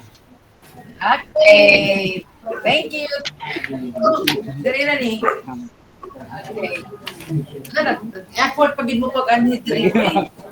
Lan para bagit gani pa kag kalapo. Okay na, ma'am. Sige, sige. Bye-bye. Bye. Sige, bye-bye. Thank you. See you on our next class, ha? Sige, sige. Sige. Okay, I have received. Sa pangalan ni Bakiel? Red. Ang kuan anak sa kul.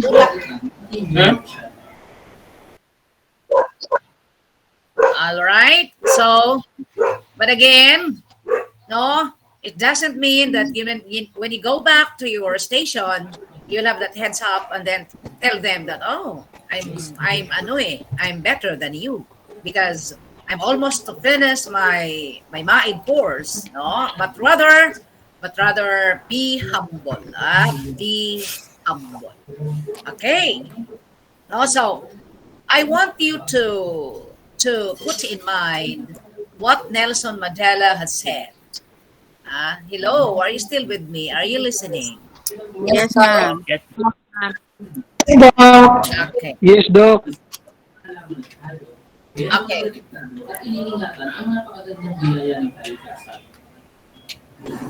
Your achievement, be whatever it is, in your achievement, you will be fighting for monsters. For monsters. When you are at the top, I keep on telling this to my classes. Okay. When you are at the top, be careful of the monster called pride. Pride. Okay? So, kung tuon na ka sa taas, be careful of the monster called pride. Because pride will make you look down on the people who haven't attained your level of success. Hello. Attain your level of success. Okay. When you are at the bottom, kapag ka sa kinaulihan, be careful of the monster called bitterness. Be careful of the monster called bitterness. Because Bitterness will make you jealous and think that other people are the reason you haven't made it. Okay. Be careful because bitterness, baka sa pinakaubos, will make you jealous and think that other people are the reason you haven't made it. When you are on the way to the top, so you are in the middle and then pataas ka, no? When you are on the way to the top, be careful of the monster called greed. Greed. ah, Because greed will make you impatient and make you steal or seek shortcuts. Remember, success cannot be made by shortcuts. Maybe there are those people who have reached success by going through shortcuts. They have to face consequences.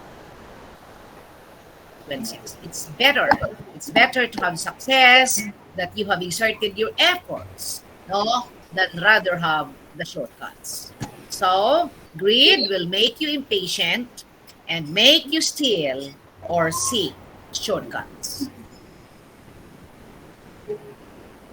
And when you are on your way down, di na pug ka sa ubo at tunga, paubos na ka, nagpaubos sa monster called despair. Despair. Because despair will make you think it's all over, yet there is still hope.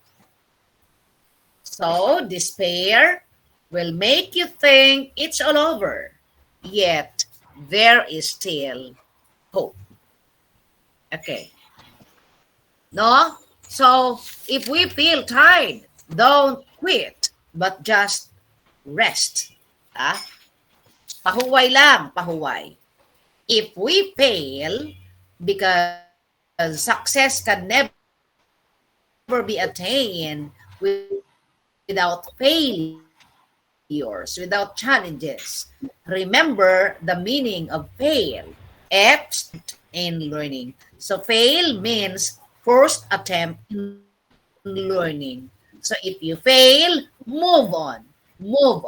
Who knows? In the second, you will get it. Okay. And don't think that it is the end. No, it is the end. No, because end means effort never dies. Effort never dies. And if there is no answer, or meaning your answer, if you get a no answer, remember, no means next opportunity. So don't have that shortcut. If you cannot have it this time, when the next opportunity comes, remember, no means opportunities. And if you're facing fear, nahadlok na ka, di na ka mo go on. Fear, just know that fear stands for face everything and rise. Face everything and rise. We all know that there are no hopeless situation. There is no hopeless situation. Only hopeless people. God has a plan for all of us. God has a plan for all of us. And life is from B to D. B, letter B, and D. B stands for birth, and D stands for death. What is the middle of B and D? It is letter C.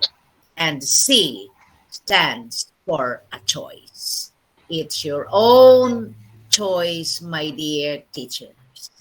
So therefore, if it is your choice, Trust it, live it, and enjoy it. Again, congratulations, completers. Hope you will never tire and continue to strive more because achievement comes only to those who are unafraid, to those who have the courage to face against countless obstacles and have the guts and determination to accomplish what you have started out to do. Good afternoon.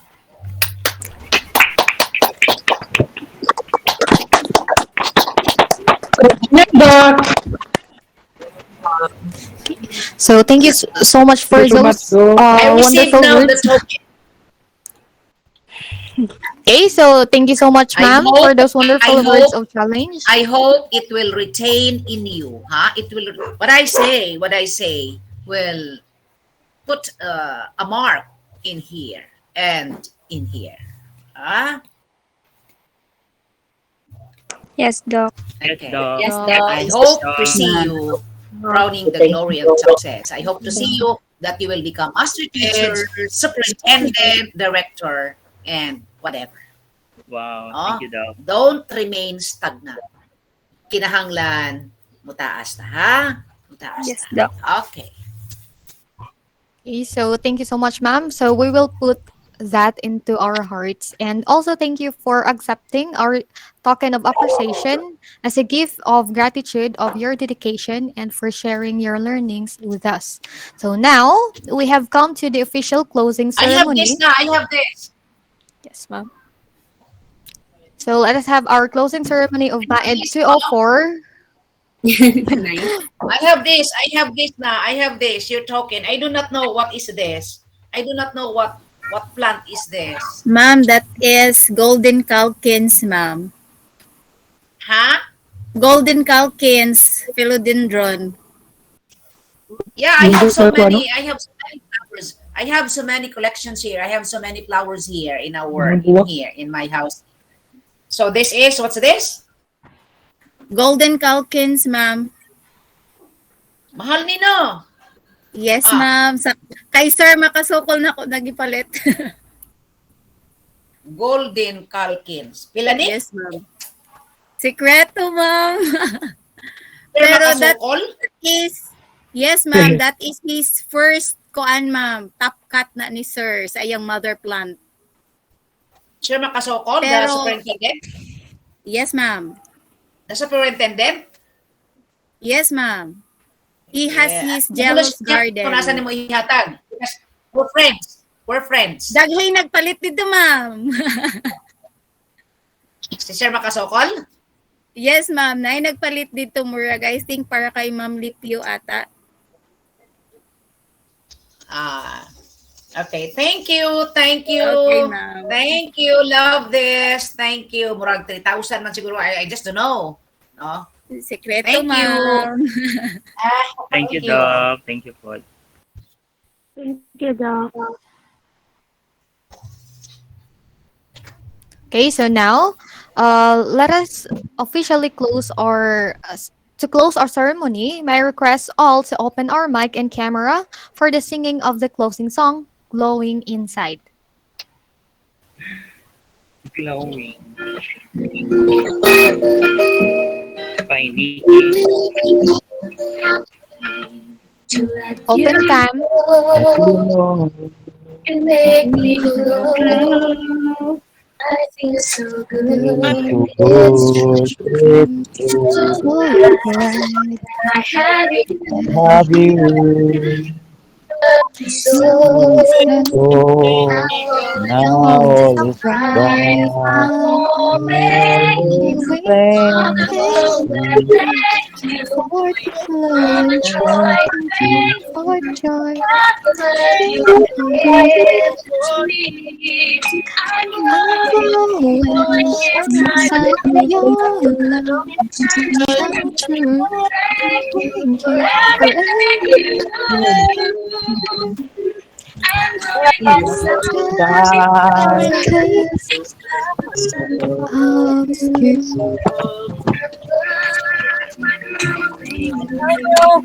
Forever. Joy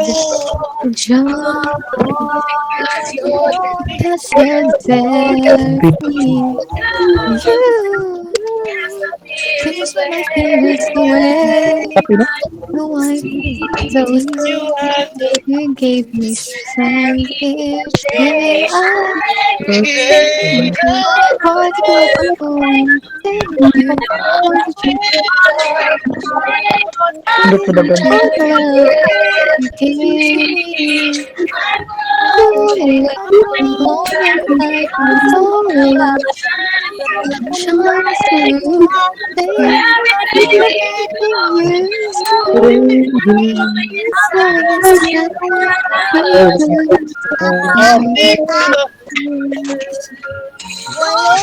and steady, I'm always my glowing wings.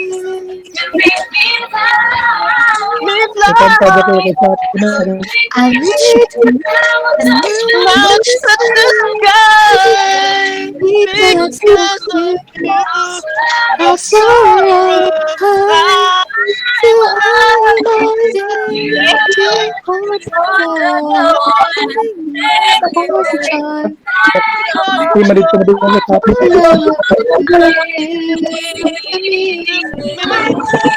So Morning going light, higher. your love shines through. Thank you for everything you do.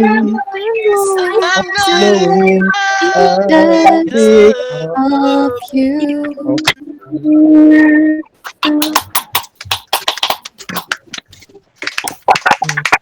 Ay na lang paminawang tingog, ang meaning na lang ang sabto, no?